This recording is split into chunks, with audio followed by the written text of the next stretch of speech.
as the daily gift code. You can knock that out as well. That'll help us a lot.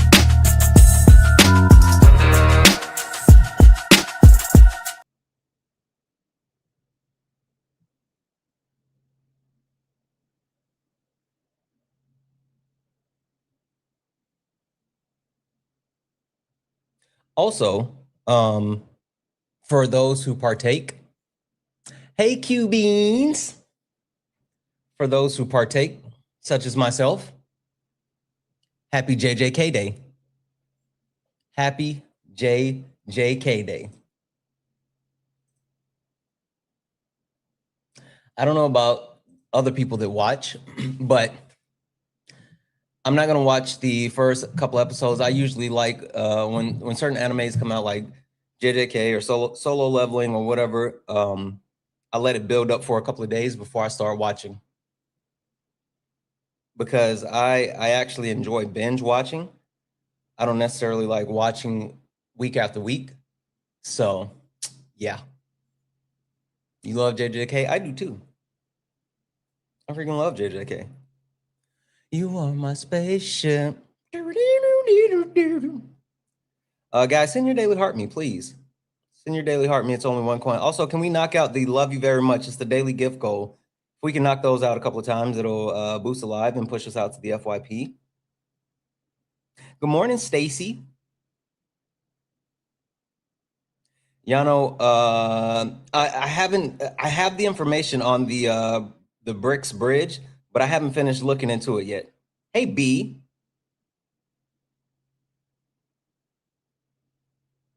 Hawaiian Bear. W's in chat for Hawaiian Bear. One of my amazing mods.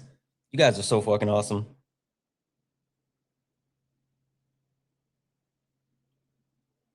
Guys, we love Hawaiian Bear. Hawaiian Bear is dope.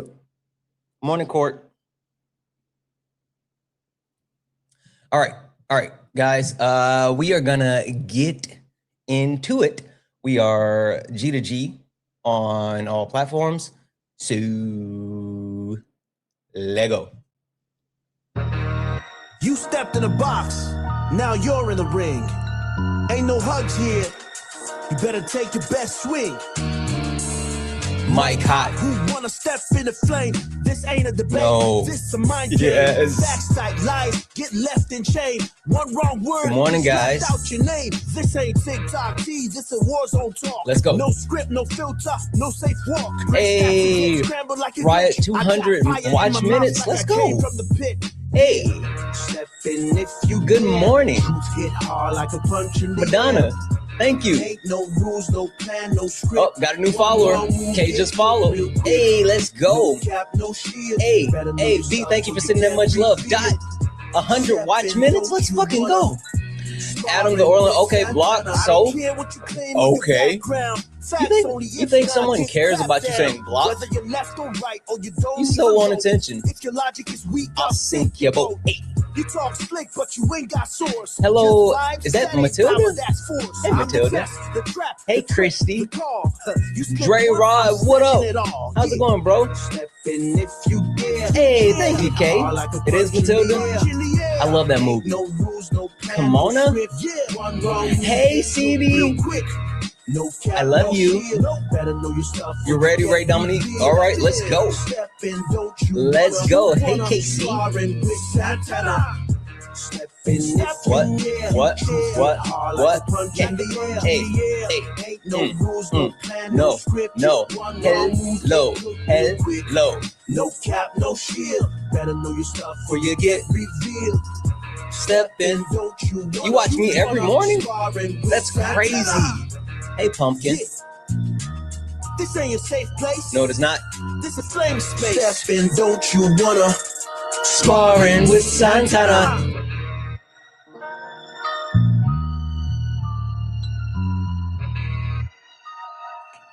Bang, bang, bang, bang. Guys, welcome in. This is Sparring with Santana, one-on-one debates with Trump supporters. If you are a Trump supporter, get in the box. If you are someone that supports Donald Timothy Trump, get in the box. We are only looking for some debates. And guys, if you are not a Trump supporter, don't request up, right? do all the wonderful things. Tap the screen, share the live. Let's go ahead and get the likes up to 10,000 likes. Also, I'm going to keep resetting the daily gift goal to these little 1-cent gift goals. Right now, it's the Chili's. If we can knock those out a couple of times, it'll push us out to the FYP. Send your daily heart me. Guys, the easiest way to see if you have not sent your daily heart me, you look up at the top, you see like a gray heart there. You haven't sent it. Also, if I see you in the comments, and I know like me and you supposed to be locked in because you be here and I be here and we be kicking it every morning, but yet you got that gray heart by your name. I'm like, you don't really fuck with me, twin. I thought we were locked in, but you don't really fuck with me like that. Got it. Anyway, tap the screen, share the live. Let's go ahead and get the likes up to 25,000 likes.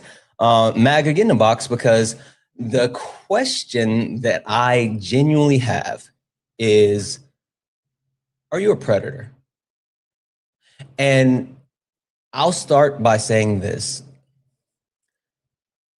I think what happened yesterday in Minneapolis has truly shown that the only way that you can support Donald Trump and this regime, what he's doing, is you have to be a predator like him.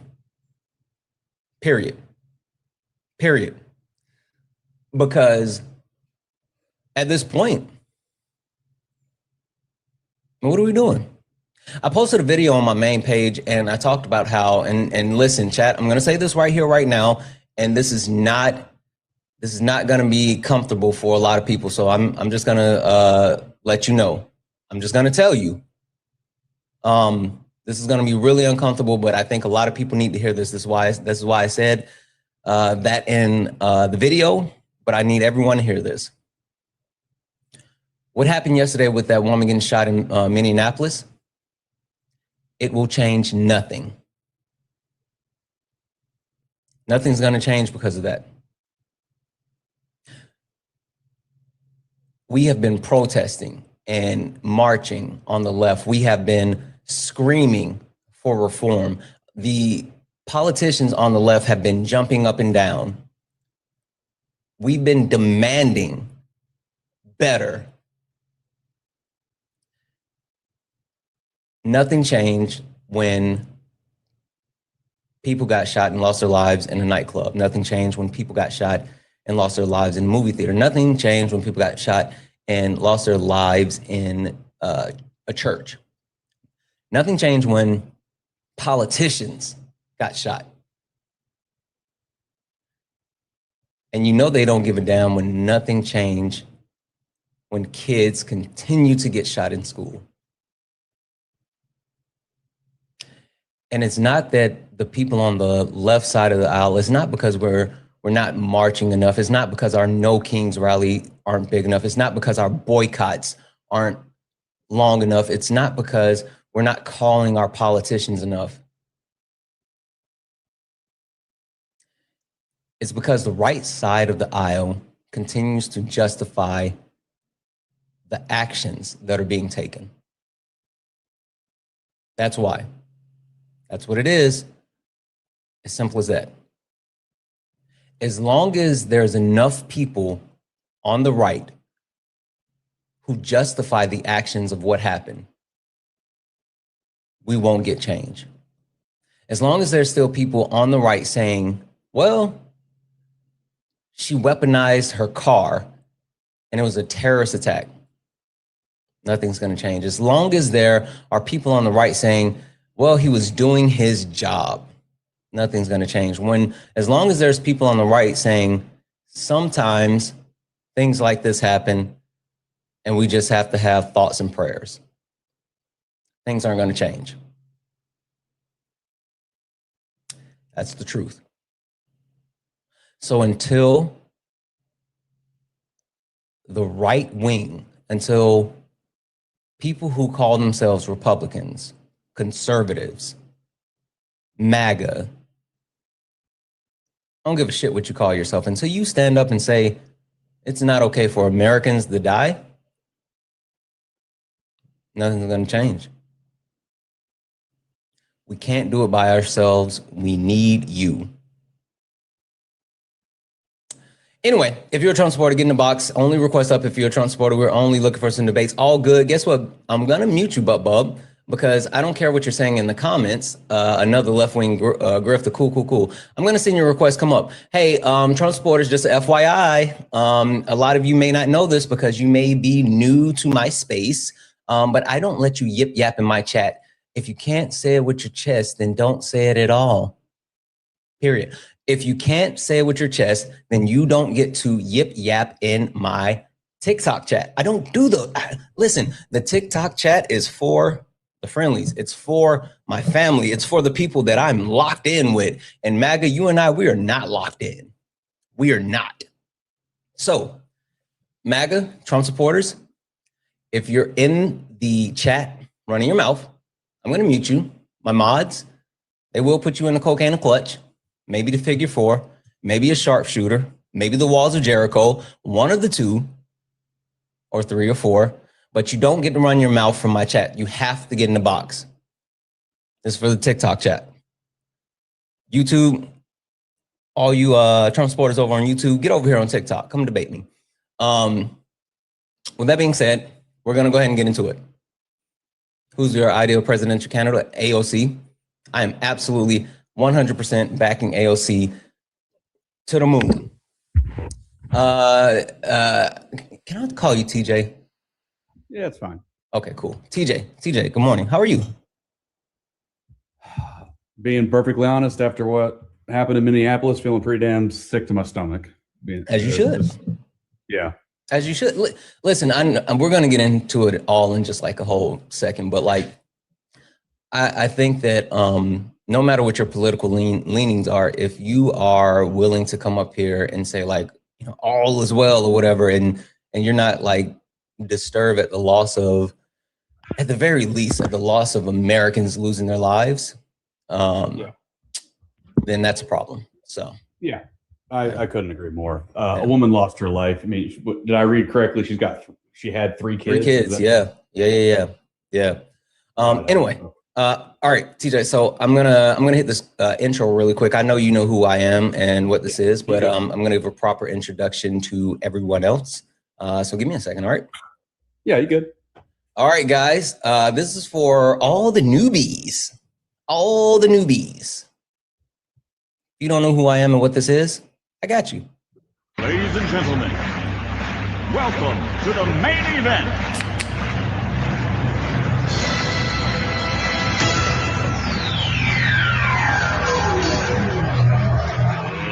Let's get ready to rumble!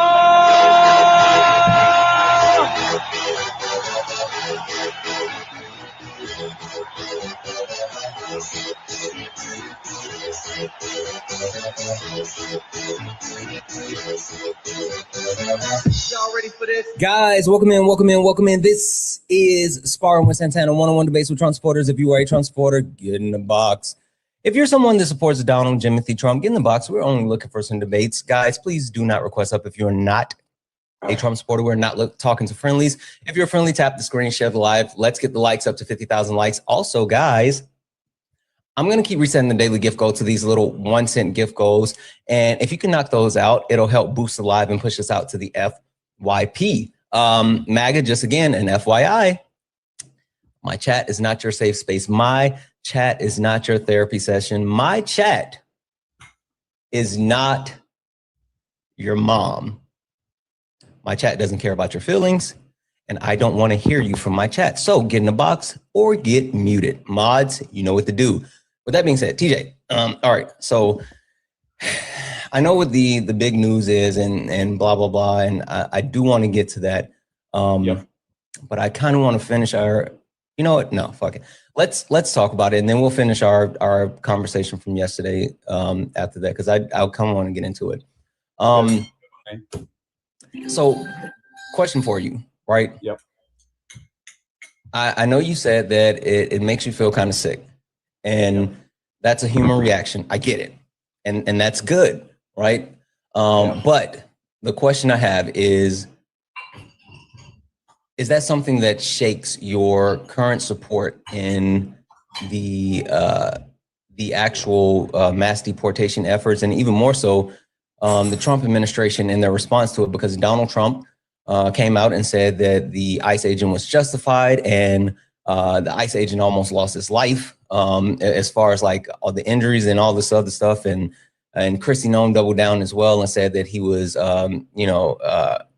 pretty much fighting for his life or whatever. But then when the video came out, the car completely missed him, and he was walking away fine.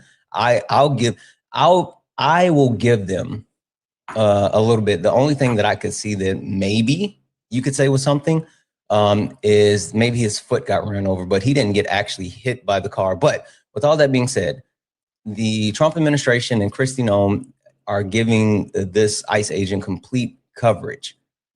Is that something that shakes your confidence, not only in their deportation effort, but their ability to be transparent and honest with the American people? Well, this is standard brand Trump. I mean, back the blue, under all circumstances. I looked at the video. I watched it several times. Obviously, I wasn't there, but like, it certainly looks like, hey, it wasn't a real threat of being run over. Doesn't mean that he didn't think he was about to be run over. I mean, the car is lurching forward, and then it's turning sharply, so maybe he thought it was coming straight at him. I mean, it can be debated. I'm sure people will be debating that for a long, long time. Mm-hmm. Sorry, that's my kid in the background. No, all good. Yeah, you know what? You said something really interesting. I was thinking about this before I went live, because I was listening in, and not only listening around the TikToks, but like the talking heads on legacy media, and people were actually debating whether or not, like, oh, she was doing this and it was warranted. She was doing that and it was warranted. And the point that I couldn't get past with like all of that is, how are we justifying people losing their lives? Like, that's the point that I couldn't get past. I couldn't get past like the thought that, okay, this is somehow a way that we should be debating people losing their lives. Yeah. What do you think about that? Well, I'm trying very hard not to give an answer that's just a damn cop out. I'm just being real with you. No, I hear you. And I appreciate you. I mean, like, I know this is you're trying to walk the line between like being a real person versus like being someone who leans right or whatever, in which I can respect that. Just FYI, whatever you say right now, I mean, I'm not holding this against you, because this portion isn't like the debate or whatever. I really want to get an honest perspective from someone that I think will give an honest answer that's on the right.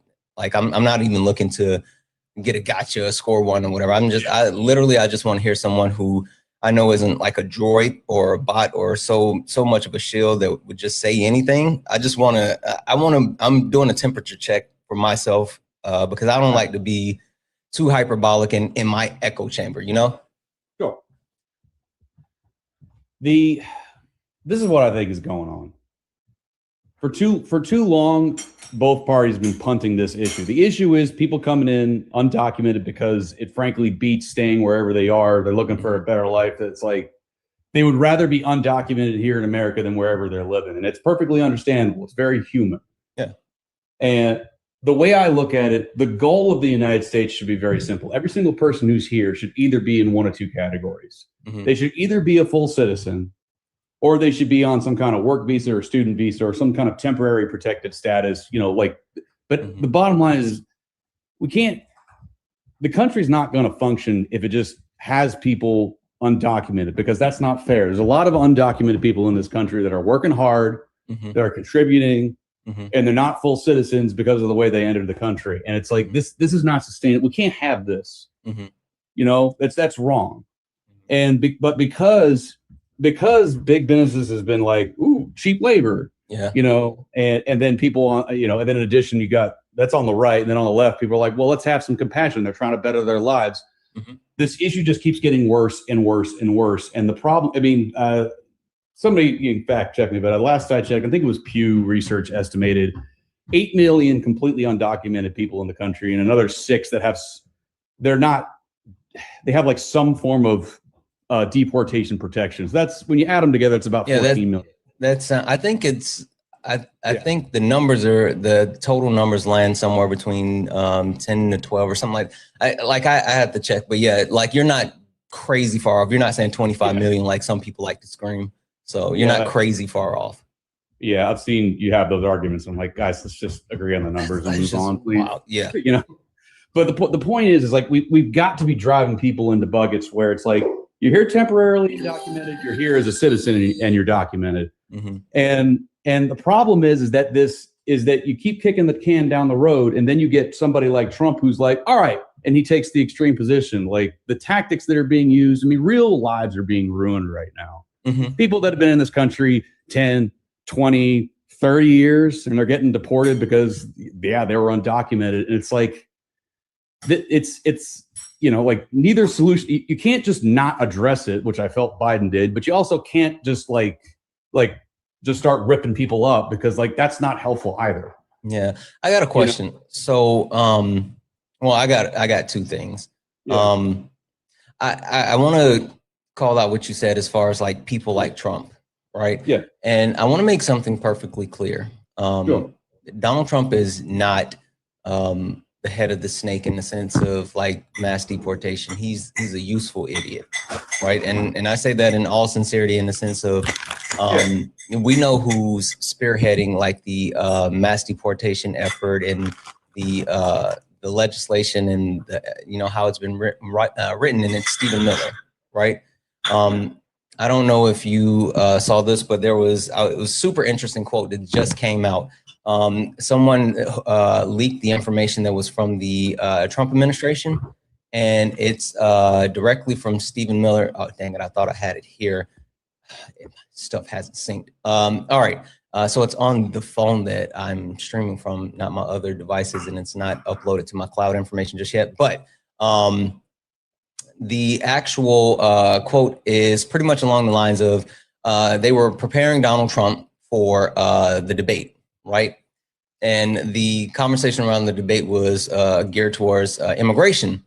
And someone who was more moderate on immigration was helping, trying to craft Donald Trump's message during the debate as far as immigration. And Stephen Miller, of course, was like, Stephen Miller. And so the Donald Trump got upset that, okay, I'm tired of you people going back and forth, like cut the shit, right? And then finally he said, Stephen, if you had it your way, everyone in this country would look just like you. This is what Donald Trump said to Stephen Miller. And Stephen Miller replied, you're goddamn right. Right?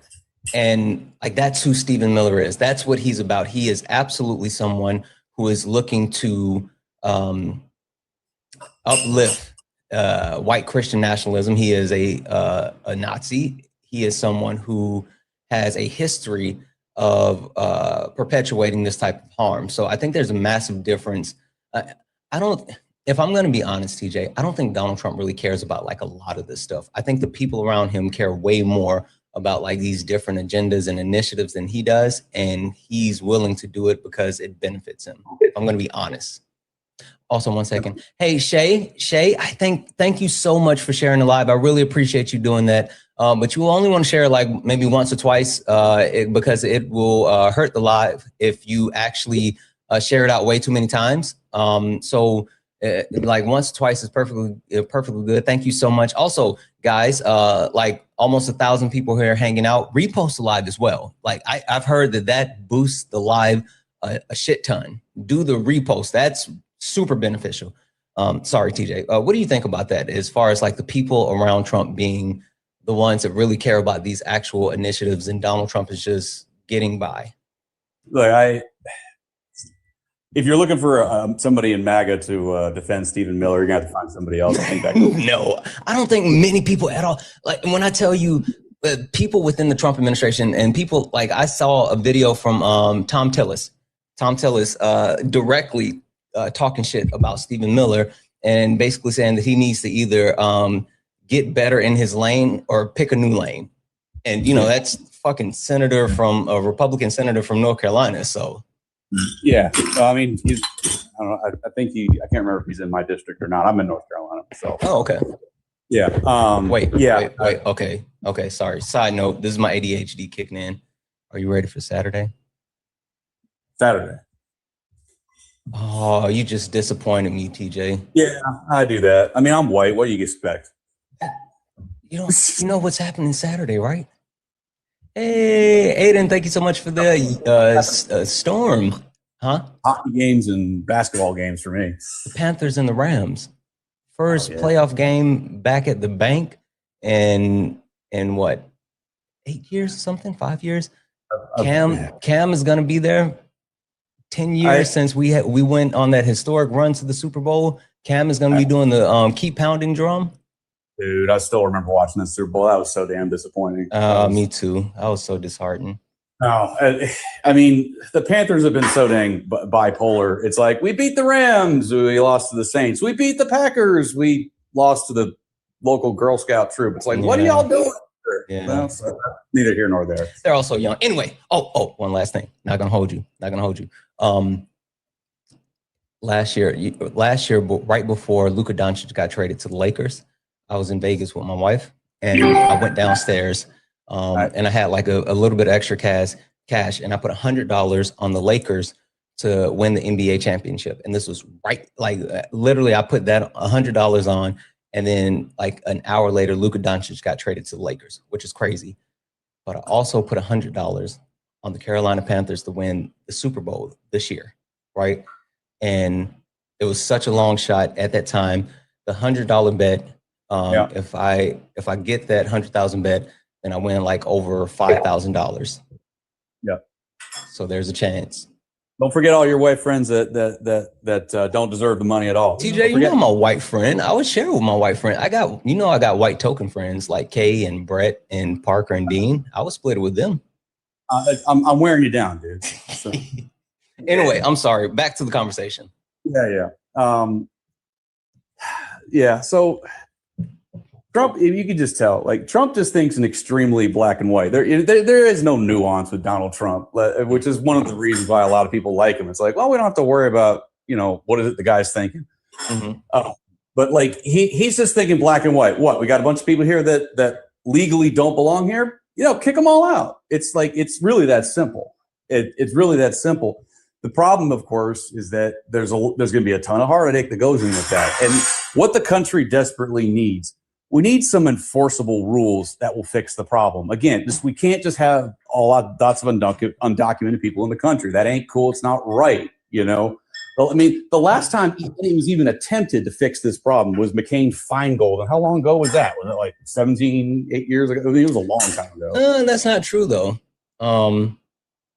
That's the last time I remember a bill, like an actual bill to fix the problem. Like that would really fix the problem on a systemic level. That's the last one I remember. So this is what I'll say. I'm sorry, 1 second. Love to guys. Seriously, hey, everyone that's sharing the live, I appreciate it so much. And mods, we might need to keep running this through the chat. I appreciate the shares, but we don't want to spam share. Share maybe once or twice. Like that is perfectly amazing. Thank you so much. But sharing it that many times, the spam sharing, that doesn't help. Please and thank you. Please and thank you. Stop. Love to bake. Thank you for all the shares. But we're good. You can stop sharing. I really appreciate it. Love to bake. I don't know what's happening.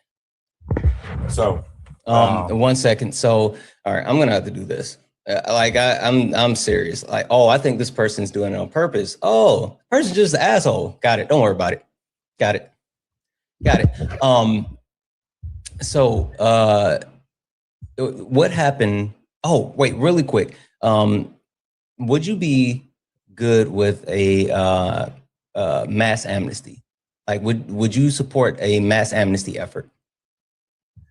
I've tried to figure that out, man. It's like because the thing is, a mass amnesty isn't the Republican side of the aisle is just gonna throw up their arms and it's gonna be. It's like there has to be some kind of tangible penalty for coming into the country through non-legal channels. There has that's what the right is. That's what conservatives like. We got to have accountability. It's like, so how do you balance How do you, because the things we need the undocumented workers, like with China, you know, on the verge of, China's collapsing. A lot of shit's coming out. No, like, China's not collapsing. Oh, that's such a propaganda lie that people have been told, and they actually believe that China is nowhere near collapsing, not even close. Have you looked at their birth rate? Yeah. Have you looked at every country's birth rate? Yeah. The United States is at, last I checked, like 1.7, plus we got, again, immigration. So the United States. Exactly. That's the only reason the United States birth rate isn't worse than where the rest of the globe. It's because immigration has helped supplement the United States birth rate. Every other country, every other major country in the world is overwhelmingly dealing with this issue. And that's what makes it even more wild for me, that for some reason people are like championing the thought of stopping immigration and trying to reduce, like the Trump administration is openly advocating for reduction of legal migration, not just undocumented immigrants, but like legal migration into the country. And we need that because every country's birth rate is declining. So that doesn't make sense to me. Yeah, we're going to need more people because, I mean, just keep in mind when you think that China is not collapsing, you realize there's more people in China over the age of 50 than under, right? Yeah. Yeah, that's not sustainable. Yeah. You got old people, young people. That's not sustainable. You're gonna first. Let me ask you a question. You're not gonna like this, but I'm gonna go ahead and give it to you anyway. White people in the US. Yeah. White people in the US. Do you know what their average age is, or which direction that's heading? I know it's going down. I mean, the demographics have been going down for ages now. No. The average age of white people, it's going up. White people are getting older on average. Do you know white people are the only demographic within the country as well that their birth rate is going down and their numbers haven't increased like every other demographic for the last, 20 years, their numbers have increased? My only question, I accept that is true. My only question is like, what counts as white? Because like, if let's say you're 3/4 white, 1/4 black, like is that counted as white or is that counted as black? I mean, yeah, I'm not sure what you mean, like the quarters thing or whatever, but like the way that you actually represent your race, right? I mean, we know race is based off of race is a social construct based off of phenotypical characteristics that was created for the othering of non-white people, right? So we can get more into that, but just to keep it simple, it's the way that you phenotypically present. And the issue with the one thing that I will say, like the issue with the census is a lot of people don't understand race and they confuse like race, ethnicity, and nationality. And so when we get these numbers and they're based off of the census, there's a whole issue with that. But the one thing that I can call out that kind of helps subsidize the actual information is the fact that people have the ability to identify as biracial, and that is the largest demographic within the country, right? Biracial people, or I'm sorry, the fastest growing, not largest, but the fastest growing is biracial people. And so that's where a lot of white people aren't having white babies anymore. They're literally having biracial babies.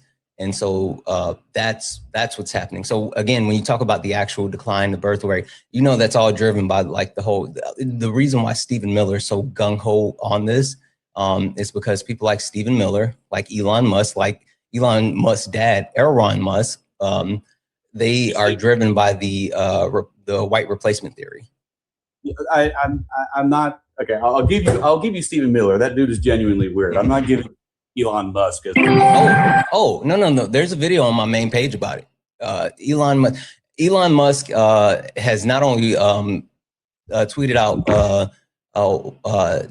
Nazi propaganda when it comes to like the white replacement theory, but his dad, Elon Musk, has openly talked about it. Like there's a video on my page where I break down and respond to Elon Musk directly saying that the United States does not need to become a country that has a majority anything else but white, because if it's not a majority white country, then the country is going to go dark. Like he's saying that if white people aren't the majority in the U.S. anymore, then the U.S. is going to collapse. I'll check it out. It's on. It's literally on this page right here. Yeah, no, I'll check it out. This is what I would say. I don't give a damn what your race is. I really don't. What matters more to me is values. Like if brown people are coming here and they're contributing, like if people who are of color are coming to this country and contributing, and it's all good, that I have no problem with that. If you come here trying to turn us into some if you're trying to turn us commie or some nonsense, it's come on, TJ. If you think that only your religion should be allowed to be preached in the streets, then you can just turn right back around and leave. TJ, really quick, what is communism? Let me do it with socialism. I know socialism better. Socialism is state-owned, state-owned means of production. That's not socialism. How is that not socialism, dude? Socialism is when the workers share in the means of production, meaning that people who actually produce the certain items get a portion and a share of it. But people have their own private access and things like that. But it's still different. But then also there's a difference between like a socialist society and social service programs. So there's like they're different things, but a lot of time people come and they're like, oh, we don't want socialism, we don't want communism, and they don't really know what those things are. But literally, like there's socialist societies currently within the globe, and they are flourishing way past the United States. You look at like the Nordic countries, Switzerland and Netherlands, Denmark, things like that. All right, hold up a second. Who are you considering socialist? Like I just told you. Okay. Netherlands, Denmark. He operates on a free market principle. Say it again. Every single Nordic country uses capitalism, free markets. Yeah. Again, socialism is an integration. There's a sense of capitalism within socialism. I mean, it's not communism. That's the point. A lot of people don't understand that. No one is saying that socialism is like, oh, we take everything away and da-da-da. All socialism is sharing in additional resources. That doesn't mean that you can't have your own. Socialism gives a floor for people, right? That's the big thing. In other words, let me cap that off for is we're talking about, there's nothing wrong with we can debate what a social safety net should be. Like what should be covered by the state. In other words, guaranteed to every citizen. A properly run police department, fire department, healthcare. We can debate what should and should not be covered by basic government services. Like if a police officer, stops you from being murdered or something, you shouldn't have to then, okay, that'd be $100 for saving your life. Like, no, we don't need that nonsense. Right. It's so that's fine. We're getting way off topic here, but the problem I have with socialism is I don't have a problem with the workers, sharing in the gains of the company. The issue that I have with that kind of socialistic system for the economy, for the market, the problem is that are the workers then going to turn around and take on the risk to build the business venture? Because whenever you start a business, there's a chance you'll succeed. There's also a chance you'll fail. The problem I have with socialism is it seems to focus on, well, we want to share in the profits. I'm like, okay, well, if the business flops, are you prepared to, pay up? Are you going to lose your house? Are you going to, lose assets that you want? Yeah, I mean, yes. I mean, the understanding that the society is based off of shared interests, right? So you can't only just share like the actual profits from said business, but you share responsibility, you share risk, you share all of those things. It's not, just, oh, the government's putting in or something. It doesn't work that way. There's different, structures and more to it. But the big thing that I was just trying to get across with, like, people coming here and saying like, oh, immigrants are coming in and they're preaching communism or socialism like that. Like, one, those wouldn't be a bad thing. Like, honestly, literally wouldn't be a bad thing. But two, that's not what they're doing at all. It's really just a scare tactic that people tend to propagate to make people believe like it's not a good thing. Ever since the Red Scare, that's what's been used. Well, sounds like we're gonna have to agree to disagree. None of the Nordic countries are socialist. They have larger social safety nets. I would agree with that, but they are not socialist. They're literally socialist. Like, again, just because it's a socialist country does not mean that it's absent of capitalism. You do understand, like, you don't have to be one or the other. Now, I understand that, like, capitalism is all consuming, right? I have a friend on here. I love her dearly. Her name is Sean, right? Watch my legs for anyone who's looking for her handle. But she gave this great analogy one night while she was on my live talking about capitalism. And capitalism is self-fulfilling and self-consuming, right? And the way that capitalism works is it wants more, and it continues to eat at each other and eat at each other and eat at each other. And she made this great point that, like, even if there are two people with all of the money, the two people will continue to go until one has all of the money and the other one doesn't. And then when it's the one person that has all of the money, it'll keep going and they'll consume themselves because they want more money. That's why you have people like Elon Musk, who's lined up to be the first ever trillionaire, and it's not enough. Like, it's capitalism, it continues to consume. Well, that logic kind of falls flat because, I mean, Elon Musk, is every single business he's owned, he's built in his lifetime. How did Elon Musk start his, or how did Elon Musk get his fortune? I mean, do not know. I'm assuming that at least some of it was inherited. I assume that's the case. Not some of it, like all of it. His father gifted him emerald mines from apartheid South Africa. And then even with him being gifted that money from apartheid South Africa, he had investments, and he was part of the PayPal mafia. Do you know who the PayPal mafia is? I mean, the PayPal mafia is the large group of tech bros who invested in PayPal, and it made them a ton of money. And now a lot of them are like billionaires, and they own all like these mega companies. Right. They invented that worked. And no, they didn't invent anything. Even Elon Musk. Did you know Elon Musk? He didn't invent Tesla. Like, Tesla wasn't his idea. Elon Musk just bought the idea of Tesla and bought that startup base or the company for Tesla. So he didn't do anything. It was going to be. He just bought it. Yeah. And also, did you know, like, with all of Elon Musk's businesses, for the most part, whether we talk about SpaceX or Starlink and all this other stuff, the majority of his company funds and gains has been propped up by United States government subsidies, world government subsidies. Elon Musk had a large conflict because his companies receive government subsidies from the United States, China, Russia, multiple countries. And the reason why his businesses have been able to amass so much wealth is because of government subsidies. Yeah, well, I mean, when Elon Musk decided to join Doge, that presented very clear conflicts of interest, and I agree with you on that.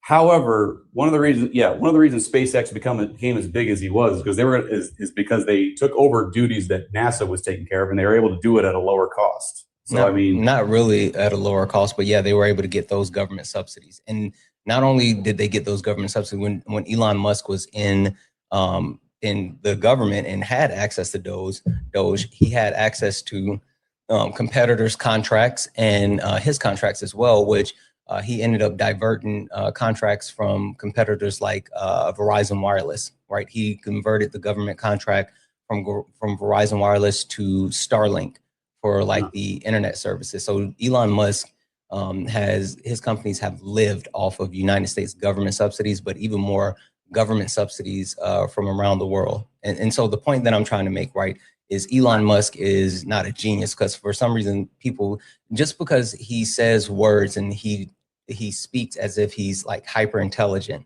he's not a genius. He's a hell of a businessman. You cannot take that from him. He is the most, in my opinion, the most successful businessman and one of the most brilliant businessmen in the history of our world, but he's not a genius. He's not like this tech genius that people try to make him out to be. Okay. But how is that a bad thing? It's not a bad thing. I'm just saying, like, your premise that Elon Musk is like self-made. First and foremost, I just want to make sure I get this across. There's no such thing as an ethical billionaire. None, not one. But also, too, a lot of these people that you sit here and think of are like, oh, they're self-made and all this other stuff. That's not true. It doesn't work that way. Even Donald Trump, I always love to call this out, because people love talking about like, oh, he's a billionaire. He's such a great businessman, blah, blah, blah, blah. He had a $415 million inheritance from his dad, Fred Trump. And at that time, with the conversion rate of the time of the inheritance versus where we are, the United States, at $415 million at that time is equivalent to like 2-point-something billion today. So like that's what he inherited. He could have ended up with a similar fortune that he has today. Yes, I agree. I know. Mm-hmm. Yeah, I agree 100%.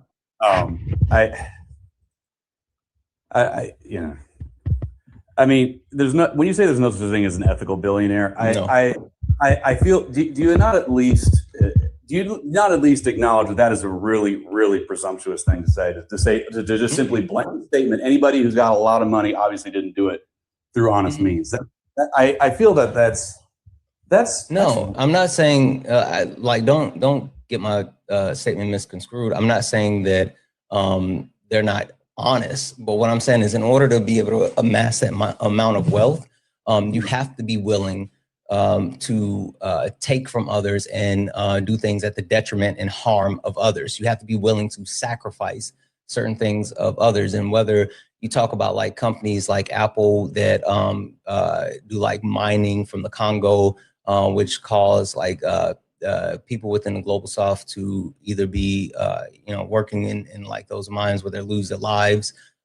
It's across the board. So the point that I'm making is, if you are able to amass that amount of wealth, there's a lot of people that are not only losing out or are at harm, but a lot of times, a lot of people that lose their lives in order for you to amass that amount of wealth. A lot of streaming platforms or video platforms lost a ton of market share when TikTok got really popular. Does that mean that it was wrong for TikTok to take that market share away from them? I'm confused as far as what's the premise behind it.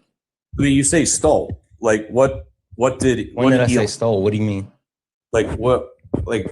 In what way has Elon Musk acted on ethical? Like, I mean, I'll grant you the whole conflict of interest working for the government, but like, what is the problem you're describing with the people who have tons of money that you're saying that is inherent to capitalism, that people screw other people over, screw other businesses over? What, like, in order to amass that amount of wealth, you have to, in some way, shape, or form, either indirectly or directly. Like, there's no way that you can amass that amount of wealth without doing so. Okay. In order for Walmart to survive, mom and pop shops have to die. Like that's literally how it works. Yeah. So whether it's directly or indirectly, like, it happens. Yeah, but that doesn't mean there's not reasons for it. I'm not saying reasons. I'm not saying that, there's not justifications. I'm just saying it literally is what it is. This is what happens. Well, yeah, but you have to consider that. Why does Walmart get really popular?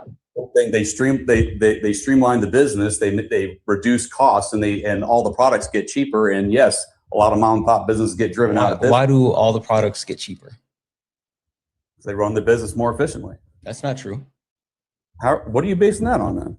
Walmart, the reason why Walmart was able to get so popular is because not only do they have access to a cheaper workforce, i.e. like almost all of the products are imported from China, but also Walmart has a lower overhead cost than most companies, meaning they pay their employees at a lower rate. Did you know that Walmart has the largest amount of employees that are on government subsidies, i.e. SNAP benefits? Yeah. That's because they don't pay their employees a livable wage. They pay them enough where they pay them just enough as far as what they have to pay them, but then they count on the United States government to supplement the cost that they're not paying. At the same time, getting imports from China at a lower rate and then marking them up and selling them higher within the US. And then you have places where like the Super Walmart, where they consolidate like the amount of things that you can get in a one-stop shop. And so instead of having like a city where you have to go here for, tools and supplies, and you got to go here for groceries, and you have to go here for electronics, Walmart was able to centralize that in cities and towns. And so it drove mom and pop businesses out of business, because the people had the ability to get all in one, right? So those multiple factors have made Walmart more profitable, and that's what helped grow them. It's not because like, oh, they're streamlining the business model and it's just so great or whatever. Literally, they're choking out competition, cheaping out on their employees, and purchasing things at the lowest possible price to maximize profits. So their business model is more profitable.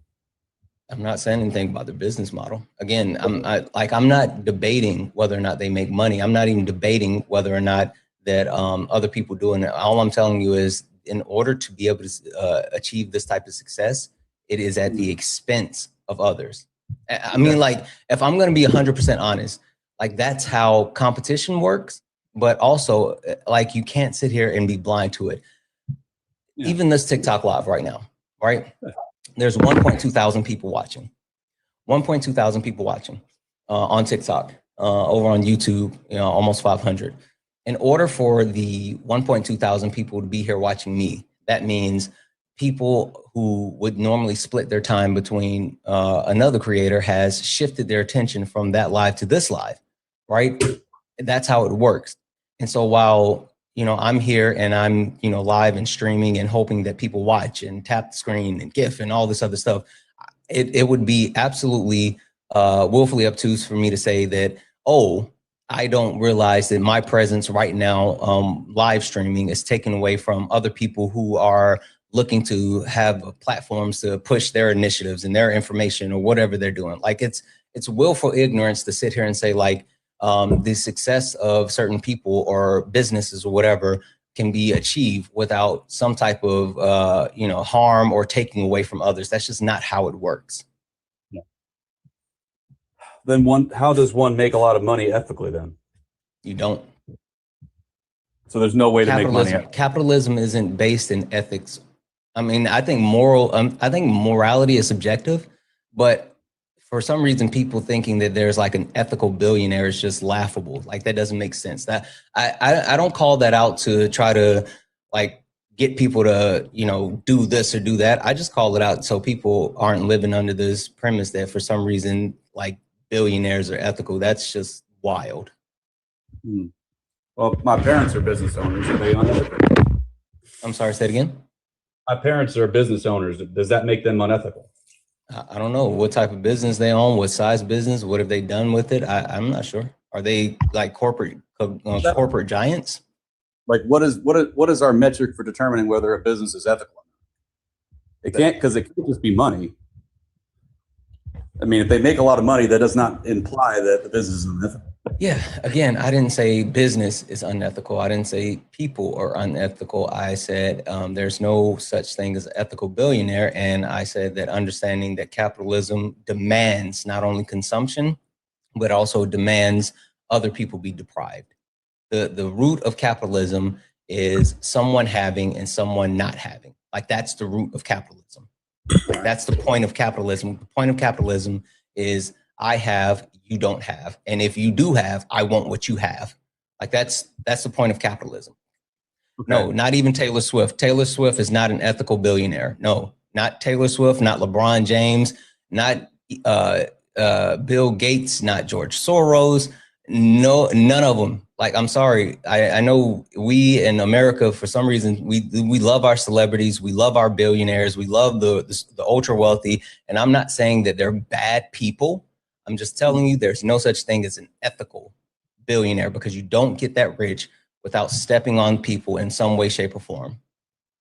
Well, let's rewind a second and look at PayPal, for example. So PayPal, one of the reasons that it got huge was simply because it just was formed. It was able to create a secure electronic payment system. Mm-hmm. So, how is that unethical?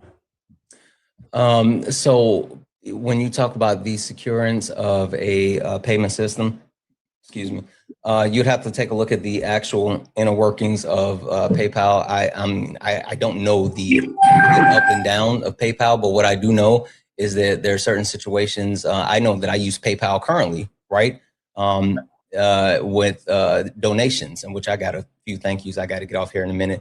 But the reason that PayPal it sits here and exists is the not only transaction between people, but there's a percentage to move money, right? Yeah. And they're literally saying, in order for you to get this money from this person, I'm going to take a cut. And so not only is that happening, but PayPal can be predatory in nature, in the sense of one wild thing that I've learned that PayPal does is, if you don't have your account set up correctly, then and you get too many transactions, PayPal will like shut down your account. And not only will it shut down your account, but it'll freeze your funds in the account, and it can freeze the funds in the account for months, limiting people's access to their own money. It's a whole weird situation. There's terms and agreements. So while I don't know the complete ins and outs of PayPal, the point that I'm trying to get across is that in order for capitalism to survive, there's a necessity to take from others or step on others. That's just how it works. Then who did PayPal step on? Whoever it snuffed out, the people that had bought out, the people who actually came up with the ideas, even the people that actually made the money off of PayPal, they weren't the people that actually created the premise of PayPal. Like that, that's what happens a lot in business. A lot of that's why I called out Elon Musk specifically. Elon Musk is not this like genius that came up with the idea of Tesla and all this other stuff. He literally purchased the idea, and then he exploited people and their ideas in order to enrich themselves. So like there's so much to it. So while I can't sit here and tell you, because I haven't done extensive research into PayPal, I'm just telling you this is how the actual model works. But yet you feel comfortable saying that the people that founded PayPal and made their billions off of it were unethical. Yes. Yes, but that's not based on PayPal. That's based on capitalism. Again, I'm not, while I may not have the example for each and every specific business that you can name, if you engage in capitalism, you have to understand the function of capitalism. And that's the point. Okay, well, so what I would say is that with every system, just because there are aspects of it that are bad, doesn't necessarily mean that it's a bad thing. And this is what I would say. Let's compare capitalism to, say, any other type of system. So what I would say is, what economic... compare capitalism to communism. I'll be real quick. What other economic system could produce, as you would put it, a more ethical system than capitalism? Communism. Okay, how? Do you know what communism is? Yeah. What's communism? See, now I'm about to get had, and I hate that, but I'm prepared to be wrong. So all good. So socialism is the workers' share in the means of production. Mm-hmm. Communism is state-owned means of production. No. Communism is a stateless, classless, moneyless society. It's where people. It's literally from the inference of commune, right? You can talk about society prior to like colonization, and you could talk about like indigenous people here that were on Turtle Island prior to the Europeans coming here and unaliving them. But when you talk about the way that they live in their commune society, right? They shared in the things that were needed. They shared in the workload. They shared in the actual success. They literally, people had what they need, and there was no excess need for greed, right? People didn't say, well, there's 10 people here and there's 10 pieces of corn. And, you know, communism for them was like, okay, there's 10 people here. Everyone can have a piece of corn. We all eat.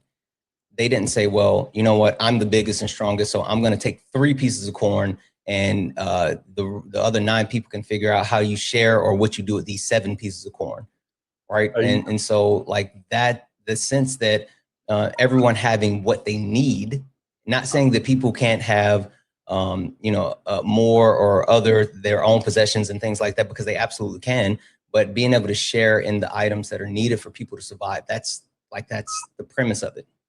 Okay, but are you suggesting that Native American tribes didn't constantly raid each other, map each other, enslave each other, and take over each other's lands? Are you suggesting that didn't happen? I'm suggesting that indigenous people had a system where they lived in a society, they had tribes, they respected people's areas or territories. Did indigenous people have wars or, you know, fights or whatever? Yes, there were people, but there's a difference between a communist society with indigenous people living and sharing the land and the earth, and understanding like, hey, we all live in this land. And so while there may be tribes who, are separated, they understood that they all share the land. The difference between like situations like that and where we are as a country, people within our capitalistic society right now poison the planet, like the water and the air, as if they don't have to drink that water and that air. Like that doesn't make sense, that we're willing to actually pollute our environment as if these people who are making money off of capitalism don't live in this environment themselves, but they don't give a damn, because capitalism is about greed and it's about self-fulfillment. And so as long as they can continue to put money in their pocket and they can actually push away from that actual harm in the moment, they don't care. And then they don't care that it's going to be something that's irreversible or overwhelmingly harmful in 50 or 100 years, because they won't be here. So like, that's the thing. All right. So what system would handle that better then? What do you mean? Well, I mean, you're suggesting that capitalism, like just to get specific for a second, you're saying that capitalism is bad for the environment. Let's just throw that in there as the standard. So what system is going to treat the environment better? I'm not sitting here advocating for any system or saying that this system would treat the environment better. I'm just telling you how it works. I haven't done the study to try to advocate for one system or the other that would, help the environment. That's not what I'm saying. I'm just telling you this is what happens. I get what you're saying. Like I get there's a lot of sorry, that's my. I'm going to say a couple of thank yous. Give me a moment here. W's in the chat for Mackenzie, who sent a $5 donation saying, "Good morning, Santana. Thank you for all that you do." Mackenzie, thank you so much for the $5. I really appreciate you. You're fucking awesome. W's in the chat for Harry for the $2 donation saying their Bible book explains that capitalism can't be ethical with the camel and a needle. You're fucking absolutely right. W's in the chat for Sir for the $5 super chat to say, "Dude, apologies for Tuesday." Hey, Rainey, thank you for the whale diving. Apologies for Tuesday's post-cess hops bill, $5,000 for a 4-day stay. Post-surgery hospital bill, $5,000. Holy fuck. For a 4-day stay, medical bills are high enough. Yeah, that's absolutely insane. Holy shit. Thank you so much for the $5 super chat. But like, yeah, that's exactly what's happening. Oh, I did see something. I'm going to pull it up here. I think I may actually have some news for everyone in case you haven't seen it, but I'll bring it up here in just a second. W's in the chat for egotistic for the $2 super chat to say, "Thank you for distracting me while I deal with the Shilligans." I don't know what Shilligans is, but I'm happy to be a distraction. W's in the chat for Troll for the $10 super chat to say, "ICE has murdered a lot of people in the same fashion many times before.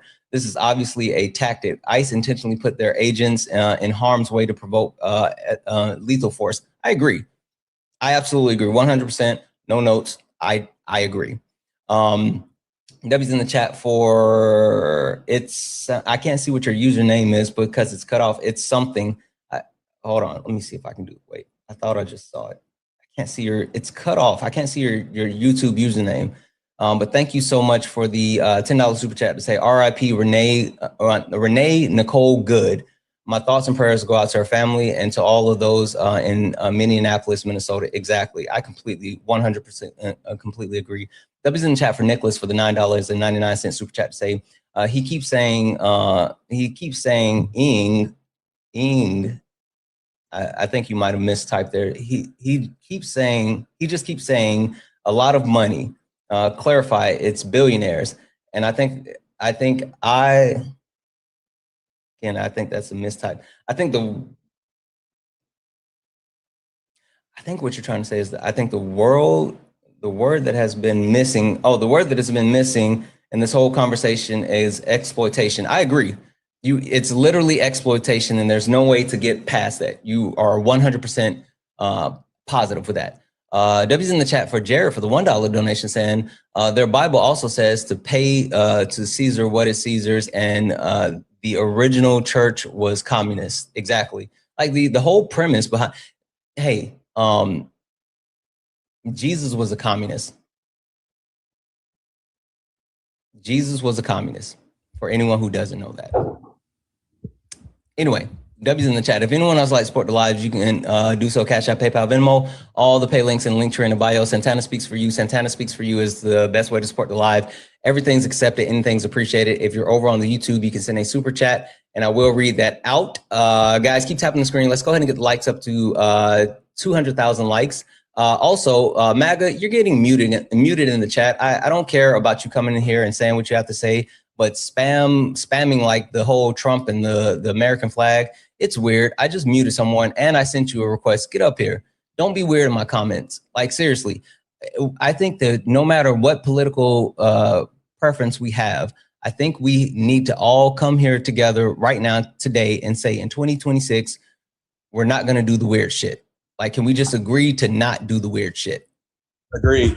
Yeah. Anyway, listen, you and I have gone down like a far rabbit hole, and I know there's other people and like there's a million other things happening. I want to get around and like wrap around our conversation and I get to a certain place. Really quick, did you know Jesus was a commie? Don't give me that nonsense, dude. You don't think Jesus was a communist? No, he's not a communist. Okay, tell me why you don't think Jesus was a commie. Because for one thing, justice gives people freedom. And so let me just tie this with the bow. I know this is slightly off topic. To sum up why I got a problem with socialism and communism. Mm-hmm. Here's why I have a problem with this. The problem is it's based on a bad assumption. The bad assumption is that people will work just as hard for just as long and be just as committed and passionate if they're not getting recognized and getting rewards economically for their toils. Like, for example, if we ask Elon Musk what kind of hours he worked, there is an assumption built into any person advocating for socialism and communism that he would work the same amount of hours, he worked just as hard if he was getting less of the pie. And to me, that's where the argument for collectivization falls flat. Sure. Because really quick, let me stop you right there in the middle of your argument. Who do you think works harder, Elon Musk or someone working in the factory putting together the Teslas? Oh, the person putting together the Teslas definitely has a shittier job. I don't dispute that. Who works harder? It will work. You got to work harder. You got to work smarter. You know, there's that. Your answer is what? So, again, harder and smarter is what equals success. I didn't say anything about smarter. I said who works harder. I can spend all day pressing against the brick wall, but I won't accomplish anything. Sure, but who works harder? I mean, that's a very subjective thing to say, bud. It's not. Like, again, the way it's not subjective at all. Who works harder? Okay. You know what? You won't answer it. I will, because I've been on both sides of the coin. I've worked in like warehouses, right? I've literally done factory work. When I was in college, I used to work for Bose, right? Overnight, 7 hours, 7 p.m., 7 a.m. I would get off work at 7 a.m. and then my first class would be at 8 a.m. Right. So not only did I work full time, but I went to school, and I would stand up all night and I would install speakers into the Bose sound system. I would break off plastic housing, and I would assemble certain components. I would actually solder things and connect and right? And then with going through college and gaining education, I had an opportunity to flip to the other side, where I moved into management and I started managing people, and I had like direct reports. And the difference between the work that I did when I was in management versus being on the front line, people that work on the front line, it's definitely a harder job. It's different when you move into like management and all this other stuff. But as far as like the premise that these people who are making more money, or executives or higher ups, they work harder than other people, that's a false equivalency. Not even close. Not even, it's not true. Just not true. Yes, and in terms of effort, I actually don't dispute that at all. But you also had the freedom to better yourself and get those positions. You had the opportunity to move up, which you did, and more credit to you. So that again, if you're not feeling valued wherever you work, you always have the option to leave, which is something that you have in common capitalism, but you don't have elsewhere. Not everybody has the ability or option. That's false. Just because I was able to do it does not mean that everyone has the ability to do it. I'm literally the exception, not the rule. I'm the exception that proves the rule. Because when you talk about people having access to education, it's not like the United States has an open society where everyone can gain access to education. And even more so, in order to gain access to said education, there are certain barriers, right? When you talk about like testing, to get into higher education institutions, the SAT, the ACT, the way that they're structured, there's racism structured into that type of testing, because it's not about actual intelligence or being able to, not being able to retain information, things like that, but it's literally about being able to gain access to learning how to specifically take that test. Like those tests aren't about what you actually know and your actual intelligence. It's about, do you know how to actually take the test? And if you have money to be able to prepare for those types of tests, then statistically speaking, you do better. And so the better that you do, the more access that you get to higher education, and so on and so on. So like it boils back down to capitalism. Yeah. Wait, real quick, about to head out because I've monopolized your time, and I appreciate it. If you could if you feel inclined, direct message me anybody else who you think I could debate. The reason I keep showing up on your live is I'm literally new to TikTok, and these are great conversations. What I will leave you with is this: the reason I just don't believe in socialism is because it's predicated on the idea that we're going to take businesses out of the hands of the people who founded them, and we're either going to give them to a group of people or we're going to give them to a government. And the working assumption is that will somehow make it more fair and more prosperous. And I believe that in the history of humanity, that has not borne out. It just hasn't. That's not true. I mean, again, I'll point you to these Nordic countries, and even more so, whenever you get them on, take a look at the, have you ever heard of the happiness index? Yeah, I have heard of it. Yeah. Okay. So with the happiness index, these Nordic countries that rely on a socialist model score higher than capitalistic societies like the United States of America, right? When you have an actual system where the people are taken care of in multiple ways, then the quality of life increases in multiple ways, not just them, being happy, but the life expectancy increases, the stress level decreases. Like it's multiple factors, and that's what makes up the happiness index. And these Nordic countries rank higher than what we do because, like, capitalism versus socialism, it's a whole thing. Yeah, it's hey. Okay, wrap. Okay, last thing. I'll get out. Thank you, buddy, for your time. I appreciate it. So I know that on the left, which is where I used to be, there's just a lot of consternation. Like, how on earth did Trump win not once but twice? This is what I'm going to say. Just because people oppose the left or oppose, Democrats or oppose, certain policies of the left, Democrats, or some combination of both. Mm-hmm.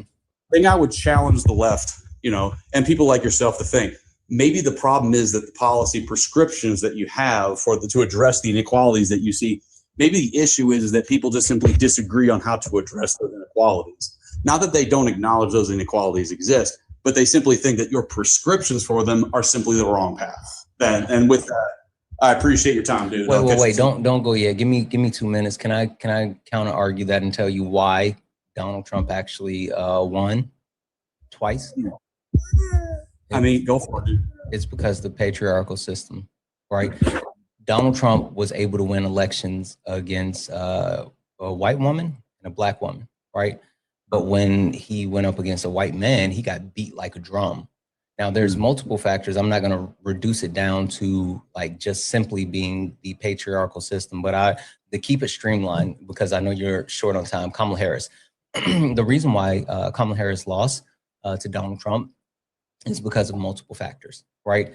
One, it's because people are stupid, right? People don't understand how the economy works, and they don't understand that we live in a global society today, right? They don't understand that the entire globe was dealing with inflation. And so they blame the Biden-Harris administration specifically for the inflation, not understanding that, supply chains were fractured. Corporations were engaging in shrinkflation and greedflation, not understanding that like everyone was impacted in the same way. And yet the United States had the fastest recovery of any G7 country, right? So they didn't understand those things. There were a bunch of people who were upset by the way that Biden had continued to help Israel with the genocide that was occurring in Gaza, right? And so there were protest votes. There were a lot of people that were upset that Joe Biden broke his contract with the American people. Joe Biden told Democrats that voted for him the first time that he was going to be a transitional president, meaning he was going to be a one-term president. So no one expected to vote for him a second time. And then he just made the decision that he actually was not going to be a transitional president, but a two-term president. And people were mad about that. People don't understand like why gas prices were high and all this other stuff. So there were multiple factors. And then Joe Biden actually only gave Kamala Harris 107 days to be able to run for president, right? Kamala Harris couldn't even set up her own command center. She had to run her operations out of Joe Biden's Delaware base, right? She didn't even get to set up her own team. She just had to inherit the Biden's team and then try to fill in the blanks with her own people. So there was all of those factors. But the biggest thing, in my opinion as well, patriarchal system. White men saw a black woman getting ready to ascend to the highest seat in the land, and they said there is no way that we're going to let this black woman supersede us. And the premise of racism, sexism, and classism is baked into not only our country, but the founding of our country. Literally, the United States Constitution was written for white men that own land. If you were not a white man that owned land when this country was founded, you didn't have rights. Everyone else had to be given rights after that, right? And so that's why you saw Donald Trump get the highest amount of votes of white men out of any president in United States history. White men came up and showed out and said that Donald Trump was the greatest president that we have ever seen, more so than they voted for like Ronald Reagan. And so they showed up and voted at a clip that was unseen and unprecedented. And then with all of that being said, it was still the smallest victory in modern United States presidential history. Donald Trump had the smallest victory in United States modern day history. With all of those things stacked against Kamala Harris, he barely beat her. And I hate to say it like this, but if that was any other white man, not Joe Biden, if that was any other white man, hell, if that was any other man, they would have beat Donald Trump like a drum, period.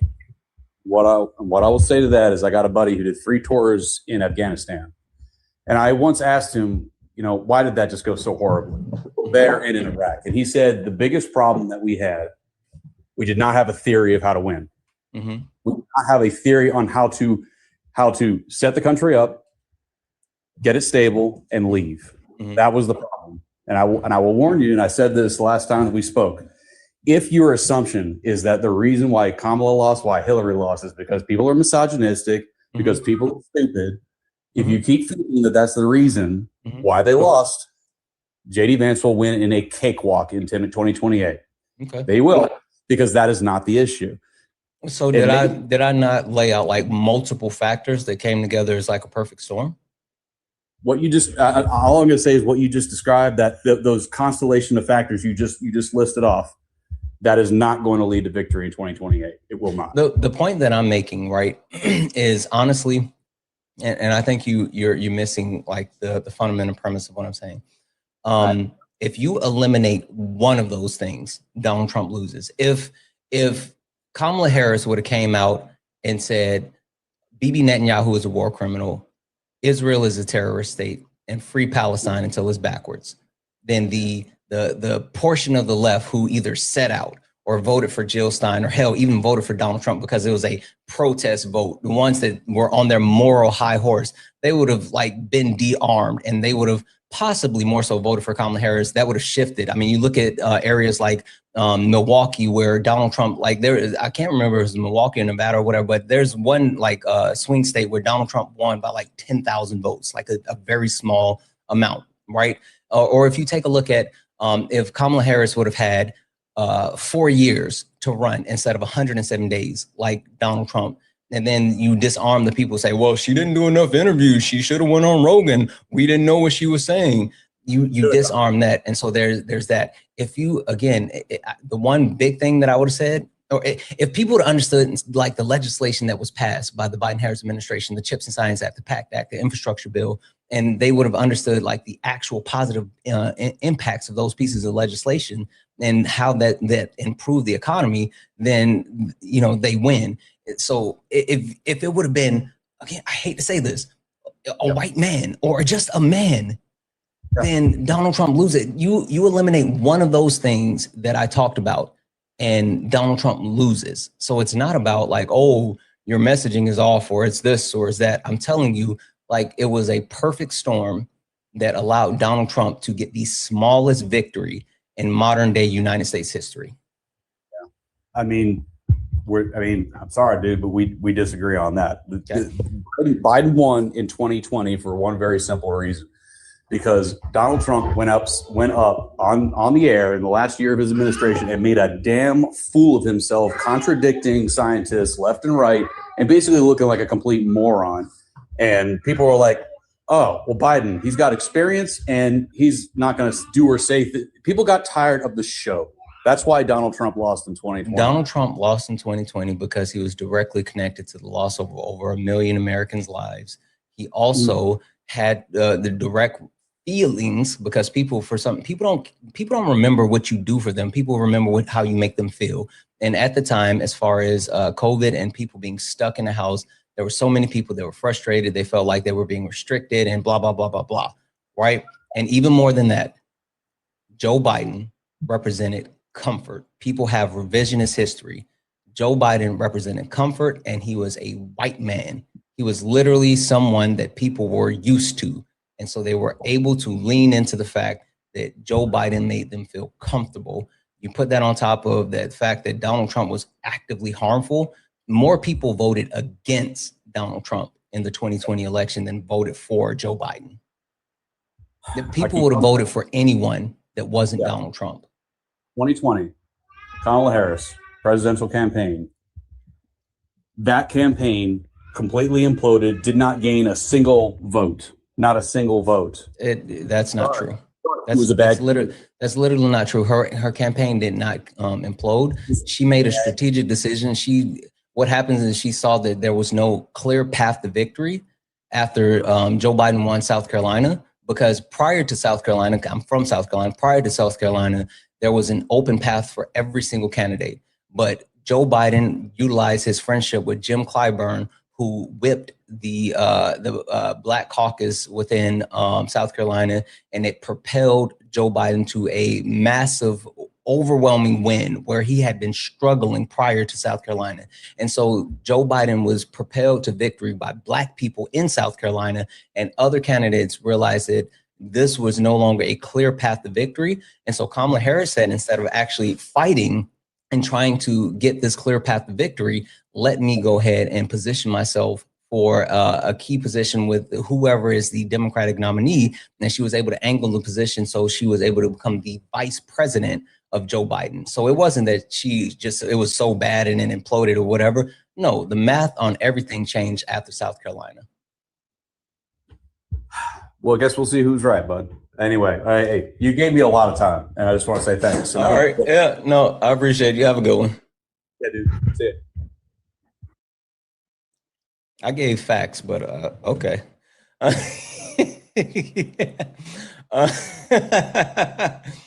W's in the chat for Megan for the $1 donation saying just a tiny bit of love. Megan, I appreciate you and all the love. You're fucking awesome. W's in the chat for Peyton for the $2 donation saying thank you for all that you do and I love, peace, and love. Or you put a heart, peace, and love. Thank you so much. I appreciate you more than you can ever imagine. W's in the chat for Andrew for the $10 donation. Holy shit. Thank you, Andrew. First time. Whoa. Andrew said first time donating.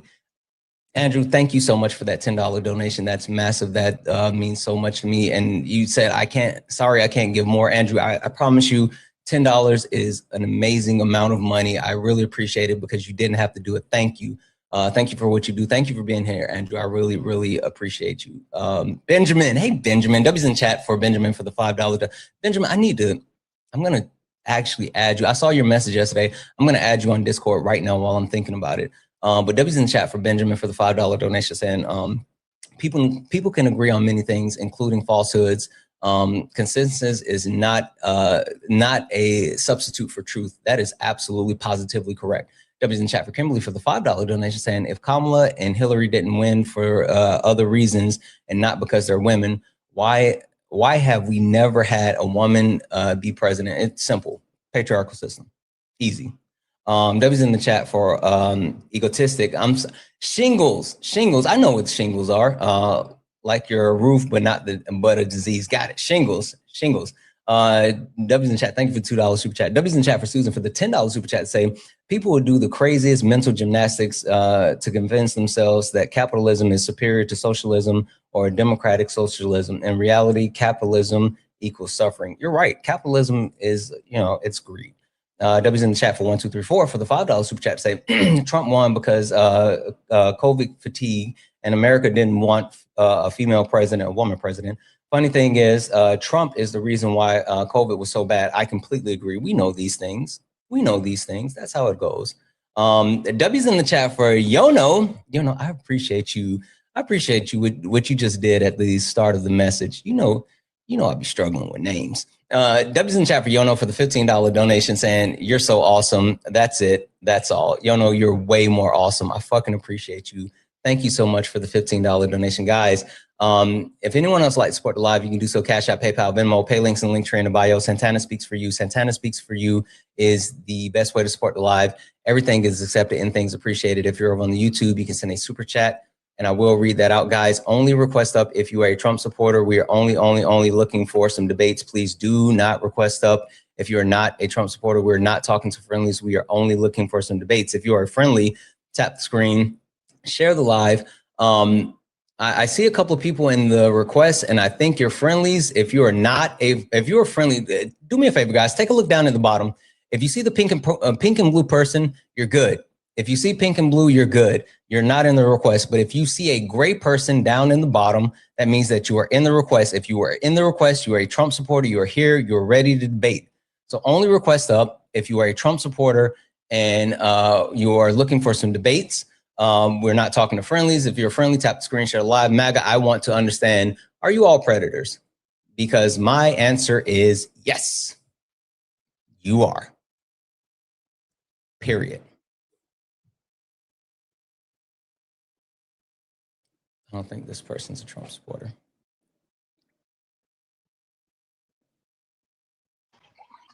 Hi, are you a Trump supporter?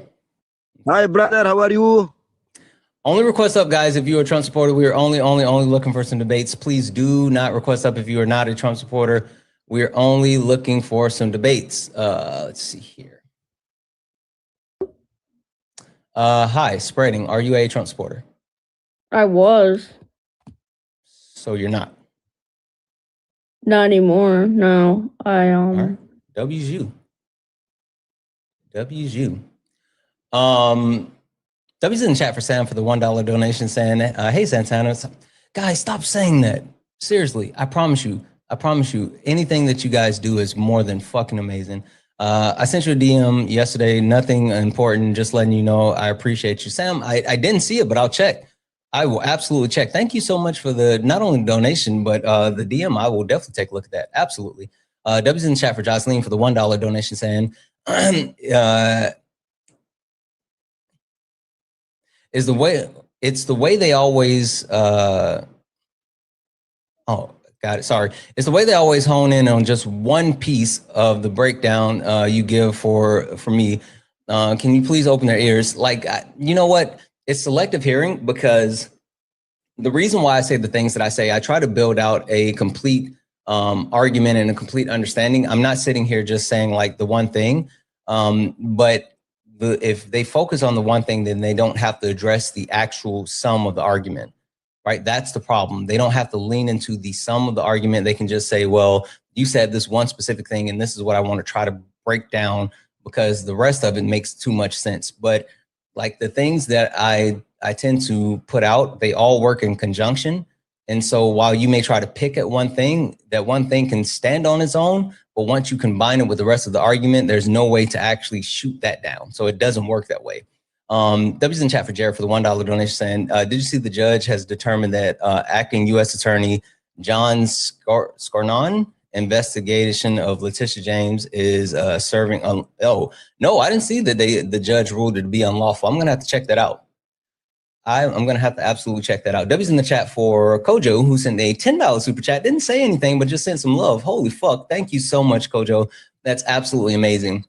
Guys, if you like to support the live, you can do so. Cash App, PayPal, Venmo, pay links in the link tree in the bio. Santana Speaks for You. Santana Speaks for You is the best way to support the live. Everything's accepted. Anything's appreciated. If you're over on the YouTube, you can send a super chat, and I will read that out. If you are a Trump supporter, get in the box. We are only looking for some debates. MAGA, I think you're predators. Period. It's the only way that you can still support Donald Trump today. There is no logical reason behind being able to support Donald Trump. And there's no way that you can prove that you're not predators in one shape or form, like, period. Let's see here. Hi, JC, are you a Trump supporter? Oh, wow, I actually got on. Hello. I'm sorry? I just said I actually got on. Hello. Okay. Are you a Trump supporter? Yeah. Okay. Are you sure? Yeah. I'm kind of sick right now. Sorry. My voice is messed up. Okay. It just seems like you were a little, a little skeptical whether or not you were a Trump supporter. No, I was kind of surprised I got on, because a lot of these lives have a ton of people waiting to get on, and I just joined up. So yeah, people are scared of me. They don't really like to talk to me. But don't worry, you don't have to be scared. No. I've actually never heard of you. I've never came across you, so I'm excited. I don't know what you think or whatever. Awesome. I actually just came across. So awesome. Yeah, I'm not that good at this at all. Like I don't believe that. Seriously, I'm really not good at all. Let's get to this though. JC, question for you. Yeah. Very baseline question, just to make sure that neither one of us are wasting our time. Are you a predator? No. Okay, cool. All right. I think that the only way that you can still support Donald Trump in 2026 is if you're a predator in one shape, form, or fashion, right? Whether it's you prey on women and children, poor people, all non-white people, other countries, or even you or your family. Like that's the only justification for supporting Donald Trump. So can you tell me, like, why is it that with everything that's happening in our country today, that you still stand behind Donald Trump? Well, I like what he did with the border when he first got in.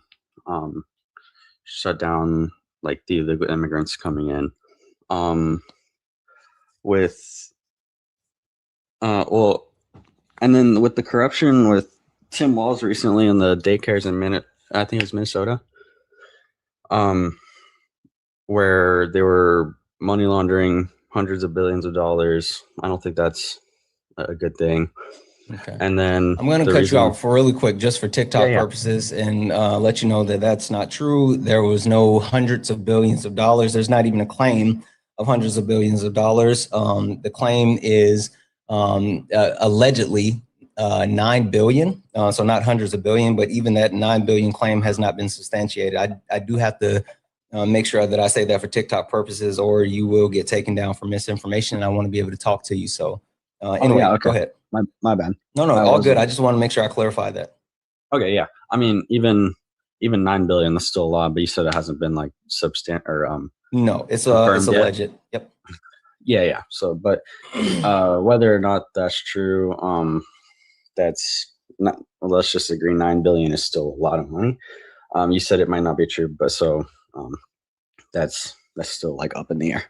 Yeah, but I mean, it's an alleged amount. I mean, I can agree that an alleged $9 billion number is a large amount, but the point being is that looking at the details of the case and how everything actually unfolds, it's not something that has been substantiated, and even more so, like it's more to it. But anyway, keep going, because I'm still waiting to hear why you actually support Donald Trump today. Like you talked about, you like what he did in the border when he got in office. You said he shut it down. He didn't, but that's fine. I'm not going to debate that. You said that you don't like the fraud that's happening in Minnesota. That's fine. But that has nothing to do why you support Donald Trump. So I'm still waiting to hear, why is it that you support Donald Trump today? Well, he's stopping drugs from coming into our country. That's one big thing. I don't think people from where from Mexico with illegal crossings, as well as from also Venezuela. Just FYI, you can't say the name of any actual drug online. If you do, I have to kick you. So make sure you say stuff like F drug or M drug or whatever. Oh, okay. Oh, yeah. I'm not familiar with how lives work. So yeah, no, and that's why I try to make sure I warn people, because a lot of people think that they can just have a conversation like they would with just like a normal person or whatever. But it's TikTok TOS. So I just like to make sure that I manage. I'm not managed, but mention that to people. Yeah, of course, I understand. Mainly. So the reason I support him today still is because I think he has the best interest, or our country's best interest in mind, especially with, like, he supports ICE a lot, and there's a lot of people on the left who openly incite violence against ICE. Specifically, I think it was Tim Walz. I was hearing him talk about ICE, saying that they're bad people, stuff like that. You mean yesterday? I think so. I don't remember. You know what happened yesterday? I'm not. A lot of stuff happened yesterday. What do you mean? No, something really big happened yesterday, and you sitting here talking about ICE and Tim Walz in the same breath, as far as what happened yesterday, kind of speaks to you not necessarily knowing what happened yesterday. Yeah, please inform me. Serious question.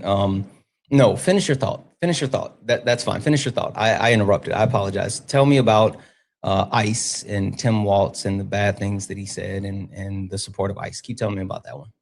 Well, you're good for interrupting. It's fine. But I just don't think that openly supporting violence against a government employee is a good thing. No matter who they are. That's like we could agree that ICE agents have families, they have relatives and everything. They're still people, and just because of what their job is, they're gonna be like gone after in a violent way. I don't think that's fair, just because of what they do for a living to provide for their family. Just as if you look at everyone as people, which, like I said, I don't know, like, I've never heard of you before.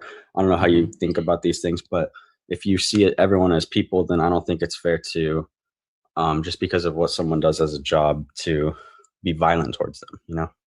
Yeah. Okay, cool. So, how do you feel about gun violence in our country? I don't think it's a good thing. Okay. How do you feel about Americans losing their lives. Oh, that's horrible. Okay. How do you feel about women being harmed? What do you mean? Like in what way? Violently harmed. How do you feel about women being violently harmed?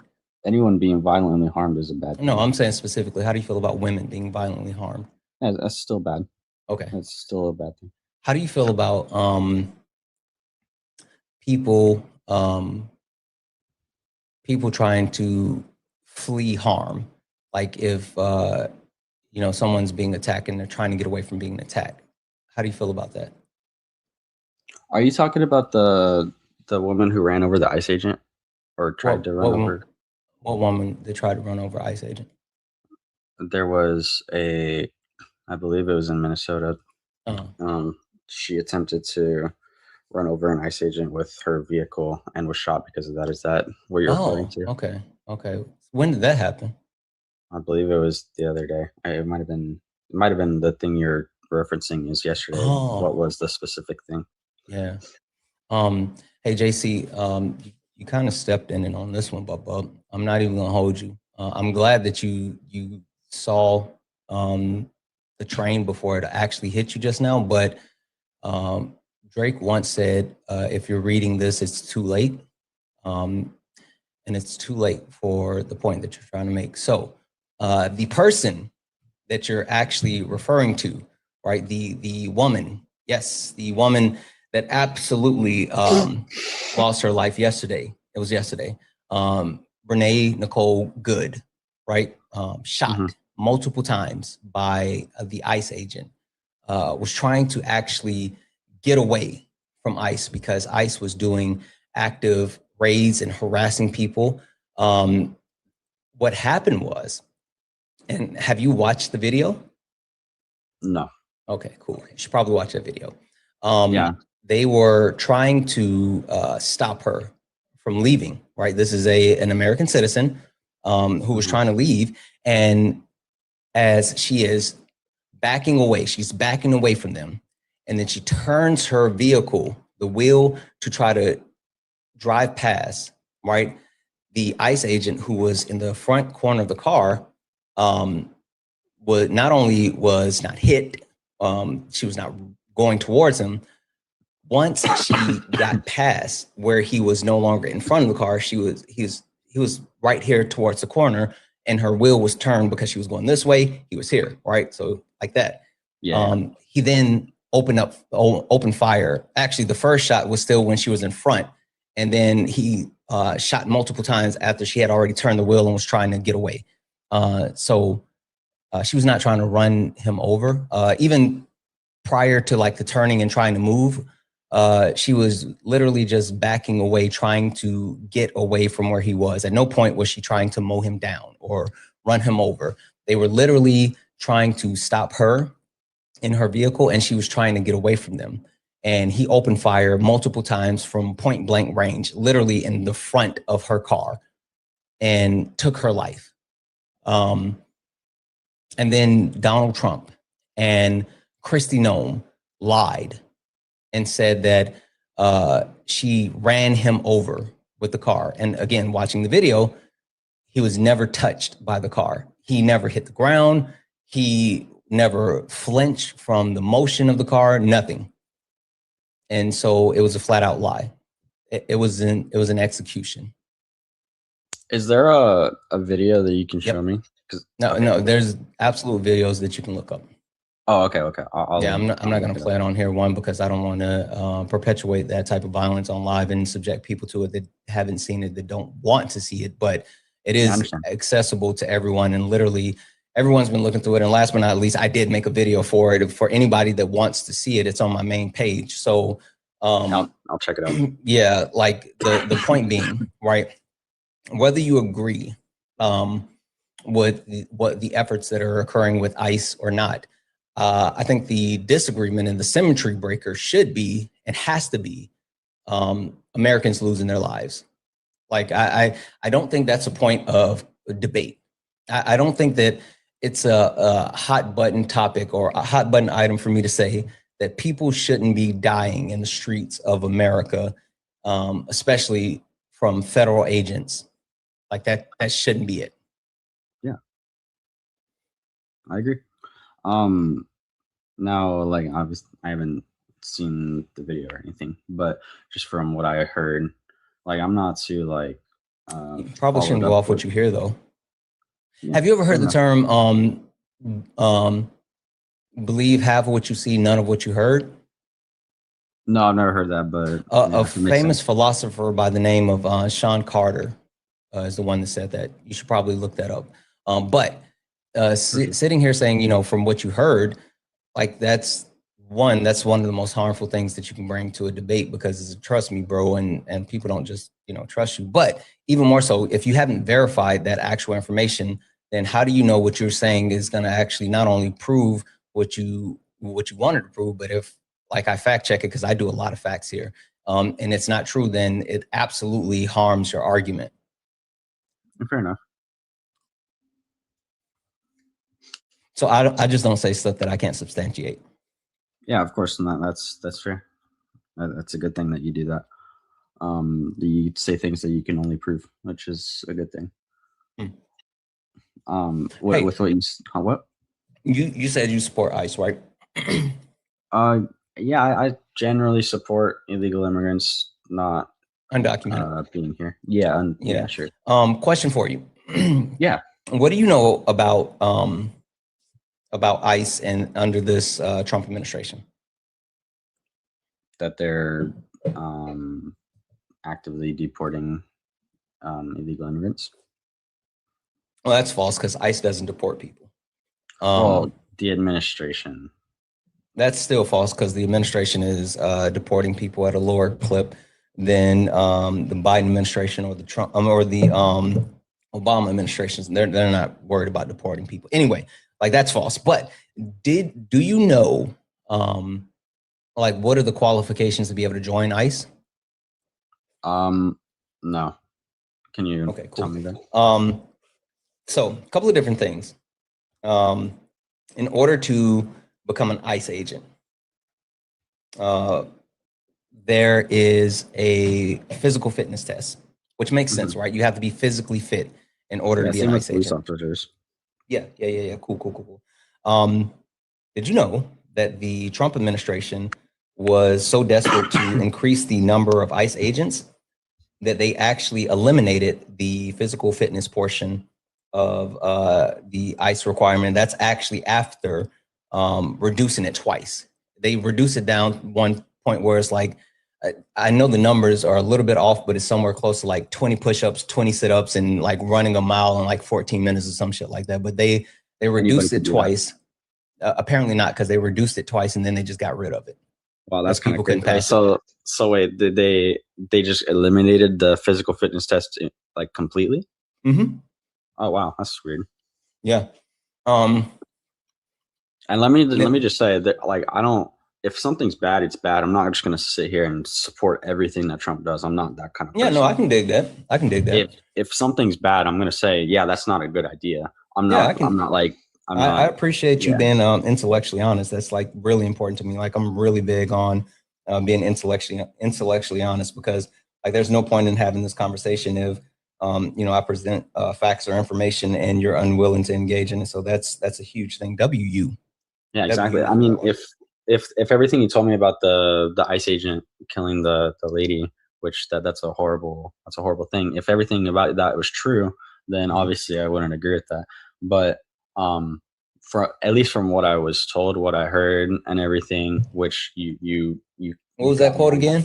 You got me on that. I just said that. You got me on that. So I'll have to look into it. But real quick, I just want to say, like, I'm not like too into everything. I don't stay followed up with most things anymore. Yeah, I can tell. I mean, like what you said to start the conversation, I could tell that you had no idea what happened yesterday and how big of a deal it is. Like, it's a worldwide issue, not a Minnesota or local issue or whatever. So like that one doesn't shock me. Really quick though, because I really want to make sure that you understand this, because I was driving a point here. Outside of the physical fitness portion, When's the last time you got your hair cut? Like 3 weeks ago, 2 weeks ago, maybe. Okay. Did you know that now it takes longer to get a barber's license than it does to become an ICE agent? How long does it take to get a barber's license? I think it's, what is it? 6 months or something like that. The point that I made, hold on, let's see. 1 second, let me get the exact time for you. And the barber's license, typically 9 to 12 months. And you have to have 1,000 to 1,500 hours before you receive your barber's license. And that depends on like states and all this other stuff. Hold on a second.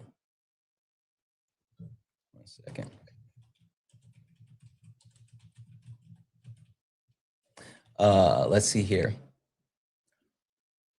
To become an ICE agent, it takes 16 to 27 weeks, depending on your area. Oh, no, sorry. They just rolled it back. Now it's 13 weeks. I see.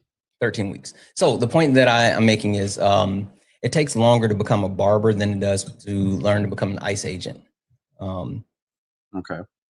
Oh, also, like ICE agents are like federal positions, and they got guns and like authority and immunity and all this other stuff. So like it's important that we do background checks and like all this other stuff, right? Did they get rid of background checks for that? Nope, they completely reduced the background check, so it's more accessible for people to be able to gain access to become ICE agents. They dramatically reduce the requirements around the background check. Okay. So with all of they also implemented a signing bonus, right? Where depending on your level of expertise, if you're a former ICE agent or your fitness level, blah blah blah blah blah, you can get up to $50,000 as a signing bonus to join ICE. So I think I heard about that. Yeah, super enticing to people, right? Super enticing to people. So you combine the fact that now they are forking over cash to become ICE agents. They are reducing the physical portion of it. They are streamlining how long it takes to learn to become an agent, and they have lessened the strictness around the background check. Do you know who has started to join ICE at a super high clip? Who? Have you ever heard of the Oath Keepers? No. What about the Boogaloo Boys? Nope. What about the Proud Boys? No. Okay. Are these like Have you ever heard of the Triple K? Oh yeah. So the Oath Keepers, the Proud Boys, the Boogaloo Boys, they're all in the same vein. They're white nationalist hate groups, white supremacy hate groups, that literally all of them, and they have started joining ICE. Okay. So not only has ICE been reduced when it comes to the amount of the requirements in order to be able to join, the limits around everything, but now they're infiltrated with people that are active hate group members that are out to harm Black and brown people. And so now it gives them coverage to be able to do so. Angry leftist, guess what? I'm going to mute you. Come up here and talk to me about it. You said proof. Yeah, there's multiple. Again, I don't say stuff that I can't prove. I'm not like you guys that just randomly say stuff. So yes, I can absolutely prove it. Anyway, with that being said, there's been an influx of those people who are active members of that hate group joining ICE, and it gives them coverage to be able to, engage in activities that they enjoy with federal immunity. Activities that they enjoy, you said? Mm-hmm. Like what? hate-filled shit, harassing Black and brown people, assaulting Black and brown people, you know, those types of things. What's the goal of ICE, in your opinion? The goal of ICE is to maintain and detect the undocumented immigrant presence within the United States. You know what? You're getting ready to go to something that I absolutely wanted to cover. Cool. Really quick, because I'm going to pull up. I want to give you the most accurate number, but can you tell me while I'm doing this, what do you think? Same question for you. What do you think the goal of ICE is? To protect the country from illegal immigration. What do you mean? Just to either document these people so we know who they are, or to get them out of here. What do you mean? Did that not make sense? Or no, I guess I'm looking for you to be a little bit more specific. Oh, so finding people that have entered our country illegally and either getting them deported with their family, or I'm not sure if this administration is doing this, but this is something that I think would be a good idea. Trying to get them documented and help them pay taxes and stuff like that. Yeah. Through the legal way. But I think the issue is that the legal way is way too complicated and hard. So I think instead of supporting illegal immigration, I think it's a better idea to make the legal way easier, so that instead of us having people we don't even know who they are here, and that could be bad for our country, we instead have a faster and a better way to make sure they are good interests for our country. Okay. That's something. Cool. Yeah, ICE ain't doing none of that shit. Like, oh, really? None of it. No. They're not deporting. And they're not like the Trump administration isn't trying to address the actual influx of immigration. Like, they're not passing any type of legislation to address immigration. I was trying to find this exact number for you, but I don't see the updated information past the end of October. So this number may have increased, but I wanted to try to give you this anyway. So in the prior existence of ICE, like outside of this current Trump administration, in the prior existence of ICE, ICE had detained 120 United States citizens over a 10-year span, 110 American citizens, right? Okay. I'm sorry, 120. I said 120 American citizens for the last 10 years. In the past 10 years, 120 American citizens were detained.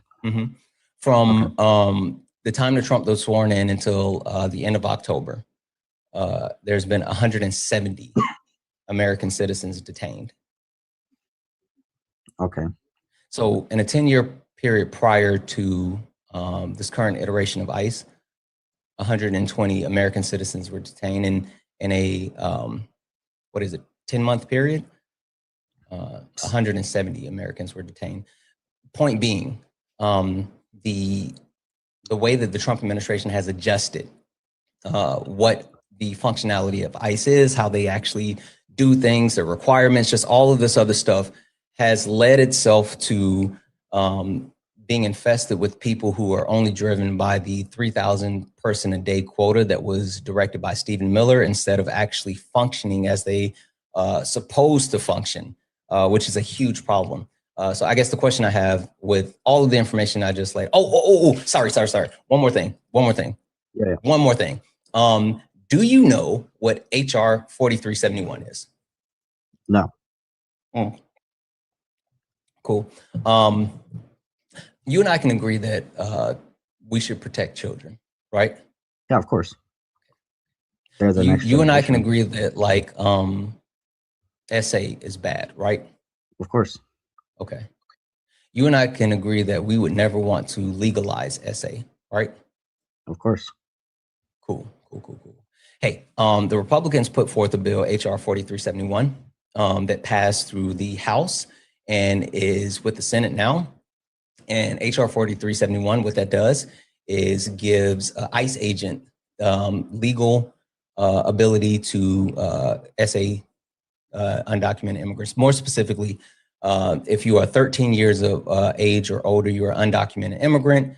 ICE has the ability to do invasive searches, which include cavity searches, without the 13-year-old being accompanied by any type of supervision. So they don't have to be accompanied by a parent, a guardian, a lawyer, a social worker, none of that. If HR 4371 is passed, then it gives ICE agents the ability to do those searches under the premise if they think that these 13 years of age. People keep saying 12, and the only reason I don't say 12 is because the piece of legislation that I see says 13, and so I don't want to say 12 if I can't find where it says 12. People keep saying 12, but when I read it off, it says 13. So 12 or 13. So just to be safe, that's why I always say 13. But it gives them the ability to do those invasive searches of minors without permission or accompaniment of adults. Now, one other quick fact or question or whatever. Do you know who is the leading perpetuator or, of child porn, whether it's producing, owning, or even touching kids? Do you know what group leads that, like all of those categories? Wait, that stuff's actually created? Yeah. What the heck? Do you know who not only creates, but holds that type of child porn and then also leads in the demographic as far as touching kids? Did he? Of course you would blame the black man. No, that has nothing to do with it. It's just he was arrested for that. I'm pretty sure. No, I'm not talking about an individual person. I'm talking about like a group of people. Group? Yeah. Oh, I didn't know there was groups for this crap. That's I got you. Don't worry. White men overwhelmingly perpetuate, and they lead the category as far as it's like 72% as far as owning it, like 78% as far as producing it, and I think it's like 80 something. I can't remember the exact percentage at the moment as far as leading, as far as touching kids, but they lead in all of these categories, right? What percentage of ICE do you think is white men? Probably most of the percent, since you're asking this question. 90%. Okay. 90% of ICE current force is white men. That's right. 90% of ICE is made up of white men. White men lead in production, holding child porn, and also touching children.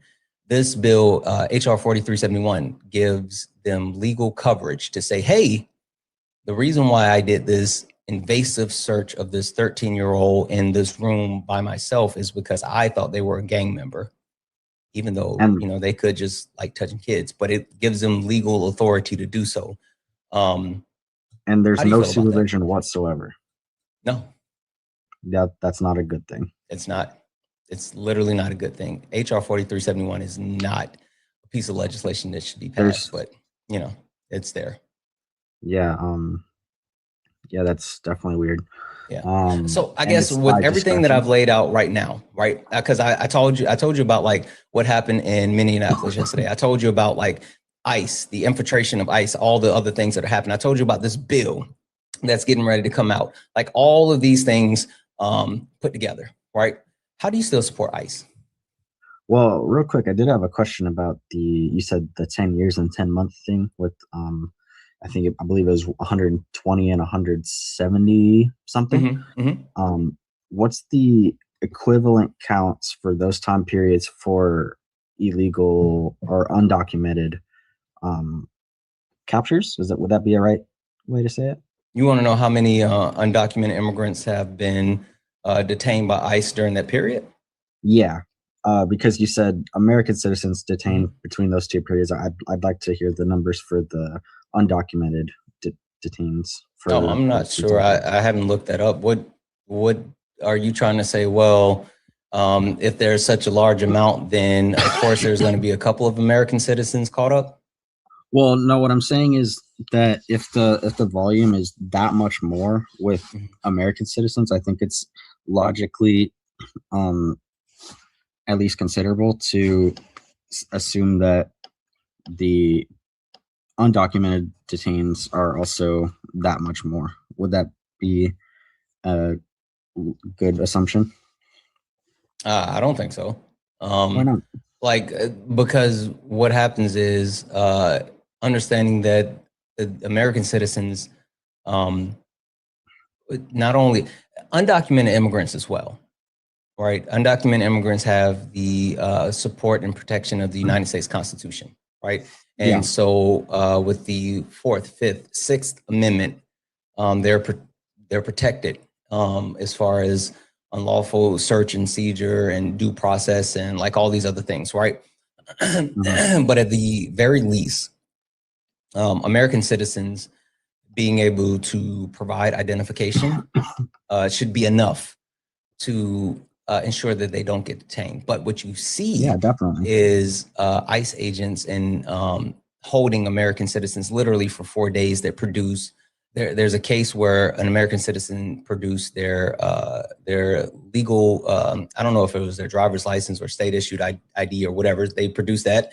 They said it wasn't good enough. They produced the birth certificate. They said it wasn't good enough. They even produced the records from the hospital where they were born in the United States of America. And they said those documents were falsified, and they held an American citizen for 4 days until they finally released him, realizing that he was actually an American citizen. So the point that I'm making with that is like this administration, these people that are currently in charge don't really care about making sure that they're not harming American citizens. They're just doing the thing. Well, I mean, there are fake IDs. But I mean, with all of those different things that you named that identify that they are an American citizen, they shouldn't have been detained. But I mean, like, but let's they say were for 4 days. I understand. Let's say me or you were detained for that reason. That's a lawsuit waiting to happen. You're gonna make a bag, you know. So I mean, it's not like it's a good thing that they got detained, obviously. But like, as an American, you could like sue them and or like maybe just not infringe on people's constitutional rights. I mean, like that's another idea, right? I mean, let's not put people through trauma and create victims, right? Like we could just not do that. Of course, yeah. But when I'm saying that mistakes do happen, and when they do happen, there's always a solution to them. So even with police officers, like not all police officers are perfect people, and some make mistakes, and it makes all police officers look bad. But maybe we should stop giving police officers coverage. Right? How? What do you mean? Oh, I'll get to that. Give me 2 seconds. I got 2 quick thank yous, and then I'll tell you. Yeah. Debbie's in the chat for Brittany. Brittany sent a $5 donation saying there's also a chance that she didn't even know they were ICE. She tells them to drive around her, and then they yell to get the F out of the car, then approaches her without identifying herself. If dude in the mask with pew-pews yell at and approach me, I'm driving away too. Yeah, that's absolutely true. She did wave because she thought that they were trying to get around her, and so she pulled over and she told him just to go around her. That's absolutely true. That was in the video. W's in the chat from Ben, who sent a $5 super chat to say, if you can make it to your local law enforcement, then you probably shouldn't be allowed. If you can't make it in your local law enforcement, then you probably shouldn't be allowed to be a federal officer. ICE standards are non-existent. That is accurate. That is accurate. Guys, if anyone else likes to support the live, you can do so. Cash App, PayPal, Venmo. Pay links and Linktree in the bio. Santana Speaks For You. Santana Speaks For You is the best way to support the live. Everything's accepted, anything's appreciated. If you're over on the YouTubes, make sure you hit that thumbs up button.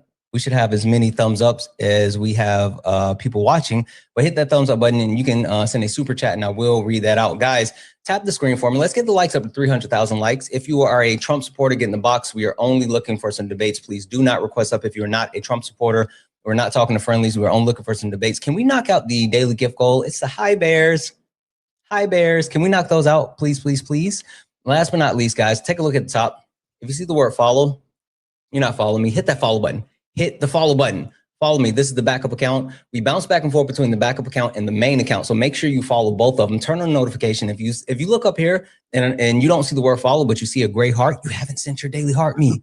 Send it. It's only 1 coin. It'll boost the live, push us out to the FYP. Again, if you are a Trump supporter, get in the box, and because we are only looking for some debates. All right, JC, you said how so? A question for you with cops. Yeah. Do you know with the police force, if I am a police officer in South Carolina and I get like something put in my jacket, right, my file, and I'm like fired for misconduct or whatever, can I move to Washington State and become a police officer? I think it depends on the specific department, but yeah, probably. Yeah, overall, the information isn't shared from police force to police force, which gives police officers the ability to be fired or have records of misconduct, a history of misconduct, and they can actually move with impunity, even though they have history of harm. Well, in the background check to become a police officer, they can reach out to the other departments. It's up to their discretion, though. Yeah, but a lot of times they don't. It's the states run most of their police force within a silo. So, yeah. Which labor union do you think is better? The police labor union or like the other labor unions throughout the country, like Dockers or any of those other? Do you think any of those other labor unions are better, more funded, or more impactful than the police labor union? So by better, you just mean more funded or more impactful? More funded, more impactful, who creates better protections for the people within their union? Probably the police one is the most protective, I'd say.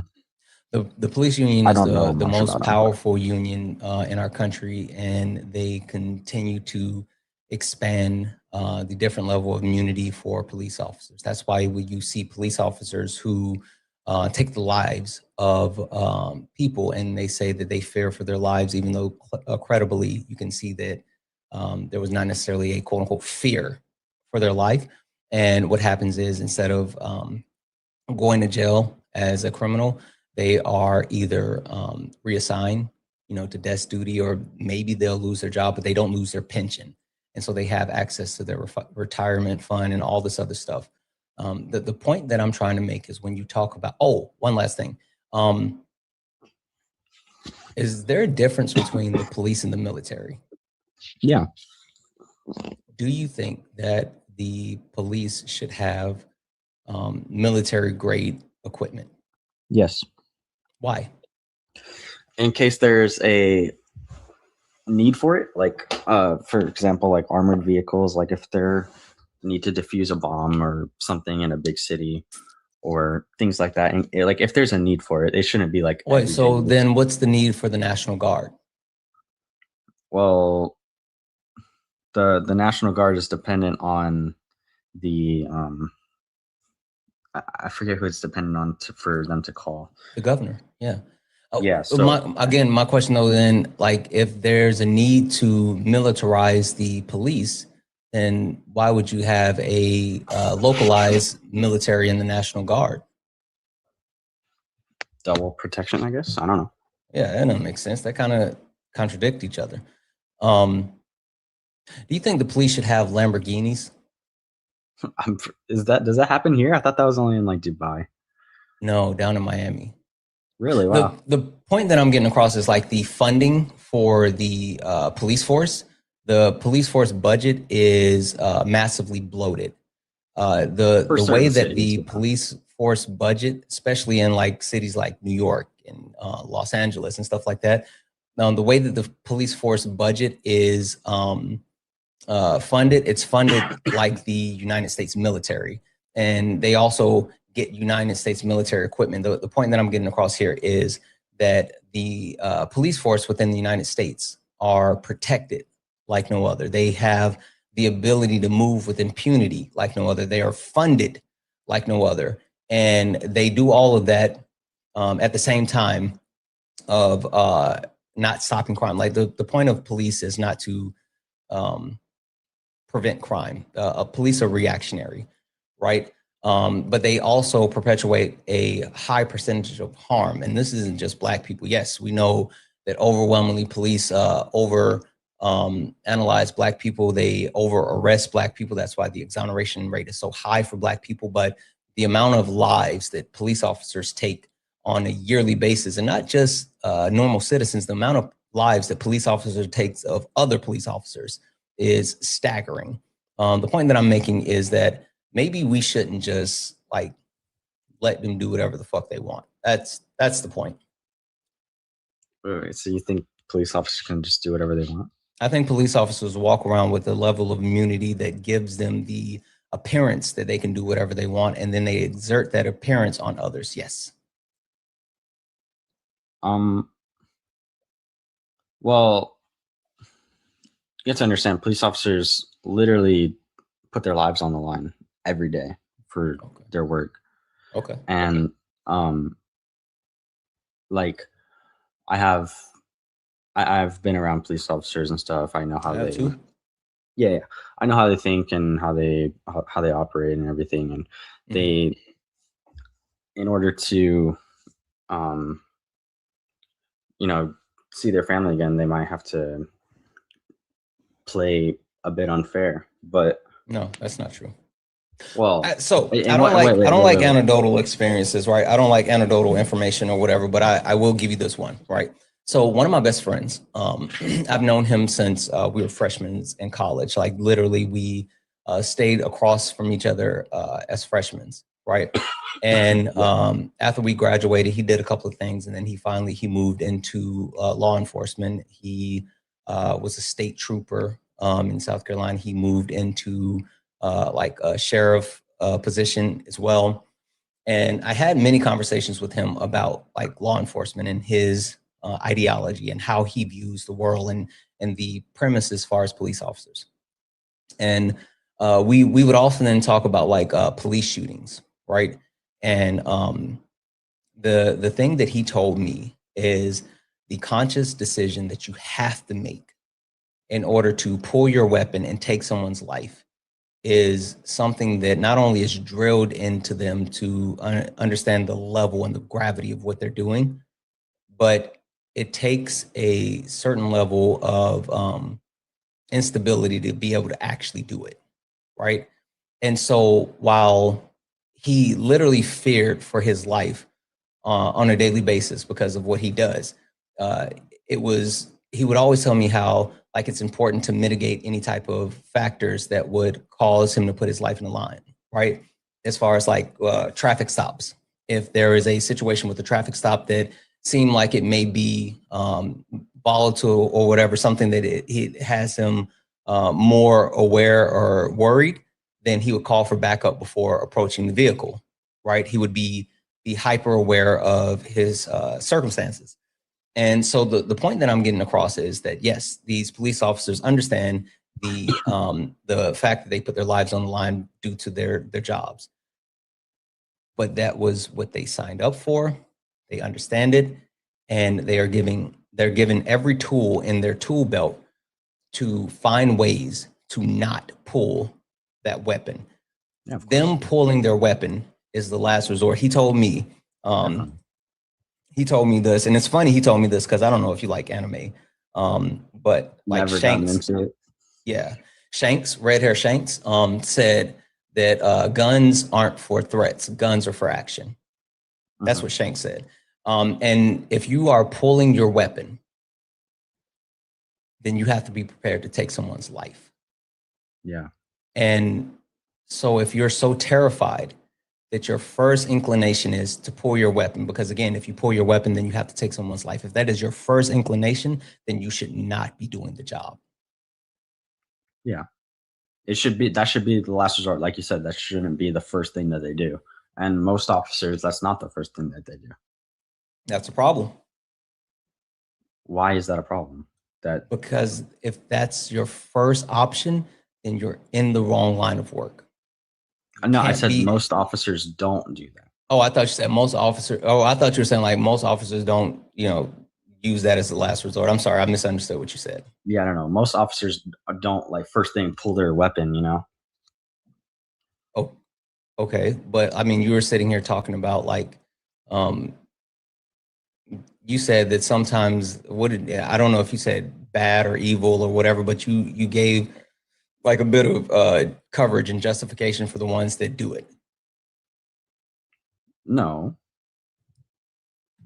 You said in order for them to get back home to their families, sometimes they have to, do bad, or you said something along those lines. I said they have to play unfair. Yeah, play unfair. But why? I was more so referring to like tasers, because not everyone owns a taser or walks around with a taser, and like batons. It's like a little bat, basically.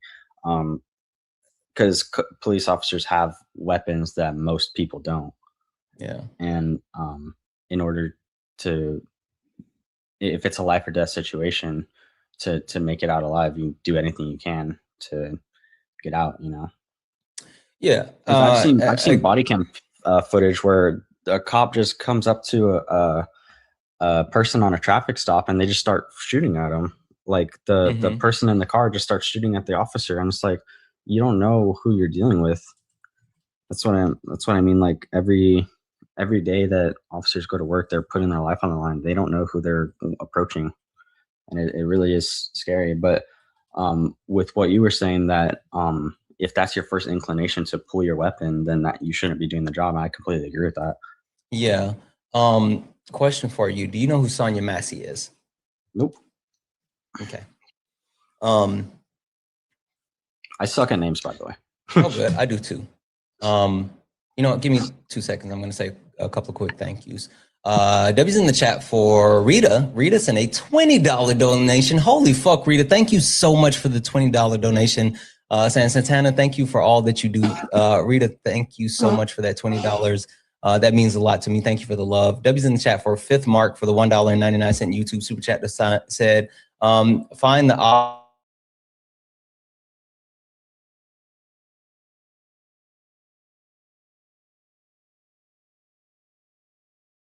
I'll check it out.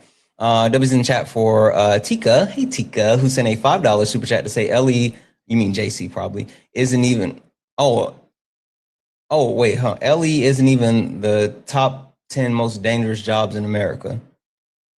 Policing? Yeah, no, yeah. Oh, law enforcement. Yeah. I would look that up. W's in the chat though, guys. If anyone else would like to support the live, you can do so. Cash App, PayPal, Venmo, all the pay links and Linktree in the bio. Santana Speaks for You. Santana Speaks for You is the best way to support the live. Everything's accepted, anything's appreciated. If you are over on the YouTubes, you can send a super chat and I will read that out. Guys, make sure we're tapping the screen. Let's get the likes up. We should be at 300,000 likes. You know what, chat? I think that we've been sitting here and you guys have been listening to me talk for too long and you guys aren't being active participants, and I need you to be active participants. So this is what we're going to do. I'm going to set a stretch goal. I believe in you. I believe in each and every one of you. So I'm going to say 10 minutes and we're going to get up to 300,000 likes, or I'm going to turn the comments off. And I don't know how to turn them back on. So if I turn the comments off, then we might not be able to comment. So tap the screen. Tap the screen. Also, guys, knock out the Daily Heart Me, please and thank you. JC, you said that you don't know who Sonya Massey is. No, I don't. Okay. How threatening do you think boiling water is? Depends on like if it's being thrown at you or if it's on the stove, or like depends on in what context. What do you mean? It's just boiling water in general, like on the stove. It's not threatening. Would you kill someone over boiling water? No. Yeah. Sonya Massey lost her life over boiling water. A cop responded to Sonya Massey, who was a 36-year-old Black woman who called because she was in distress, right? And the police officer who responded to the call said that he felt like his life was threatened because she was, or his life was in danger because she had a pot of boiling water that was on the stove, and she threatened to throw the boiling water on her, and so he shot and killed her. She was in distress, like literally, she was literally in distress, having a break from reality, and that's why the police officers were called. And instead of actually coming and aiding her and helping her in the time of distress, she lost her life because she threatened the police officer with boiling water. Did she like try to throw the water at him? So technically, no. Technically, some people say, oh, it's not threatening. She was standing near the boiling water. She was saying, the quote is, I rebuke you in the name of Jesus. And that's why he said that he felt like she was threatening him with the boiling water because he was close to it, and she was saying that. And so those were the quote unquote threats. But yeah, she never threw it. She never grabbed it to throw it. She never said, I'm going to throw this on you. But the fact that she was in the proximity of the boiling water and saying, I rebuke you in the name of Jesus, he felt like his life was being threatened, and he shot and killed her. How close were they? They were in her like kitchen. In distance. Oh, okay. So I mean, they were in her house. He responded to a 911 call for her because she was in distress. She was again having a mental break from reality. Okay. Yeah, that's there's no reason she should have been shot if that's the full story.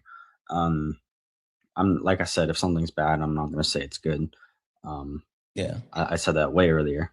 Yeah. The point that I'm getting across, right, is the idea that like police officers are these bastions of virtue, these protectors of peace, these people that are out here and they're trying to just get home and see their families again. They're literally making decisions in real time that are unnecessary, that are actively harmful, right? I mean, I talked about the over-policing of Black people, right? The way that Black people are overly arrested and then in return massively exonerated, right? And Black people have a tendency. Did you know? Real quick, what does exonerated mean? Meaning that they are released due to either lack of evidence, being found innocent, or something along those lines. But okay, so they were even detained, though they were arrested, and then there was nothing found against them, so they just got released. Yep. Okay. Yep. Black people are disproportionately exonerated for being arrested. Okay. Did you know? Did you know? I just talked about Sonya Massey being in distress. But did you know, because of police, Black people can't drive while being Black without being harmed by the police? That doesn't make sense? Yeah, please explain that to me. Sure. There's a study that was conducted that shows the disproportionate way that police stop Black people during the day versus stops at night. Why do you think that police stop Black people during the day more than they stop Black people at night? Well, police generally stop people for traffic infractions. That's normally why they stop people. Yeah, sure. Traffic infractions. Yeah. Why is it that the actual proportionality as far as stops dramatically shift and decrease versus day and night? Maybe people drive safer at night. Are you trying to say that police officers pull people over just because they see that they're Black? Is that what you're trying to say?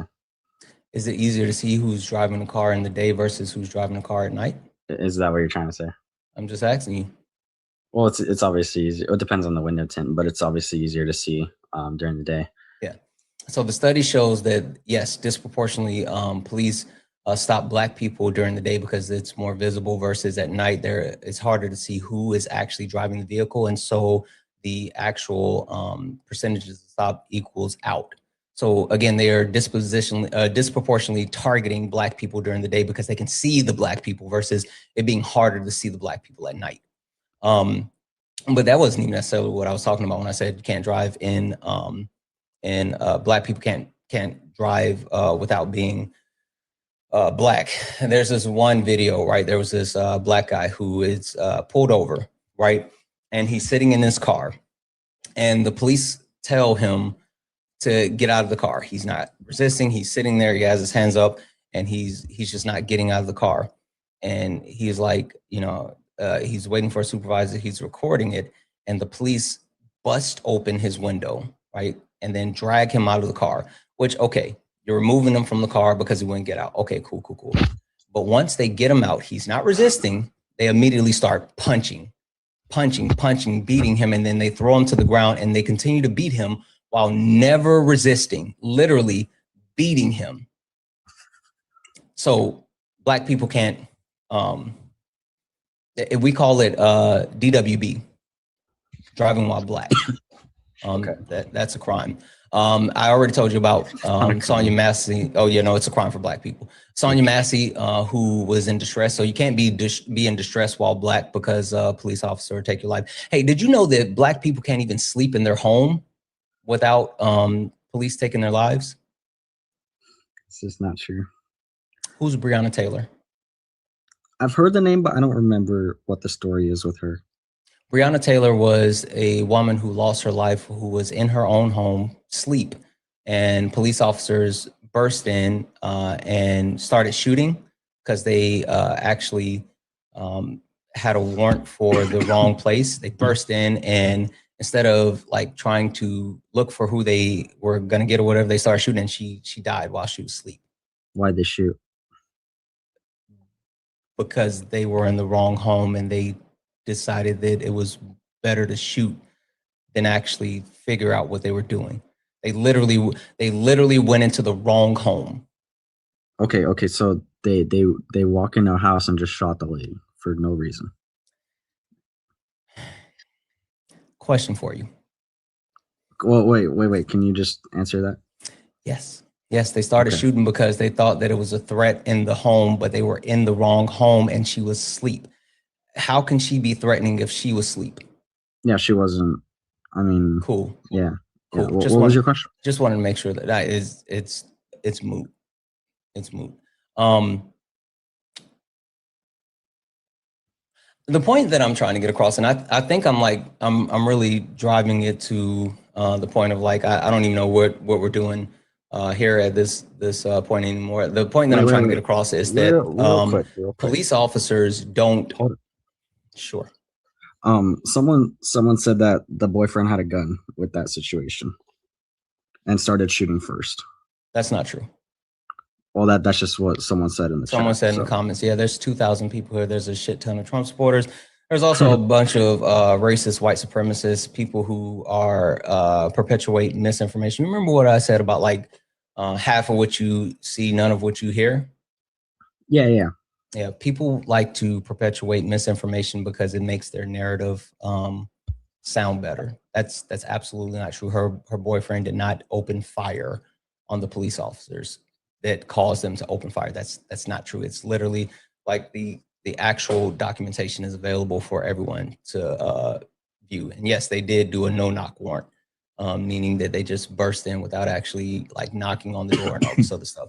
Like it's all of this information is actually accessible. So okay, but you did kind of inaccurately tell me about that one. You said that they just walked in and shot her, but you didn't mention that the boyfriend did have a gun. Whether or not he started shooting first, like having a gun is like still, and he was probably.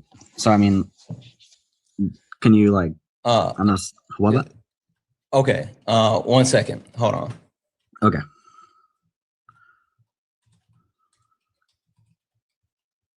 One second.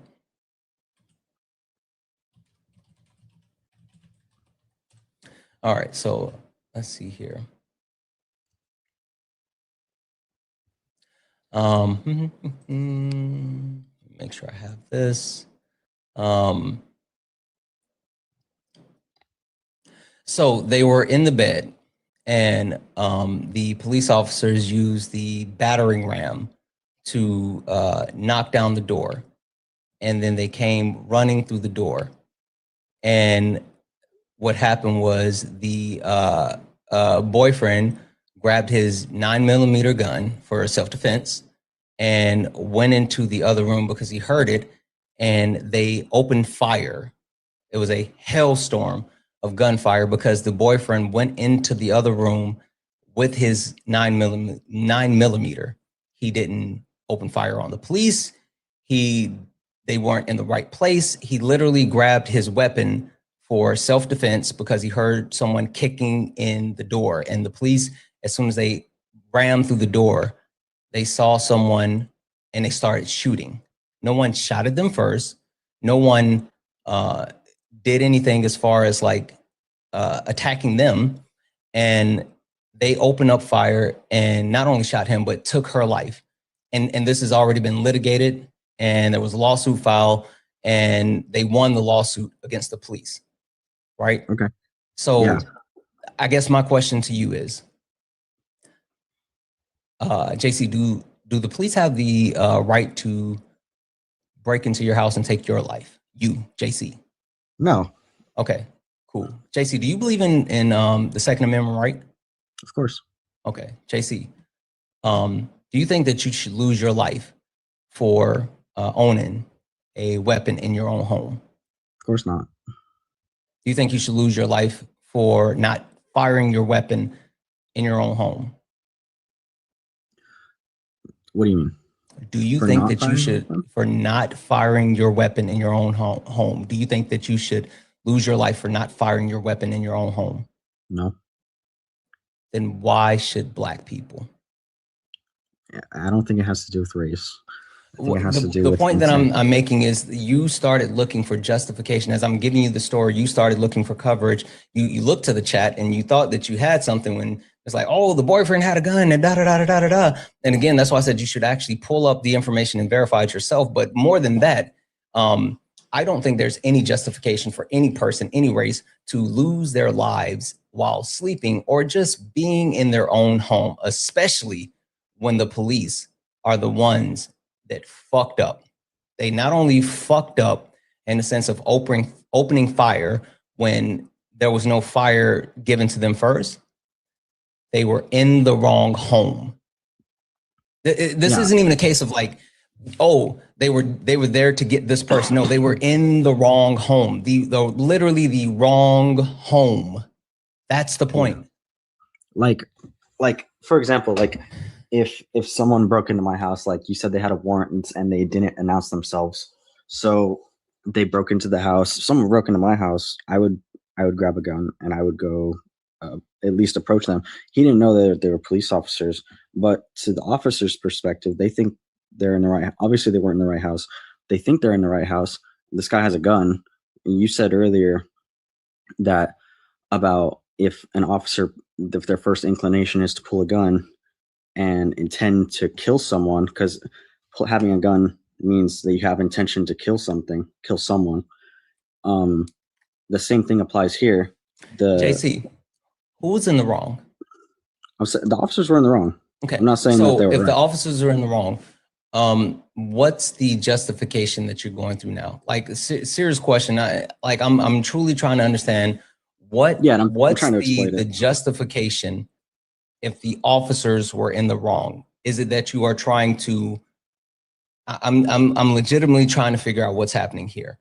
Yeah, is it that you think that the officers are still justified in taking Breonna Taylor's life, or they did nothing wrong? I'm confused as far as what's happening here. Yeah, no, it was a tragedy that her life was taken, obviously. But the thing I'm trying to convey is that in their perspective, in the officer's perspective, in the time of when everything was happening, they thought they had the right house. They were in the wrong house. That's non-negotiable. But in this time, they were in the wrong house, and they saw a gun for a person that had a warrant to arrest. They didn't have a warrant to arrest him. Well, like I said, they were in the wrong house. They thought that was the person they had the warrant for. The fact that they were in the wrong home negates everything that you're about to say after that. Yeah, Like, I completely literally. Can I please explain what I'm trying to say? But please? literally, hold on. I need you to hear this because again, I hear you trying to run coverage, but the fact that they were in the wrong home negates any of the actions that occur after that. Like the police officers should have been trained properly in multiple instances, but at the very least, they should have been able to read and understand the home that they needed to go into. So everything after that is cope. No, bro. Okay. Can I please convey what I'm trying to do? Sure, but it's all cope. Okay. Let me just put my point out there. I'm trying to say what you're saying, but also at the same time, you're trying to cope. Yes, you're trying to agree with me, but you're trying to cope at the same time. No, go ahead. I mean, that's what it is. If you're sitting here saying that the police officers are wrong, but yet you're still trying to find a way to actually to exonerate them in some portion, then it's all cope. It's all cope. They're wrong. Let me just make that very clear. They were wrong. Then why isn't a hard stop right there? If they're wrong, period. Okay, we could. Why is that not the end of the sentence? I'm just trying to explain why what happened. Go ahead. Let me make it very to be fair, you can't explain why what happened when you didn't know about the case 20 minutes ago. So what you're trying to do is point your logic to what you believe happened, not what actually happened, because you don't actually know the details of the information that you're speaking on. You just learned about this. So you're shifting to, you're not there, but you're shifting to a stance of being an ultra crepidarian. You're not there, but you haven't actually looked up the information for yourself yet. You haven't actually checked out the details of the case yet. You're only just going based off of what you've learned and your limited knowledge. And now you are trying to tell me justification with your limited bit of knowledge off of what I've explained to you and what you maybe read in the chat. So just so we are clear on that, that's what's happening. Well, sure. Let me just say what I'm trying to say, though. Is that fair? Thank you. So I just want to make it crystal clear. The officers were wrong. It was the wrong house. Shouldn't have been there. They should have been at the right house. But in their perspective, when they were at the house that they thought was the right house, they have a warrant. Do you know what the warrant was for, by the way? No, I can look it up, but okay. I'm not sure why that's pertinent. Well, what if? Oh, well, so it'll make more sense once I get that. But anyway, so actually, you can look it up. I'm not gonna look it up, but you can look it up. Look it up and find out what the warrant was for. I don't know if it'll kick because I'm just on my phone, so I don't know. No, that's fine. You can swipe up. I got a couple of people to thank anyway, and you can do that. Okay. Let's see here. W's in the chat for Elaine for the $1 donation saying, doing dishes. I'm sorry, Santana. I love you. I love you so much more. Thank you so much. I really appreciate the love. And I'm glad that I can help you through dishes duty. W's in the chat for Heather for the $10 donation saying, I'm a first degree black belt in Taekwondo, and the same line goes for martial arts too. In martial arts, they don't teach us, in martial arts, they don't just teach us that you have to do the right moves, but they teach us how to avoid the fight. Exactly. Like that's literally the point. W's in the chat for Mike for the $5 donation saying, what in the hell is wrong with me when I hear a story that what in the hell is wrong with me when I hear a story of someone was killed while sleeping? I don't say that was fucked up, or am I in the wrong? Like, yeah, I completely agree. Like, what are we even doing at this point? Like, it's wild. It's wild. W's in the chat for Jacob for the $5 donation saying, thank you, Santana, for exposing Breonna Taylor's case. The news media has always said that the boyfriend shot first, which is not true. I had no idea that the cops did that. It's a damn shame how corrupt the world and the cops are. I hate to hear people losing their lives like that. It's a shame. It absolutely is. W's in the chat for Nicia. Did he leave?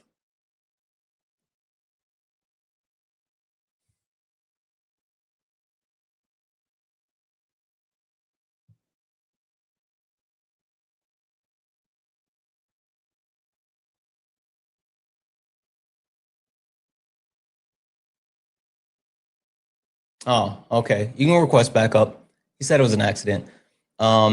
Hey, Santana, it makes me sick how anytime a black person loses their life, it's always try to justify it, even while being disinformed. I'm getting my master's in all the way in England because I was truly scared to be in this country, especially now. I completely get that.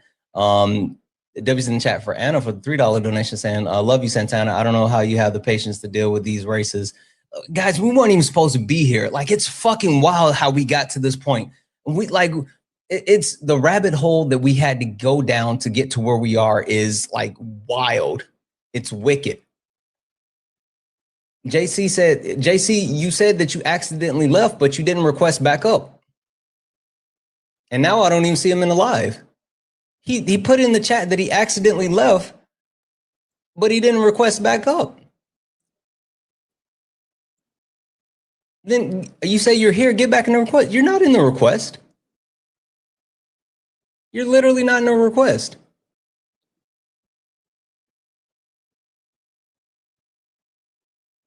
Yeah, you're not in a request. W's in the chat for Holden for the $4.99 super chat.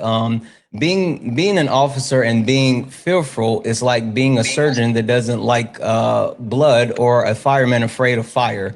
That's absolutely correct. W's in the chat for Holden. W's in the chat for Tika. Hey, Tika again, who sent a sent a $10 super chat to say, love what you do, Santana. You, Dean, Matt, Parker inspired me to speak up and speak out. Friends now come to me for advice on how to talk to their MAGA family. LOL. That's fucking awesome. I'm really, really happy to hear that. I've been able to give you anything that has been beneficial. That means a ton to me. W's in chat for Jay for the $5 super chat to say, nah, Santana, you got it wrong. They told her to take the water off the stove. Holy shit. I gotta go back and look at that. They told her to get the water off. Holy shit. I gotta go look that up. She said, they rebuke you and then they unalive her. You my op, you know we ops, Jay. W's in chat for Jay for the $5 super chat. Holy fuck, I gotta go ahead and look that up and make sure I had that clear. I was misinformed on that one.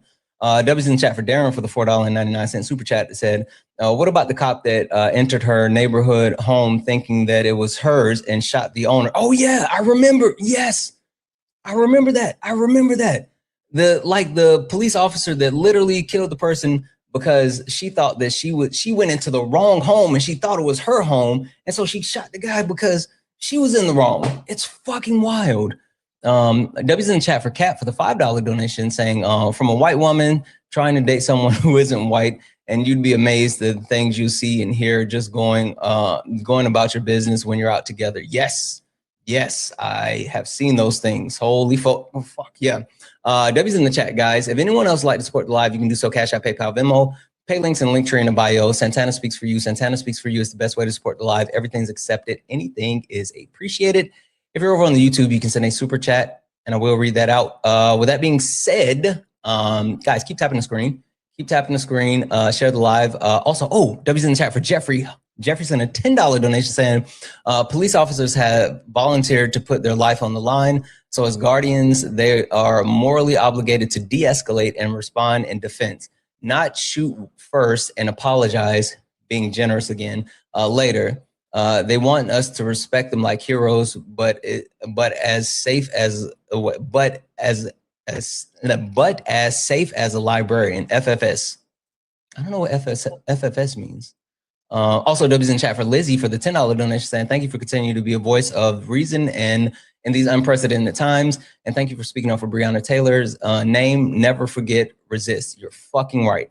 Listen, I kind of want to shift for half a second, JC. And I know we're getting into the weeds of Breonna Taylor, which takes away from the entire premise that I was going down, which even more so takes away from the direct premise as far as like the over-policing of Americans as a whole, the police state that we live in when it comes to our country, just like everything, for fuck's sakes, got it.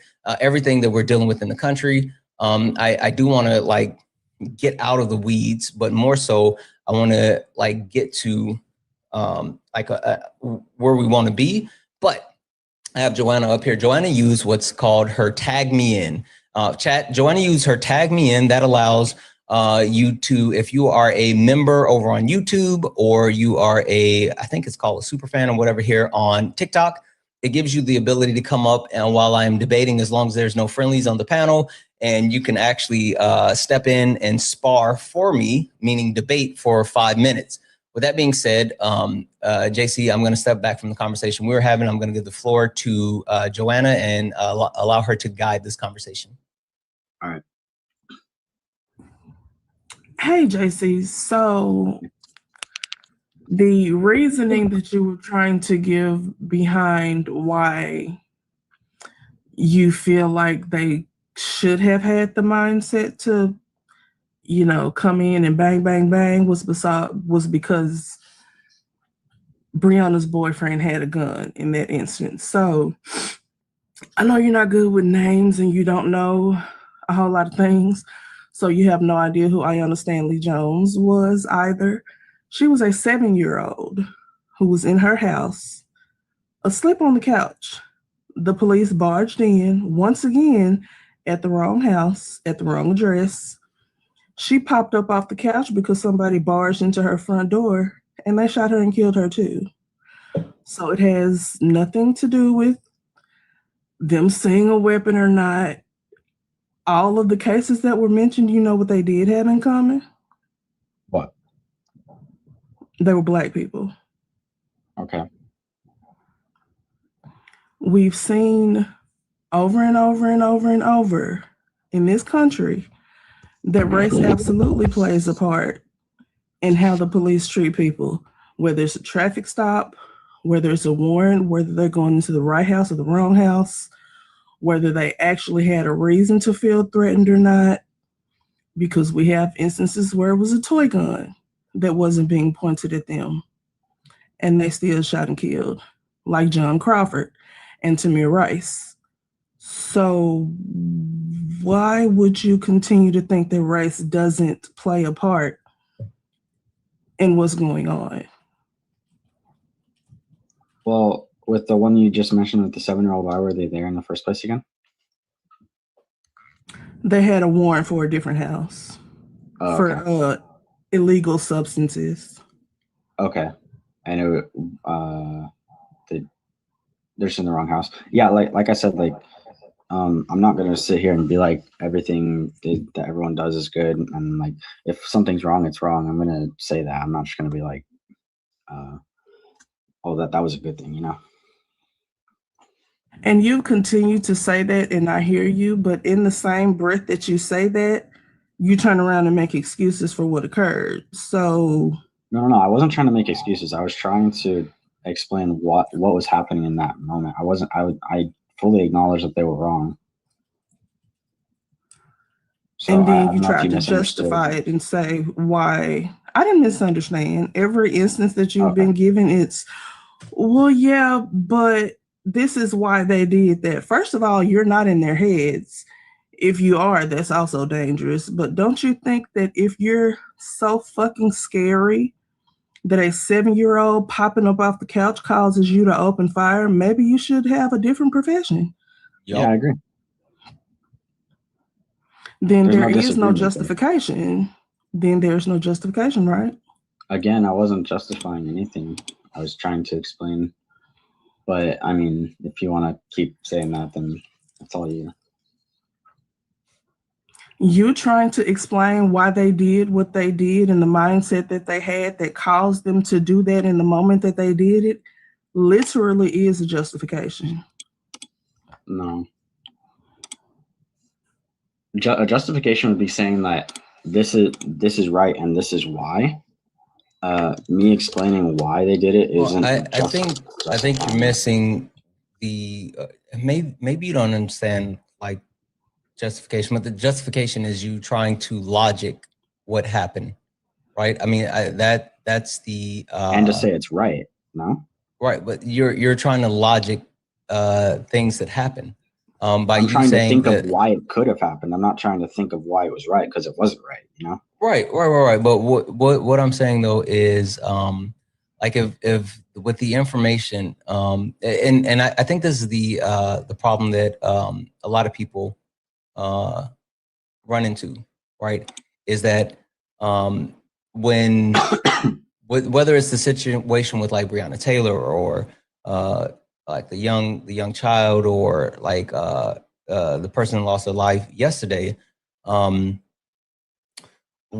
we tell you about a loss of life, we tell you guys about like, hey, this person actually lost their life. It shifts to, oh, what did they do? Right? And even more so, because my first thought when someone loses their life is not like, well, what did they do? But regardless, even after, let's say I grant you the premise of wanting to understand what did they do, right? When you're told about the incident that caused them to lose their life, then I don't know if it's for like debate purposes or whatever the case may be, but moving from, all right, well, yeah, but that car was kind of threatening, but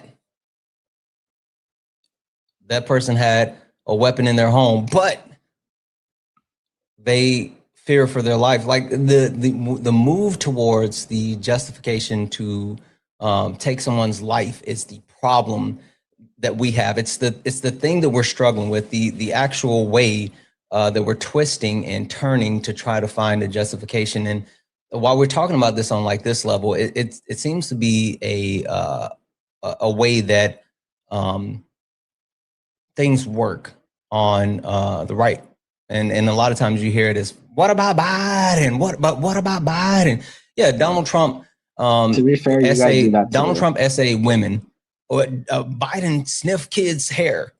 Like to be fair, you guys do that too. Anytime I'm debating a leftist and I catch them in a corner, they just say, "Oh well, Trump was convicted of 34 felonies." Like they just the point that I'm getting across is, I think that at some point we need to agree that just universally some things are bad, and we don't have to look for justification, coverage, or like protection for things that are just bad. That's the point. Sorry, go ahead, Joanna.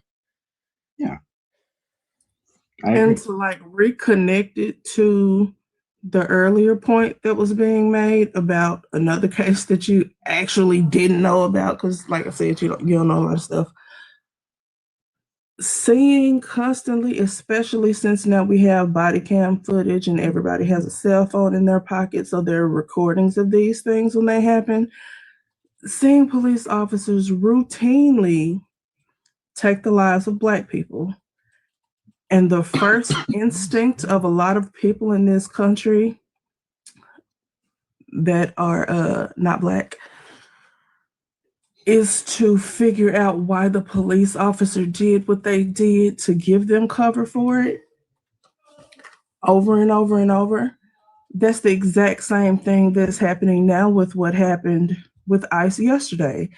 It wasn't, there's no reason for an organization that's supposed to be focused on terrorism in the first place, not undocumented immigrants. ICE was created after 9/11. They're supposed to be focused on terrorists and terrorism. Seeing that and trying to figure out a way why they were correct or give them justification for what they did, or say, well, if she wouldn't have done A, B, and C, then they wouldn't have opened fire, is a problem.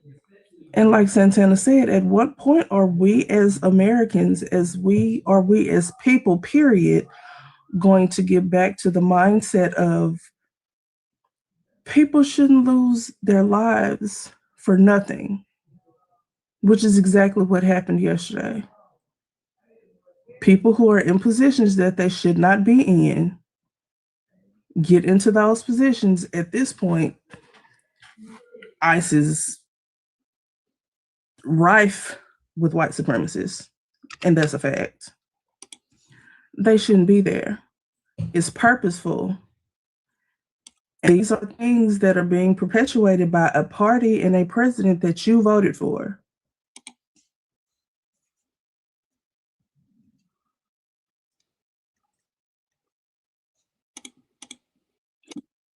Oh, sorry. I didn't know you were done talking. I don't really know what to say to that. You said a lot. Did you hear anything that she said? Yeah, I did. I just don't think that it's fair to. Fair comes in the fall. It's the winter. Huh? The fair comes in the fall. It's the winter. Okay, bro. That was funny. I actually went to a winter fair not so long ago, so it was like a Christmas thing. But I don't think it's a good idea to generalize anything, any sort of people, any sort of group of people, especially when it comes to race, when it comes to professions.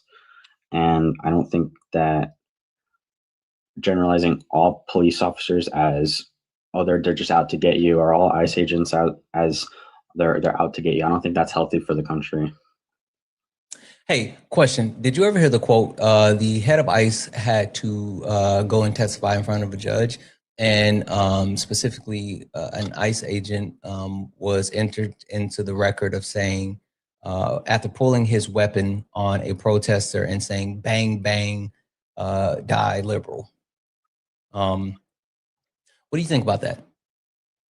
So an ICE agent said in front of a court.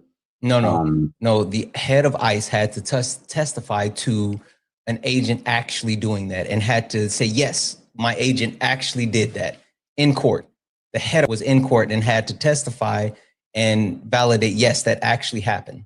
What do you think about that? Did he validate it? Did that actually happen? He said, yes, it actually happened. Yes, in the court, the head of ICE validated that it happened. So he said, bang, bang, die liberal. Is that what he said? Yes, after pulling the weapon, pointing it at a protester. It's not a good thing. I don't think killing anyone for their views is a good thing. The point that I'm getting across with bringing that up specifically is the premise that you have, like that, oh, they're not all bad, or they're just, doing their job or whatever.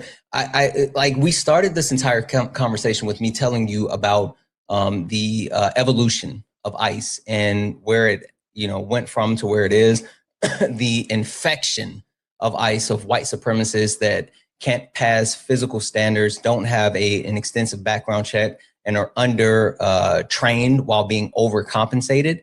And then I also gave you the disproportionality as far as the legislation coverage that they're being able to give to be even more harmful. And again, after all of these things, and even giving you like the information around the testification of the head of ICE, who had to go into a court and under the guise of the legal system and justify and validate, yes, this is something that one of my agents said. It's still just like, well, that's not good. Like, what are we doing? What are we even doing anymore? Like, what's happening? I genuinely don't understand it. So do you think generalization is a good thing? I think being willfully obtuse to the infection that is rampant within our militarized state, the fact that not only ICE, but law enforcement, and hell, the current military is being weaponized and infected with people who are actively trying to be harmful because of this current administration. Donald Trump and his administration is perpetuating harm in every sense of the word, and they're trying to utilize whatever form they can to perpetuate that harm. ICE is nothing but Donald Trump's Gestapo. Do you know what the Gestapo are? Don't they like basically serve whoever's in charge? No, the brown shirts, just Gestapos, Hitler's personal police force. Yeah, that's kind of what I was. Yeah, that's what ICE is. That's what ICE is. And even more so, going back, you made the comment like, oh, ICE, they're getting people out of the country. No, what Donald Trump is doing is utilizing ICE to detain undocumented immigrants and use them for free slave labor, while also putting them in concentration camps. That's what's happening. That's the functionality of ICE under the Trump administration. That's the point that we've been trying to drill home. That's the coup de grace that I've been setting up for this entire time. ICE, their functionality is to detain undocumented immigrants and utilize them for free slave labor, and at the same time sending them to concentration camps. Not sending them back to their home country. Not sending them back to their home country. That's why, do you remember, like, way early in the conversation, I said that Donald Trump is deporting people at a lower clip than Joe Biden and Barack Obama? You remember I said that? Yeah, I remember that. You said that. The reason why I said that is because in order to actually qualify as a deportation, you have to send them back to the country that they came from. Donald Trump is sending undocumented immigrants to other countries and selling them into slave labor, or sending them to places like CCOT. Literally sending them to CCOT. He's also sending them to African countries as well that will accept them. Donald Trump is using them for free slave labor within the US, because slavery still exists legally in the US, but he's also sending them out of the country. Do you know who Palantir is? No, but slavery exists in our country. Is that what you said? Yes, slavery still exists. It's legalized within the US today. Yes. Legalized slavery exists today. Where? In the United States of America. What state do you live in, JC? I live in Washington. Washington State? Oh, Yeah. Washington. Okay. You live in Washington State? Yeah. It's in Washington State. Where? Everywhere. Like, can you give me a city or? What city do you live in? Oh no, don't even worry about it. Don't even worry about it. It's in Puyallup. It's in Tacoma. It's in Seattle. It's in Berrien. It's in Leavenworth. It's all over Washington State. I live in Washington State too. Oh, cool. It's in Spokane. Okay. It's literally all over. Do you know what the 13th Amendment is? Not off the top of my head. Okay. You know what? I'm gonna speed run this. Yeah. 1 second, because I want to read this exactly word for word, bar for bar. Right. I want to make sure I read this off specifically. Cool. Section 1. Neither slavery nor involuntary servitude, except as a punishment for crime, wherefore the party shall have been duly convicted, shall exist within the United States or any place subject to their jurisdiction. That's section 1 of the 13th Amendment in the United States Constitution. Okay. You know what that means? Neither slavery nor involuntary servitude, except as a punishment for crime whereof the party shall have been duly convicted. Duly convicted, does that mean like convicted twice? No? Okay, what does that mean? Just mean going through a court and they convicted them. Oh, okay, meaning having a fair, free trial and held accountable. Okay, so wait, does that mean it's only acceptable through conviction? That means slavery is legalized in the prison system within the United States. If you are a prisoner within the United States of America, you are a slave. You are legally allowed to be placed into slavery. And what happens is prisoners throughout the United States of America are used for free labor in multiple instances. And that's why it's extremely like low labor like rates. Yeah, but there's multiple states that absolutely don't pay prisoners anything. And so not just low labor rates, but like $0. But even more so, right? There's with the actual prison industry within the United States, the private prison industry is one of the most lucrative businesses within the United States. Literally, the private prison industry within the United States makes billions of dollars. People invest in private prisons because it makes so much money. Fucking Michael Jordan invested in private prisons.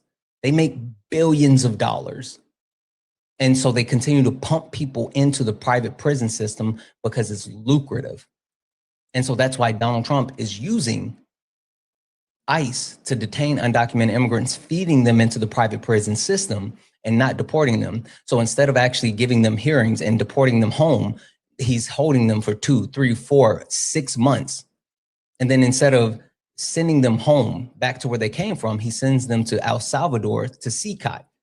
He sells them off to other countries. Okay, well, so you said that he holds them for 2, 3, 4, 6 months. Is that just waiting for a court date? It's supposed to be, but they're actually, instead of expediting court dates, they're holding them and using them for labor.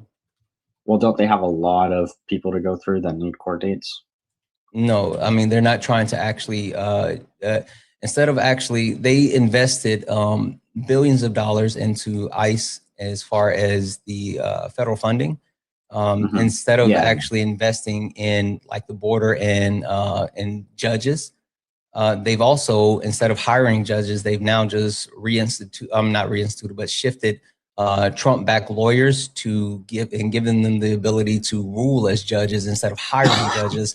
And these Trump-backed lawyers have been giving out judgments in the actual vein of Donald Trump and his policies and administration. So again, they're slowing the process so they can use them for free labor while also using the Trump-backed lawyers who are ruling as judges to continue to either hold them or be able to deport them to other countries. Okay. Yeah, I've heard a lot of arguments. I've never heard that one before, so that's a new one. Congratulations. But what were you gonna say? And actually, I apologize, guys. I apologize. That was so Michael Jordan. Michael Jordan didn't directly invest in private prisons. He indirectly invested in private prisons because he invested in core civics. And so there was a whole thing that said, oh, Michael Jordan directly invested in it, blah, blah, blah, blah, blah, blah, blah, right? Oh, wait. No. I apologize. That's wrong. That's completely wrong. Apparently, it's a different Michael Jordan. It's a different Michael Jordan that has that's invested in core civics and the GEO group. So I am wrong with that. I apologize. I am wrong with that statement about Michael Jordan. It's a different Michael Jordan. That one's on me. I'm glad I looked that one up. The W's in the chat for someone who called that out. I apologize, guys. I never want to give out misinformation or disinformation, and I also want to make sure that I correct myself when need be. So I apologize, chat. It's the other Michael Jordan. It's not the cigar smoking, yellow eye Michael Jordan. It's the other one. I apologize. Anyway, the point that I'm getting to, no, it wasn't Michael B. Jordan. Don't put that evil on Michael B. Jordan. The point that I'm trying to get to is the Trump administration, the reason why they're using ICE the way that they're using ICE and the way they're funding ICE the way that they're funding ICE is literally because it's profitable, not because they're trying to protect our country, not because they're trying to deal with undocumented immigrants, not because it's anything that's overall beneficial. It's all about the money. It's all about the money. Everything the Trump administration is doing, it's all about the money. The cruelty, it's all about the money. The taking over Venezuela and their oil tankers, it's all about the money. Every single thing that the BBB, it's all about the money. It's follow the fucking money. Donald Trump has made over $5 billion since being back in office this term. Donald Trump has made more money this term in less than a year of being president than he has in his entire life. His entire life. He's made more money in less than a year than he has in his almost entire 80-year life. It's all about the money. Follow the money. He doesn't even need money. He's a billionaire. But then why has he enriched himself to the tune of $5 billion since being back in office? And you know what? You know what? There's another quote that I want you to look up. There was a poem that was written by Sean Carter and his wife. But the quote is, "What's better than one billionaire? Two."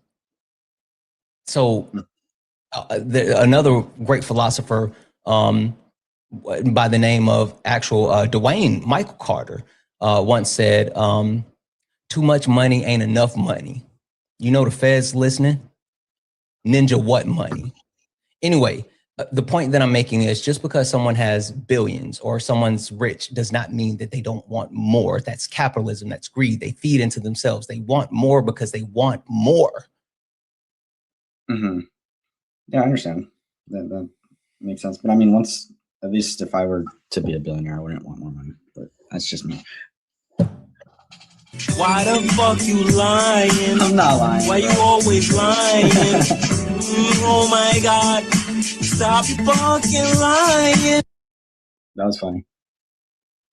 I'm going to read a couple of thank yous off, and then I'm going to pass it back to Joanna because she's been super patient while I've been sitting here monologuing.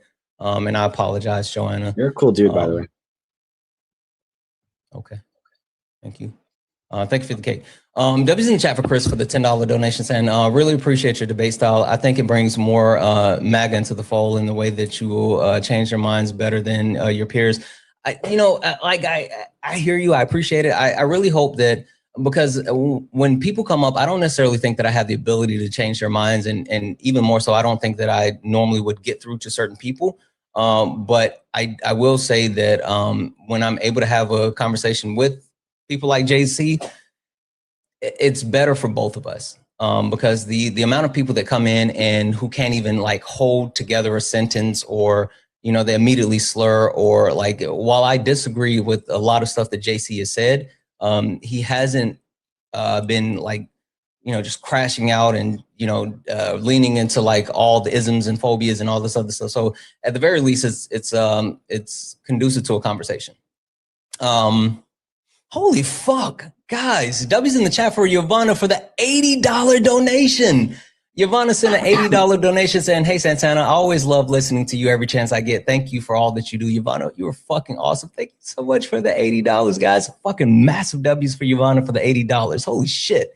Allie, thank you so much for the $1 donation. Said, I'm so tired of all of this. 2026 already looks shitty. My soul hurts over the events yesterday. I'm tired of these officers thinking they can everyone they want, F ICE and ACAB. I double that, twin.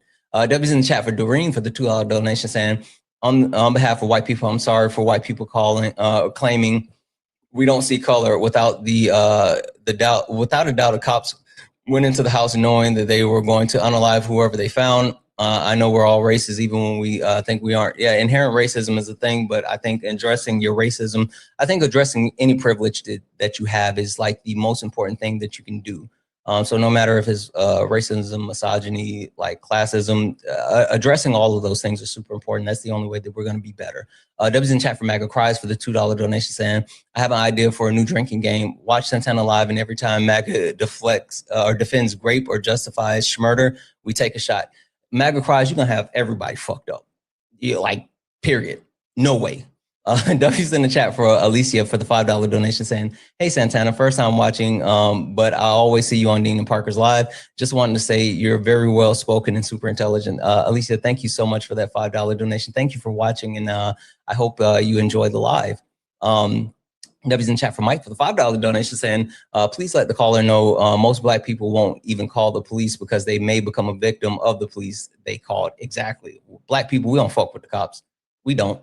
We rather actually take care of things ourselves than get the police involved.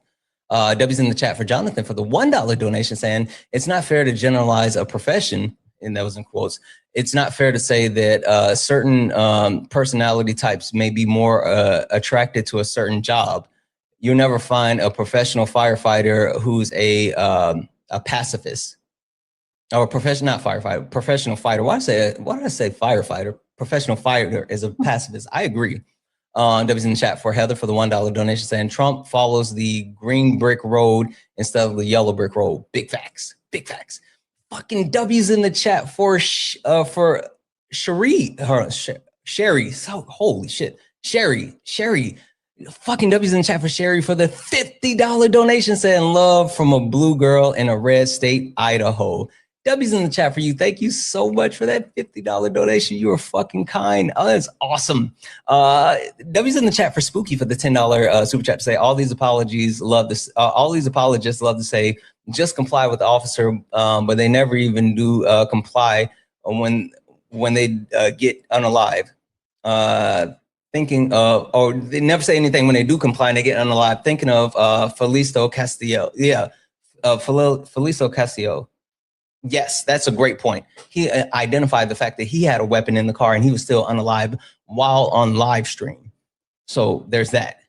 Like, there's that. W's in the chat for Laugh Out Leslie for the $5 donation saying, you explaining what happened is justification in itself. That's correct.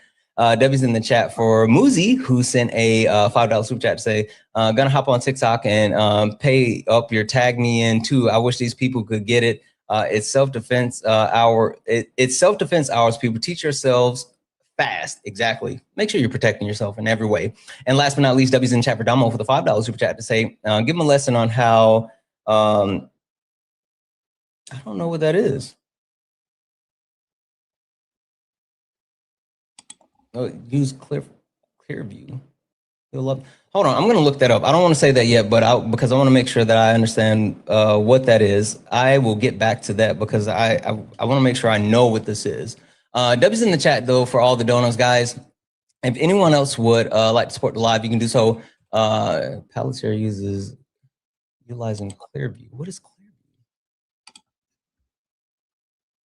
Oh, holy fuck. I didn't realize that's what Clearview was. Okay. I'll read this out now. I'll give him a lesson on how Palantir utilizes Clearview. He'll love that. So Clearview is the AI technology that is being used by Palantir. Palantir is the actual weapons grade company that has been like running rampant throughout the United States military and government now. They donated a shit ton of money to the Trump administration. Palantir is connected with like Peter Thiel and all this other stuff, but now they're using the AI technology. It's a software and database, the Clearview, which gives them the ability to actually, it taps into the different government databases, CIA, FBI, ICE, all this other stuff, and it uses like facial recognition. And so they're compiling a database where they can see all of us and they know all of us, JC. Like Palantir is, yes, it's led by Peter Thiel company. It's basically they're compiling a composite database that's owned by a private entity of all American citizens. Is that through the government? Or I think they're utilizing the government to get to it. Palantir is a private company. Okay. You ever watch the Batman? You remember the movie, what, Batman? And they had like Lucius Fox, who's played by Morgan Freeman, and he had like the scene where he turned on like the thing and he could see everyone in the city. Yeah. Think of that on steroids. That's what Palantir is doing. Okay. Yeah, that goes against like privacy, seems like. Yeah, but they're working with the government and gaining access to information used by CIA, FBI, ICE, and other governmental entities. And it's called Clearview AI. And they specialize in facial recognition technology. Yeah, I think the more privacy we have. Oh, look, they're also scraping images from public internet and social media sites. Holy fuck. Yeah. They're doing what? Yep, they're scraping information from the massive database, over 3 billion images scraped from public internet, including social medias. Law enforcement agencies use Clearview app as well for cross-referencing images for unknown individuals within their databases. So even law enforcement is helping them stockpile their databases. And what's it used for? To just identify people? Yeah, they're using this to be able to create their own repository to be able to track everyone, every single person, Bob. Every single person, like what they do, what they buy, like that kind of stuff. If you, well, one, they know who you are, right?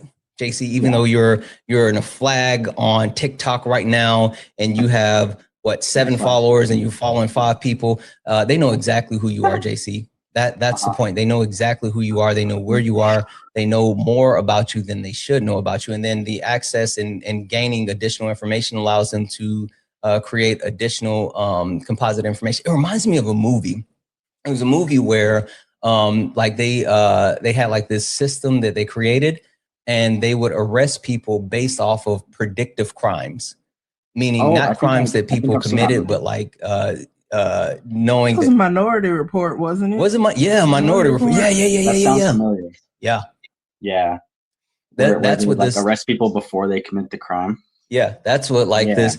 I'm a big movie buff, and like I see movies and I'm like, and then I see us doing shit and I'm like, we already did this before. We know how this turns out. No, don't fucking clone dire wolves and then say that you're going to clone dinosaurs. We've seen this shit. This is Jurassic Park. Yes, they've literally cloned dire wolves, and now they're talking about cloning dinosaurs. Yes, don't create fucking robots and then the robots actually do every single thing and then they start unaliving humans. Yes, Elon Musk has those robots that, you know, are supposed to be your maids and butler. We've seen this with iRobot. Yeah, I don't trust any of that crap. Like all of this shit, we've already seen all this shit. Then why the fuck are we doing this shit? Like none. It's all gonna. Why do you think Elon's trying to get to Mars? He knows it's gonna go to shit here. Anyway, Joanna, I apologize. Floor is yours. Finish up your tag me. I'm sorry, I've been rambling. You good, twin.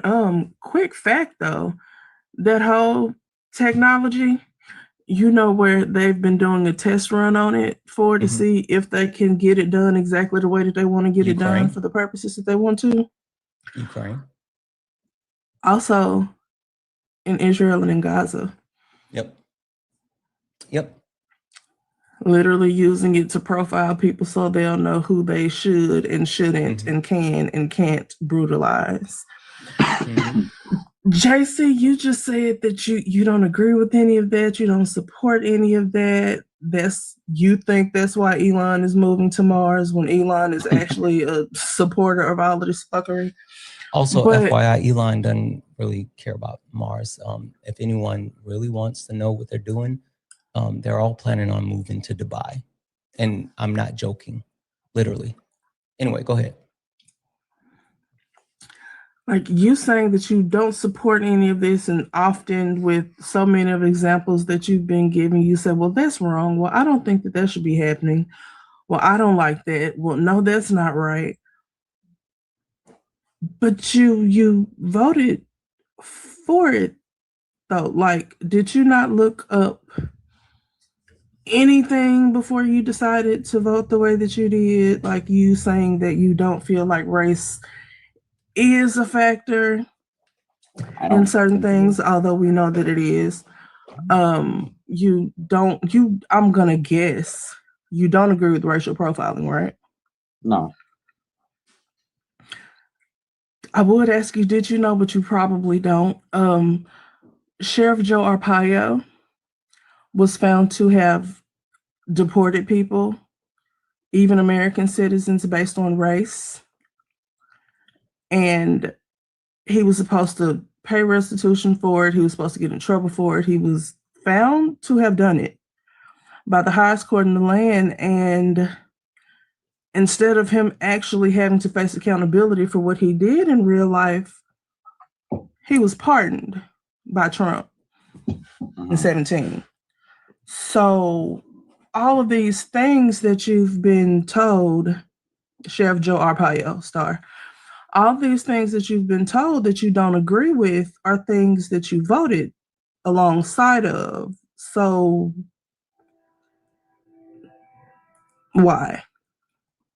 Like what? Can you give me a specific thing that we can talk about? I literally just gave you a specific thing. You said that you don't agree with racial profiling, and Donald Trump pardoned someone who was found guilty of racial profiling. He has people who he's paid by and who his vice president is financially propped up by, instituting technology that will make it even easier for institutions like ICE that we've seen kill American citizens for no reason to utilize racial profiling.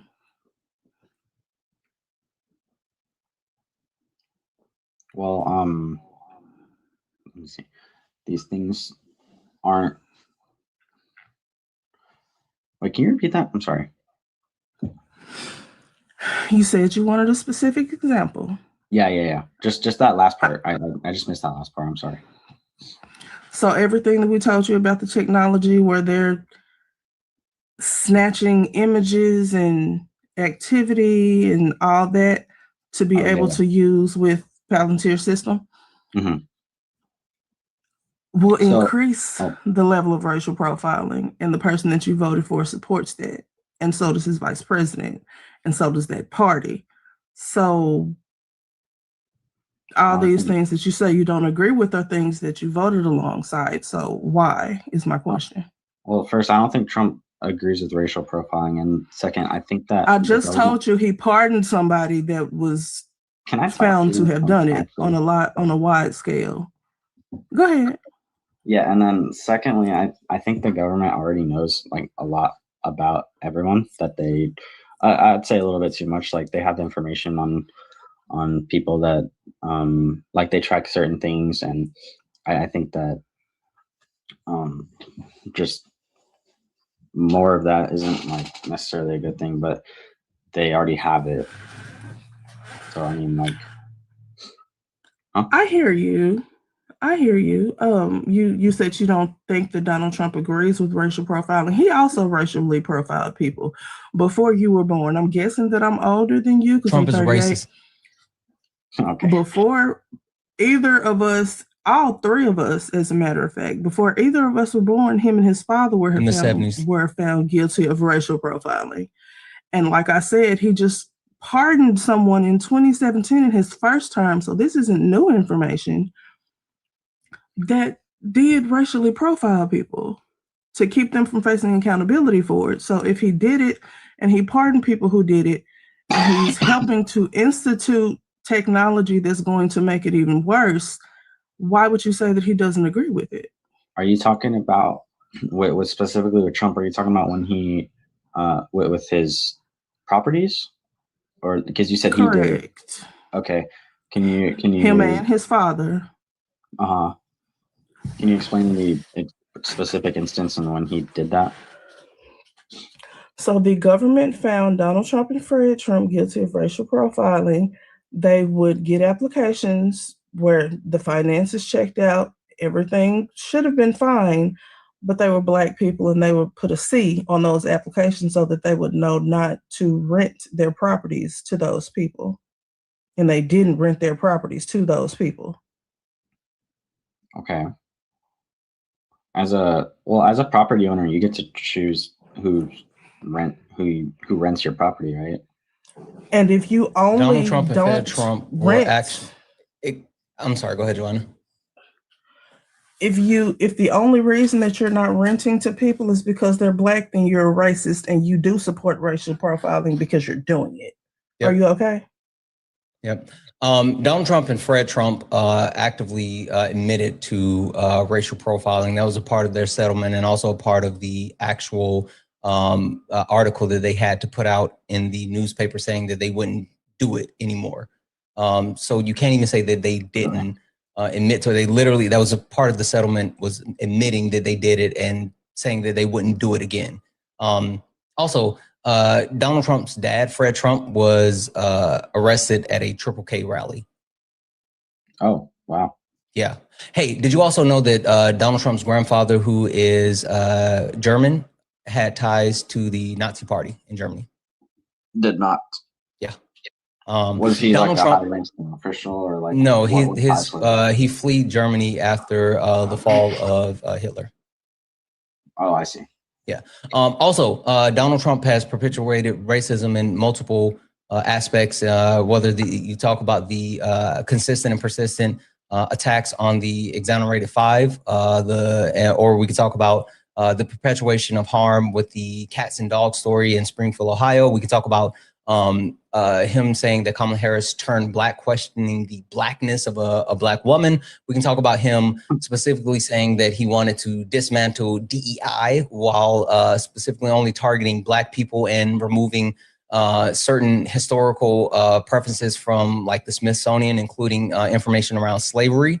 We can talk about the pieces of legislation and his tariff policies and actual economic policies, which has increased in a massive increase in Black unemployment, specifically Black women unemployment since him being back in office. Donald Trump has perpetuated racism and harm towards marginalized communities his entire life, and he loves, being a racist. So there's that. I don't even think that's worth a debate or a conversation. So, okay, if you don't want to, that's fine.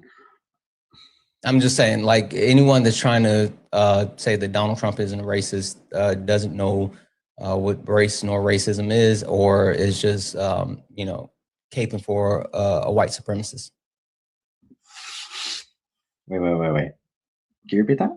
You said that anyone that's defending Donald Trump and saying that he is not a racist either does not know what race nor racism is, or they're just caping for a white supremacist. Oh, okay. I see. Yeah.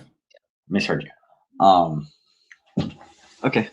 You said you didn't want to debate that. So I mean, are you defending Donald Trump and saying he's not a racist? Well, there were two things that you said that I kind of have an opinion on. I just need to double check. Are you defending saying Donald Trump's not a racist? I don't think he is. Okay, cool. We can speed run this. Joanne, anything else you want to add with him? With him, no, I'm done. I'm good with him. But I did want to add, because it came up in debates today, and I'm sure that people will continue to bring it up because racism. Yep. They keep talking about the daycare fraud. And no, because that's exactly what I wanted to do next. Okay, hold on then, Joanna. I want you to do this with me then. If you wanted to talk about that, don't talk about that. I want to do this. This is what I've been doing right while you were talking to him, and I want you to see this, because wait till you see this argument that I've been building, and I've been waiting to get it off. I'm going to make a video, and so I want you in the chat to let me know what you guys think about it, and then if you think I should put it in a video. So hold on. Okay. Really quick, JC. Yeah, what's up? What is race? Race is like where you're from. Well, race and ethnicity is different, right? I'm waiting for you to answer. Oh, okay. Well, I think race is like has to do with what your customs are, what your skin color is, where you're from, what your culture is, those kind of things. No. Okay, cool. What is racism? Prejudice against another group of people. No. Okay. Who created race? I don't know. Okay, cool. People? What was the justification used for racism? Dehumanization. No. Okay. No. So you got all those answers wrong, like all of them. I'll speed run these for you because I'm really excited about my new argument as well. So let me say a couple of quick thank yous, and then I'm gonna tell you how or why you shouldn't be saying that Donald Trump is not a racist when you don't understand what race nor racism is. W's in the chat for McKinley for the $10 donation, saying the Gestapo never. I'm assuming you were saying the Gestapo never showed their faces. Exactly. Like that's how they do things. W's in the chat for Junior for the $1 donation, saying soon the government is going to be able to see all the gay corn, all the gay corn the right watches, and they watch a shit ton of it. W's in the chat for a tip for the $5 donation, saying my family owned childcare center for 30 years that operates off the government subsidies. If you ever need support or information on how wrong MAGA is about the process of those payments of fraud. Oh yeah, I've seen those. And like, yes, I absolutely know that one. Thank you so much for the 5 tip. W's in the chat for Damo for the $2 super chat to say, this is why I hate face masks. This is why they hate face masks now all of a sudden. Exactly. They want to be able to see your face. W's in the chat for Damo for the $5 super chat to say, It'll track what you say online to set you in a pool using AI, where they'll then probably track you in your left leaning. As an AI developer, shit is bad. Exactly. Yes, they're also going to use that for like enriching themselves. Damo sent another $2 super chat to say, imagine. I'm assuming in steroid grok. Exactly. That's what I was thinking as well. Another $5 super chat to say, Trump is not a racist. Does he not remember when he called COVID the Kung Flu virus?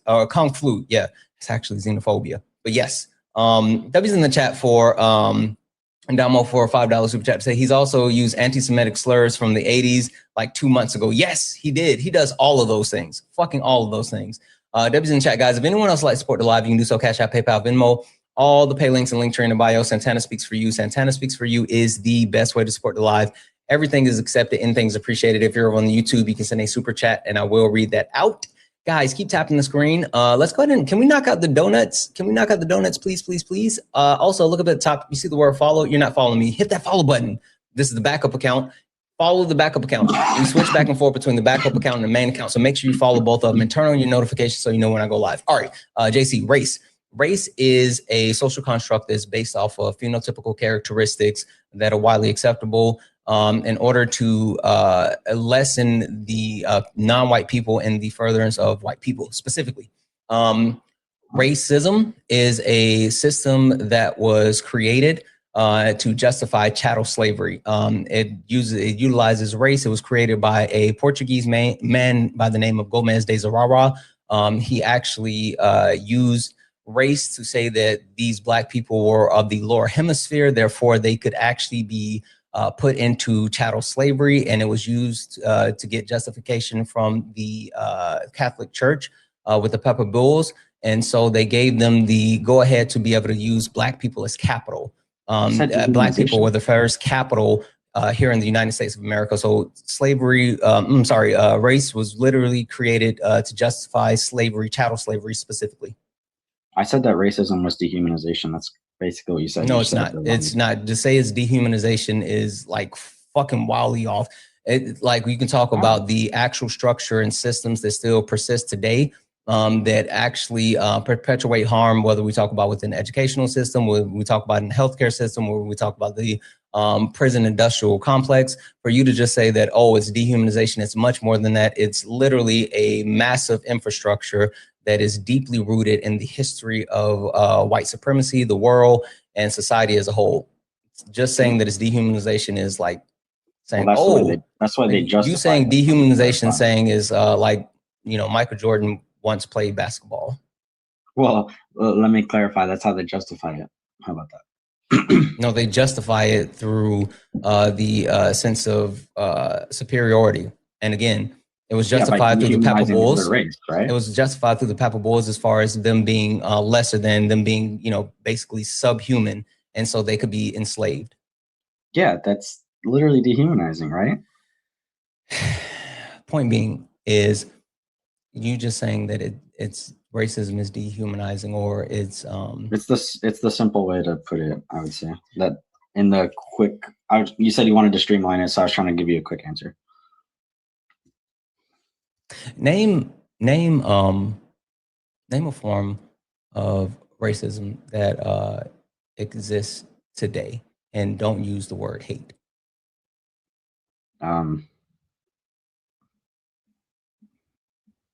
Discrimination, maybe. You're using a synonym for hate. So like okay. Yeah. Okay, so nothing related to hate. Mm-hmm. Because racism is not predicated. Nope, racism is not predicated on hate. Are you sure? Positive. Then I don't know. Exactly. Cool. Question. Do you know what a pulse oximeter is? No. All right. Pulse oximeter is a piece of medical equipment that is used to test the oxygen level in your blood, right? It's a commonly used tool within the medical system. It's been around for a while. It's something that's actually necessary. Did you know that pulse oximeters don't work on Black people the right way? Why? because of the melanin in the skin, the pulse oximeter was created to not be able to properly read the oxygen level in Black people, so it can't actually read through their skin. And instead of people within the medical industry looking to address this issue and correct it so it can properly read the oxygen level in Black people, because of course, you know, we need to breathe. Instead of them actually looking to address it, they just let it go because it doesn't affect white people. It only affects Black people. That is medical racism. Never heard that before, but yeah, that seems like an issue that needs to be addressed, that it should work properly. I think that I don't really see like a difference between like Black people and white people. We're all people. Like, there's no reason to. You got to tell that to Gomez de Zurara. Sorry? You have to tell that to Gomez Inez de Zurara. Who's that? He's a white man that created race. Oh, okay. Yeah, I would tell him that. I'm white. I don't hate other people. I've already told you, racism isn't predicated on hate. Is the point. Yeah. Also, again, racism is not predicated on hate. You don't have to hate someone to engage in racism. Okay. Yeah, that's new to me. I've never heard that argument. Yeah, I know. You don't know about race nor racism. I mean, I thought I nailed it, but I guess to your subjective definitions, I didn't. Oh, it's not subjective. It, like, again, all of this, everything that I'm saying has empirical data that backs it up. Like, literally, there's facts, there's studies, there's information. There's, again, the reason why I mentioned Gomez de Zurara and the Papal Bulls were literally the actual permission that was given by the Catholic Church to give Portugal, Spain, other countries in order to engage in chattel slavery. Like, literally. He wrote all this shit down. Like, that's the wild thing about like white people and their colonization and their dehumanization and all of this other stuff. Like, all the atrocities that they committed throughout the history of humankind, they wrote the shit down. Like, they literally wrote it all down. It's wild. You can find all of it. Mm-hmm. And haven't we gotten so much further from that in the right direction? I literally just told you about pulse oximeters. Hey, question for you. They haven't. Do you know what the infant mortality rate is for Black children? No. Yeah. Did you know that Black children are more likely to lose their lives when being treated by anyone that's not a Black doctor versus white children have the same level of survival no matter the race of their doctor? It doesn't have to do with the doctors being bad. Then why aren't the doctors bad when it comes to white children?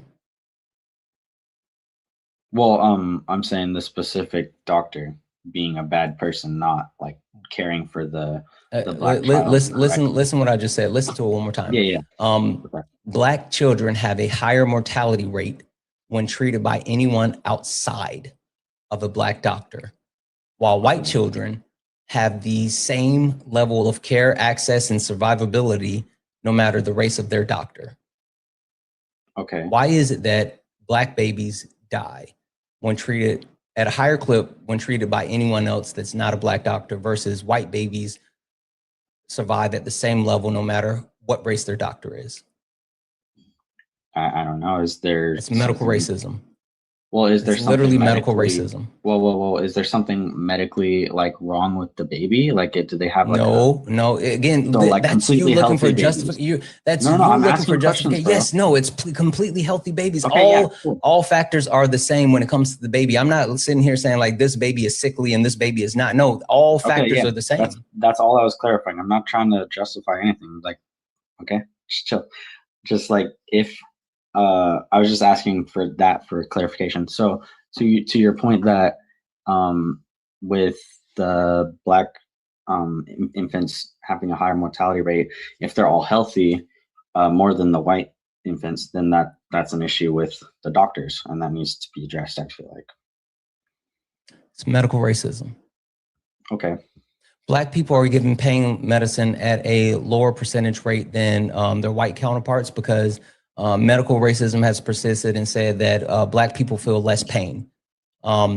Literally, there's an old racist trope that was written into medical textbooks that still persists today, that Black people have thicker skin than other people. And so therefore they have less nerve endings. They feel less pain. Like this all goes back to chattel slavery. And so nurses are less likely to administer pain medication to Black patients because the actual premise is that they're not actually in pain. They just want the pain meds.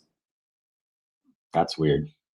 It's medical racism. It's not weird. It's medical racism. I'm trying to get you to understand that, like, it's not like none of this is a coincidence. So like none of this is just coming out of nowhere. This is all medical racism. Like this is systems that are still in place, that are persistent and consistent, that continue to actually take away from Black people. Yeah. So it's not safe for, it's not as safe for Black people to have children. Is that what you're saying? Yeah. Kind of? Black women die at a higher clip than white women as well while giving birth. So it's not just about the child, it's about the mother as well. Yeah. And like, just to clarify, they're all healthy and everything. Yes. Okay. So all factors are the same. We're not talking about some weird outlier or whatever. All factors are the same in the information that I'm giving you. Okay. Then based on what you're giving me, that's an issue. It's medical racism. That's what I keep trying to say. I keep saying this over and over and over. Yeah, I'm agreeing with you. I'm not disagreeing. Cool. So you don't know what race nor racism is. You don't know how it persists. You don't know how it manifests in multiple ways. Yeah, even though I told you, I did a piss poor job. If anyone thinks that I actually did a great job in explaining any of that, then like you guys need to like go look it up and then also continue to educate yourself. Because not only did I speed run it, but I am not the best. I'm not the arbiter of this information. There is people on this app that provide this information at a clip that would blow your fucking mind. Like I'm not even close to it. But the point that I'm getting is like, if you think that you understand it just because I just explained a few things to you, you are completely off base. Like not even close. I have a baseline understanding. You don't. You don't. No. You heard someone on TikTok live tell you things and you didn't know how to actually address them, and so you're just accepting them. Welcome in, Jaden Raid. Welcome in, Jaden Raid. Welcome in, guys. I hope you guys had an amazing stream. Tap the screen, share the live. I think we still have the donuts. Do we have the donuts? Yeah. Can we knock out the donuts? Also, make sure you follow me. This is the backup account if you have not done so. W's in the chat for tip for the $5 donation. And in 2022, 50% of poll doctors believe that Black people feel less pain. That's literally what I was just saying. Black people feel less pain than white people. Ask the guest if that's racism. Sorry, Tip. I already gave up the game. W's in the chat for Lockhart, who sent a $5 super chat to say, you said you're a movie buff. Have you seen They Clone Tyrone? You know I fucking seen They Clone Tyrone. That is a fucking classic. You know I seen They Clone Tyrone. Guys, if anyone else would like to support the live, you can do so. Cash App, PayPal, Venmo, all the pay links and link tree in the bio. Santana Speaks For You. Santana Speaks For You is the best way to support the live. Everything's accepted, anything's appreciated. If you're over on the YouTube, you can send a super chat and we'll read that out. We're gonna move off of that because I wanna talk about this. I want to talk about this. Yeah, you said you had an idea of a video. Yeah. You said that you didn't like what was happening in Minnesota, right? With the fraud with the Somalians, right? Yeah, with the daycares, yeah. Yeah. So would you say you care about fraud? Yeah. Well, in like as in it shouldn't happen. Yeah, we should ensure that fraud is eliminated as best as possible, and we should also ensure that fraud is something that is being properly addressed by our governmental systems. Of course, yeah. I don't think fraud's a good thing. Okay, perfect. So I want to run through a couple of things, right? And now I'm very fair. The one thing that I like to do is ensure that when I'm actually holding any type of argument or premise or debates, I don't just say like, oh, it's only Trump. I don't have TDS. I'm not just yelling orange man bad. I can admit that there is fraud on both sides. And so like there's issues across the board, right? Yeah. And since there's issues across the board, I want to be fair, and I'm going to read off a couple of things that occurred, and I want to make sure. So, to be fair, these things occurred, and Joe Biden pardoned these people, right? So I'm giving it because I like fuck Joe Biden, right? Tell me what you think, and then just FYI, I'm gonna say something after this as well. But these people are all pardoned under Joe Biden.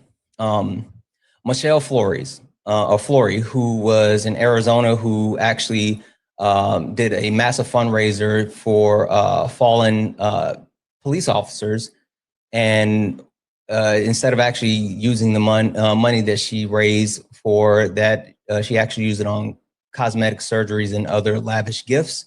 And she was pardoned by Joe Biden before her sentence started.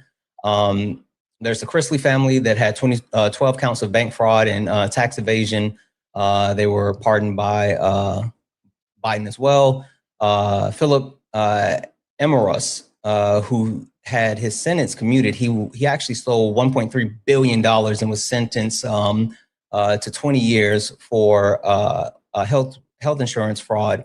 And he was actually his sentence was commuted by Joe Biden, but he's been arrested again since then.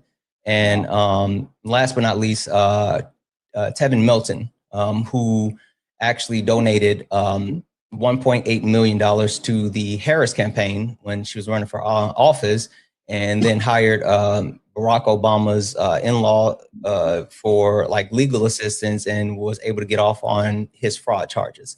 Now, with all this stuff that occurred in and around the Biden administration in different ways, would we agree that Joe Biden pardoning these people that defrauded the American people in multiple ways, that all of this is bad and we should absolutely condemn Joe Biden for that? Sure, yeah. Okay, all right, cool. Now, the one thing that I was going to mention after that is one thing that did happen as well was the Trump family. Did you know about them actually frauding St. Jude's, right?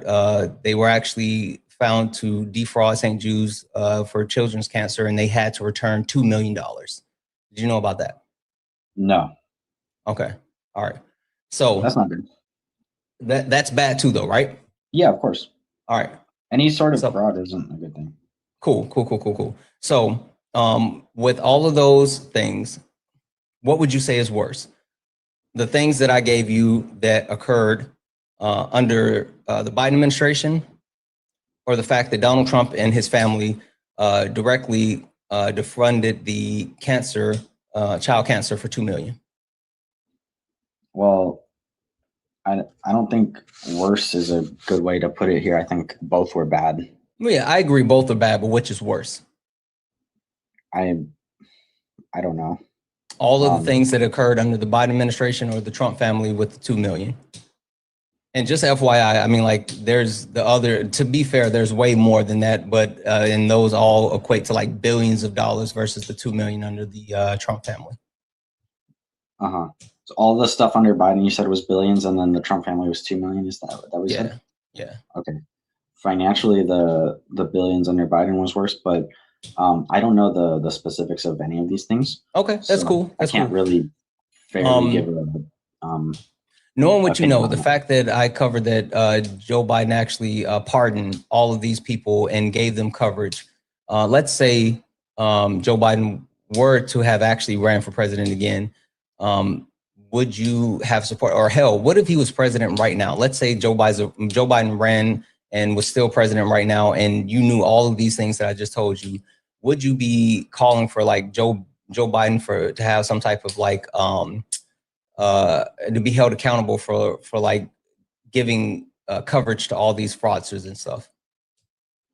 Held accountable in what way? Like, he shouldn't be just handing out pardons to all of these fraudsters who are harming Americans.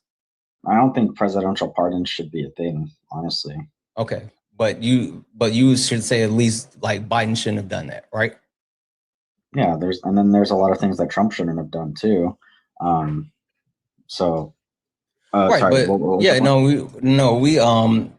we were just talking about like At this point, we're just talking about Joe Biden because I got something else for Trump as well. I'm just trying to like create consistency and you know, see how you feel about that. Mm-hmm. Any fraud is bad. Let me just make that clear. Okay. Got it. So quick question for you. Yeah. Do you know who M. Night Shyamalan is? No, I'm so sorry. I'm so horrible with names. Okay, all good. M. Night Shyamalan. I'm saying that wrong, but he's a movie director and he's made some of like the best movies, right? The Sixth Sense, Unbreakable, like some of these movies that have like the most insane twist at the end of the movies. Yeah. You're in an M. Night Shyamalan movie right now. What does that mean? Every single thing that I named was Donald Trump. None of that was Joe Biden. Everything was Trump. Yeah. Donald Trump actually actively engages in fraud in every single way. And he perpetuates fraud and he gives coverage to fraudsters and he has pardoned fraudsters and his family is fraudsters and fraud is rampant within Donald Trump, his administration, his family. So with that being said, for anyone to sit here and say that they worry or are set or anything that occurs within, you know, Minnesota with the Somalian community, but yet you still support Donald Trump today, you're a fucking hypocrite. Well, no, okay. Well, let me just say, saying that one person did something bad and then pointing to the other person saying, well, they did something worse, it doesn't negate the fact that both actions were bad. Can we agree on that? I'm not negating the both actions. What I'm saying is you can't hold the premise that what's happening in Minnesota is so bad, but yet you turn a blind eye to all of the other shit that Donald Trump has perpetuated. Fair enough. You have to be consistent. Yeah, I agree. Fair enough. But what it seemed like you were doing, at least, I'm not sure if this is what you were doing, but it seemed like you took the daycare fraud and you said, well, Trump did this, and that, and then trying to belittle the daycare fraud. Is that? And no, I'm not trying to belittle the fraud that occurred in any aspect. What I'm saying is you guys don't actually care. That's the point of what I'm saying. You only care when it's not someone on your team, because if you cared, you would be just as upset about all of this other stuff as you are about what's happening in Minnesota. That's the point. I'm not saying that one is lesser than the other. I'm saying you only care when it's someone else and not your guy.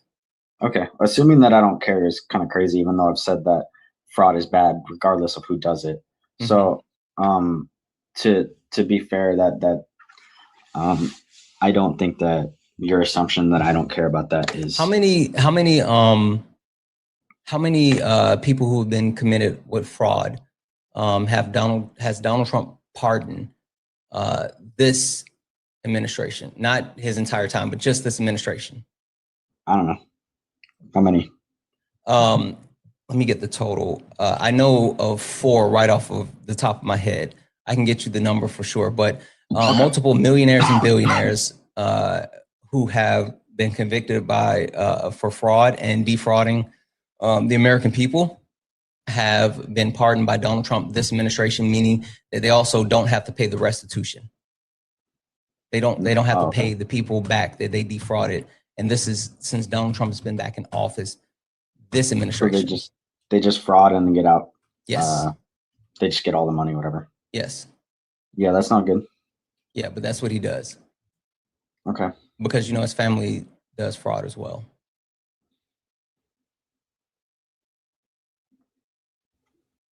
They stole money from children's cancer. Yeah, how'd they even do that? That doesn't. Because how'd they manage to pull that off? They're fraudsters and they grift. I see. Okay. Yeah. Joanna, you were going to say something earlier. Like saying that you care about it and then voting for it is wild as fuck to me. But also something that most people haven't come to grips with or don't know about, especially people on the right, because they only pay attention to things when their algorithm tells them to pay attention to things. All of this daycare fraud that's occurring in Minnesota, first of all, the person that had the most amount of that fraud is a white woman named Amy Buck, not Somalians. Second of all, this was uncovered during the Biden administration and prosecuted under the Biden administration because Tim Walz went to the Republicans in Minnesota, went to the Minnesota lawmakers and said, hey, this system is one that can easily be defrauded, and we need better guidelines, we need better oversight. And they said, sir, go away. He alerted the Biden administration to the fraud, and that is how it started getting looked into and getting prosecuted. So this isn't a new issue, nor is it something that was ignored, nor is it something that was caused by Tim Walz. All of this was discovered under the Biden administration thanks to the due diligence of Tim Walz. Mm-hmm. And like I said, it's not mainly being committed by Somalians. It was mainly committed by a white lady, but that's not who's being brought up, and that's not who's being targeted in the whole situation. Yeah. And like I said, once again, saying that you're not okay with fraud and then voting for it is wild. Yeah.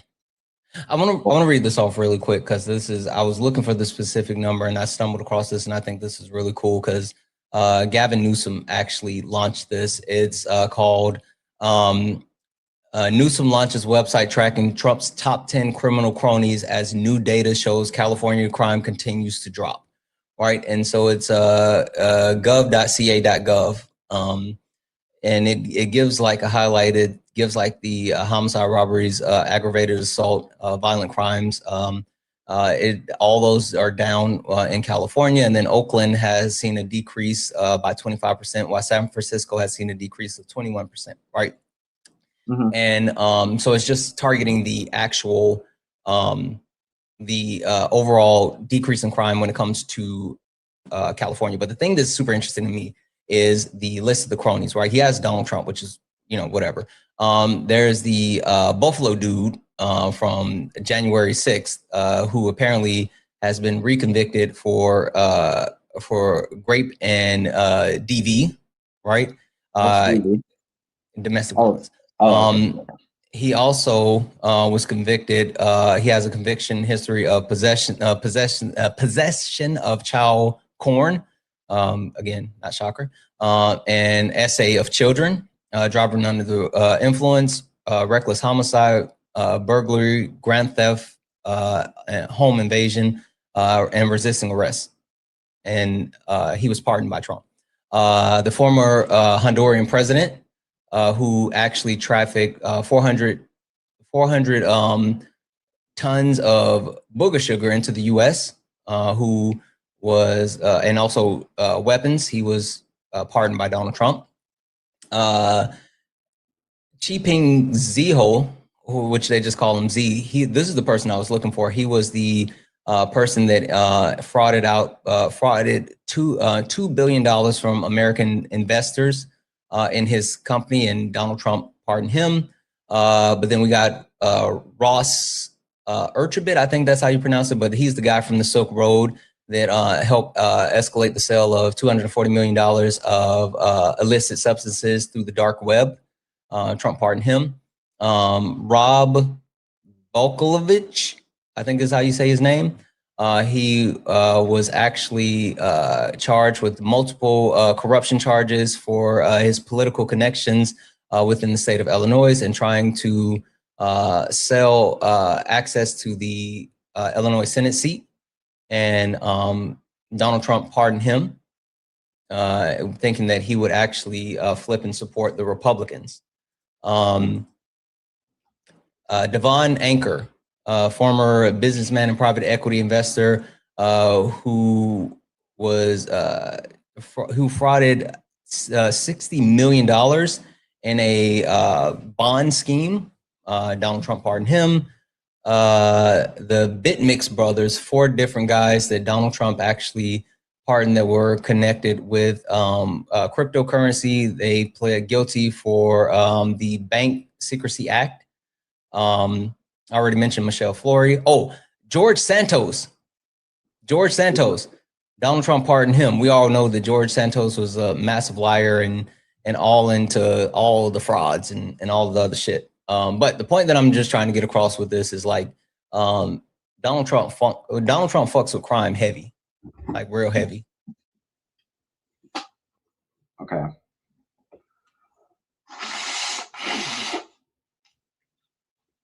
And you know what Donald Trump also does, though. All right, and I'll land my plane on this. You know what he also really, really fucks with? What? Magic. Did you know that? Magic? Yes, Donald Trump loves magic. Like MAGIC? Yeah. Oh, okay. Well, yes. Can you elaborate? Yes, absolutely. Donald Trump loves magic, and he not only has perpetuated and amplified magicians, he's made it like beneficial to be a magician, so much so that I've learned magic. And I can show you a trick that I am positive would knock Donald Trump's socks off. Can I show it to you really quick? Depends on what it is. Okay, I'll show it to you. Is that all right? All right. Yeah.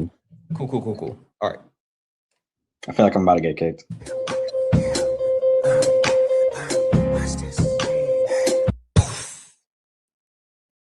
Now you see him, now you don't. W's in chat for Jared for the $1 donation stand. When I worked in anti-money laundering for the bank, most people I caught committing PPP loan frauds were a white business owner and white people scamming other people, helping them to get PPP loans. Oh, PPP loans was a fucking lick. It was a lick for them. W's in the chat for Jolts and Tittles, who sent a $2 super chat, say, pardons also means no restitutions paid. Yes, I called that out for sure, for absolute sure. For absolute sure. That's literally the fact that they were able to do so without having to repay people. Guys, W's in the chat for all the donors. If anyone else would like to support the live, you can do so. Cash App, PayPal, Venmo. All the pay links and links are in the bio. Santana Speaks For You. Santana Speaks For You is the best way to support the live. Everything's accepted and things appreciated. If you're over on the YouTube, you can send a super chat and I will read that out. Joanna, anything else from you? No, that was something interesting. Yeah, I'll say that was, it was something. Yeah, I mean, the instinct still over and over and over when he hears horrific things is to say, yeah, but I don't support that, but yeah, that happens, but let's put this on an individual level. Let's not generalize all these people. That has to be on the doctors though, right? That was on those individual police officers, right? No, motherfucker, it's the system. It is the system, and voting for it and excusing it does nothing but normalize it. And if you're voting for it and excusing it, then you're in support of it. And I need people to wake up. And I would much rather, I know, for everybody in the chat that doesn't know and can't hear it because my accent isn't really gentle, I'm Southern. And while there are people that hide behind their foolishness, there are absolutely still people here who will call you the N-word to your face. I prefer that because I know how to deal with you when you do that. I just would rather people just come out and say what your chest. I don't like you darkies. That's it. Stand on business. The guy I was talking to yesterday, I'm standing on it about mine.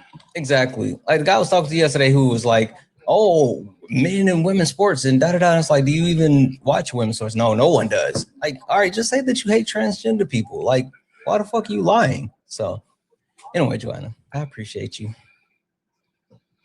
As always, twin, and like I always do before I get out of here, everybody continue to do the good things. We should have been up over 500K by now. Y'all did great when we threatened to turn the comments off. If we got to issue that threat again, we'll do it. But get these taps in. If y'all haven't reposted, repost. If you haven't sent your heart needs, do that. Shout out to everybody who's over there in the trenches on YouTube, because it absolutely is the trenches. We appreciate y'all. If you haven't subscribed, get over there and do that as well. Send your comments. Send a super chat if you want Santana to read what you got to say. Yep. Also, for everybody that's over here, if you're not already on YouTube, I don't know why you're not, but you need to get over there. If you missed something during the live, if you hear a fact that you hadn't heard before and you want to remember it to use for your future, or you just want to remember to have in your knowledge bank, the replays are over there. Yep. If something happens in Santana by some weird Turn of events doesn't go live for a day because Twin be on live every day putting in his work. Trying to get it. You can watch the replays when you miss them. Do all the good things. We appreciate y'all for being here. Absolutely. And thank you for having me up. I appreciate you. And thank y'all for the gifts too. Appreciate y'all. Absolutely. Thank you. Stinky, are you a Trump supporter? Stinky, are you a Trump supporter? Okay, I don't think he's there. Guys, I know there were people in the box, and I don't know if they're still here or they need to be cleared out or whatever. But guys, only request up if you are a Trump supporter. We're only looking for some debates. Please do not request up if you are not a Trump supporter. We're only looking for some debates. Win Ben, I appreciate you. I'm grateful for you. Hi, Reese, are you a Trump supporter? No, but you got clipped saying that you was a misogynist. Okay. Yes. Cool. They clipped me. I'm saying that I'm a misogynist. Yes, I am. I'm inherently misogynistic. Yes, absolutely. Cool. Cool story. If you don't understand why I say all men are misogynists, then you're missing the point. And being clipped doesn't scare me. So, good shit. If you don't understand what that means, then you need to work on deconstruction. I don't know what else to say. 45, 47.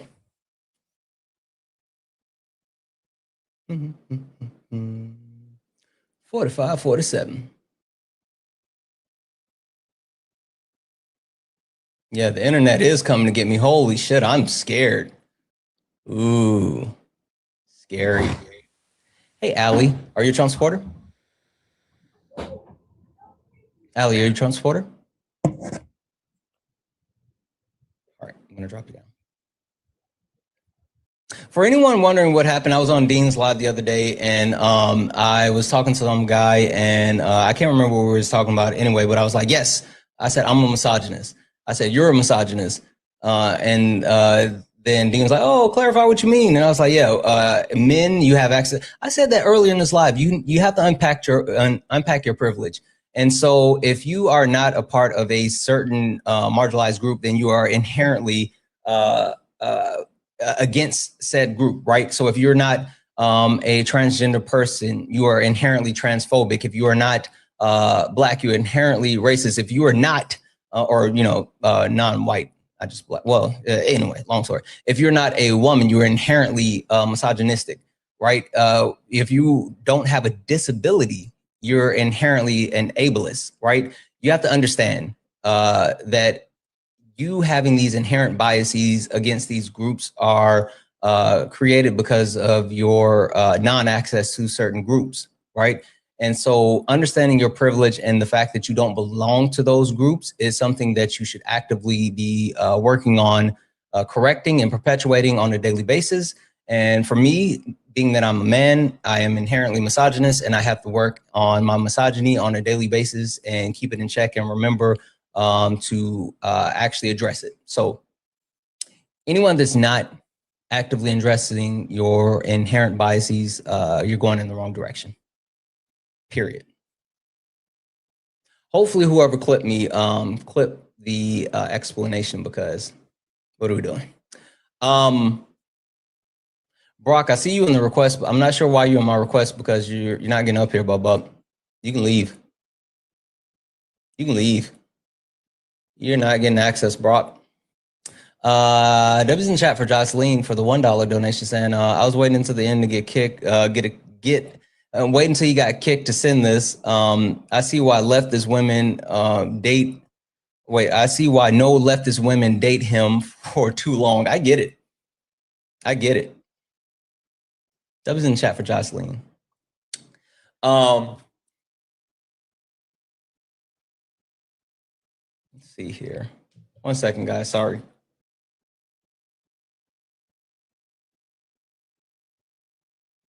Oh, one thing that I wanted to mention to you guys is, I don't know if you saw this, but Donald Trump has openly, the Trump administration is openly admitting that it looks like the United States is going to be occupying Venezuela for years. That's what he said. He said they're saying that they have a plan for the United States to control Venezuela for years. What are we doing? What are we doing?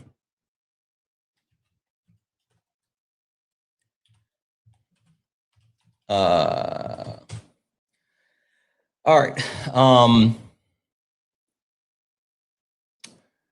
One other thing that I wanted to make sure that I covered, and this was earlier, I think this is super important. Let's see here.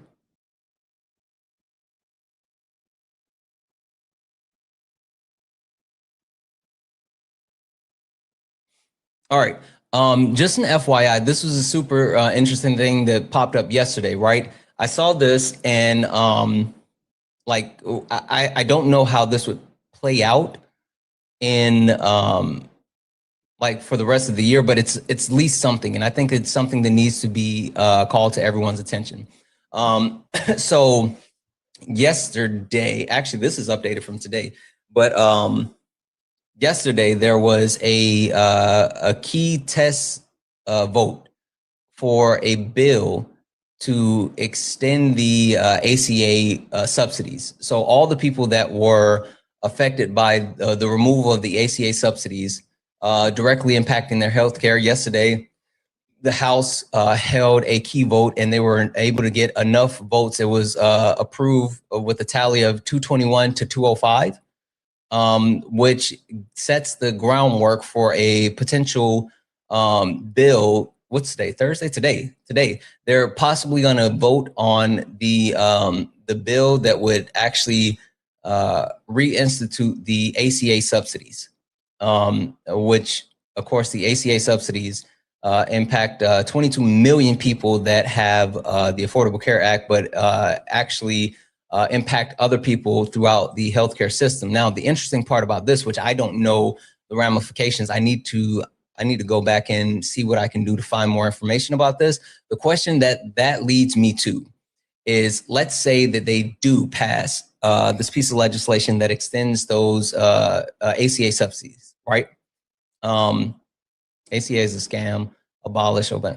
Oh, Kayla, come up here and tell me about it, poo-poo. I'm gonna mute you. Come up here and tell me about it. You said the ACA is a scam, abolish Obama scam. Sure. I sent you a request to come up here. Come tell me about it. No one cares about your comments from the chat. You don't get coverage to yip yap in my chat. You have me fucked up. I was gonna say confused, but I chose fucked up. You got me fucked up. Anyway, the thing that I want to know is if they do actually get this piece of legislation passed, which reinstitutes the subsidies, does that somehow retroactively goes into the premiums for the current healthcare, right? Because the big deal is we wanted it done before the end of 2025 to implement it so people's premiums didn't increase in 2026, but we're already in it, right? We're already here, so people's premiums have already gone up. People are already paying more for healthcare.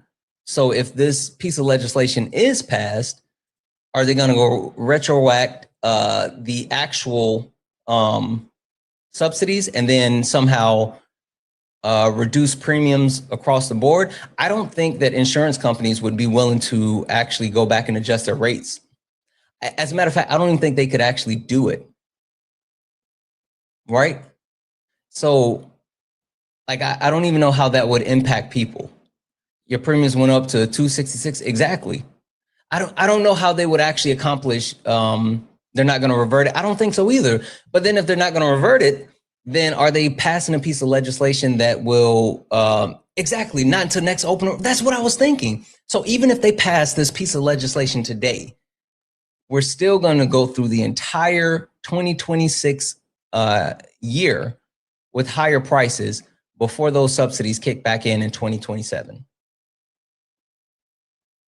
Oh, hold on. I found another article. The House is expected to advance a 3-year extension of Obamacare subsidies, sending the bill to the Senate, or it'll face an uphill climb. Ooh, that's going to be the interesting part, getting it through the Senate. And the enhanced Affordable Care Act's tax credits were key factors with the longest ever government shutdown last fall. Expiration at the end of 2025, leading to premiums raising for millions for Americans who get their health care through the ACA. The Senate in December vote down a similar 3-year extension of the Enhanced Affordable Care Act's credits. Lawmakers predict a similar fate for the proposal. Oh, they're saying that they don't even think, even though this looks like it's going to get out of the House, they're saying the Senate's not going to let it pass. So I guess it's all going to be a moot point anyway. Or a mute point, depending on how intelligent you are.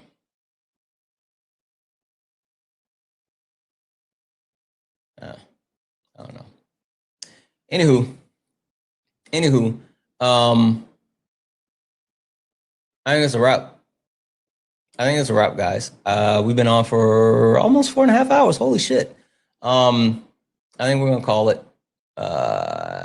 And I'm gonna go on about my day and do some stuff. Oh shit. W's in chat for Sean. Sean sent a $10 super chat to say, I didn't wear the uniform for 10 years just to see this happen. The relentlessness every day, voluntarily insanity and belligerent ignorance. It easily does not have to be this way. It hurts my old head. It hurts my old head too, Sean. Not gonna hold you. It hurts my brain. W's in chat for Sean for that $10 super chat. Yeah, guys, I think we're gonna call it here. I think at or do, pig. At or do. I think we're gonna call it. So look up at the top. If you see the word follow, hit that follow button. This is a backup account. We'll probably be back on the main account tomorrow. So make sure you follow both of them. I might see if I can go hang out with some of my friends. I think I might do that. I think I might go hang out with some of my TikTok friends and annoy them in their spaces and on their platforms. I'm gonna go bug some people. That's what I'm gonna do. Anywho, we're gonna get out of here. Make sure you guys hit the like over on the YouTubes before you leave the stream. It'll help push the stream out. Make sure you give me a follow. I will be back on tomorrow, same bat time, same bat place. Let's go. You stepped in the box, now you're in the ring. Ain't no hugs here, you better take your best swing. Mike Hot, who wanna step in the flame? This ain't a debate, this a mind game. Facts type lies, get left in chain. One wrong word, get slapped out your name. This ain't TikTok T, this a war zone talk. No script, no filter, no safe walk. Great stats to get scrambled like a glitch. I got fire in my mouth like I came from the pit. Hey, W's in the chat for the chat. Hey, chat, not gonna hold you. I appreciate you guys. I appreciate how you guys are locked in. I love how you guys don't let these people slide. I genuinely mean that. Thank you for the heart hands. I genuinely mean that. I really appreciate how each and every one of you know that we're not with the shits and we don't play those types of games. Guys, all 2026, we're not letting them crash out because fuck those crash outs. Also, all facts, no feelings, all gas, no brakes. All 2026. I appreciate each and every one of you guys. Seriously. Make sure you hit that thumbs up on YouTube before you go. Make sure that you give me a follow as well. Period. Guys, thank you for all the gifts, the likes, the taps, the shares. Thank you all for hanging out. Thank you for the love. Thank you so much. I appreciate each and every one of you. I love you all. And as always, put it in the chat if you know.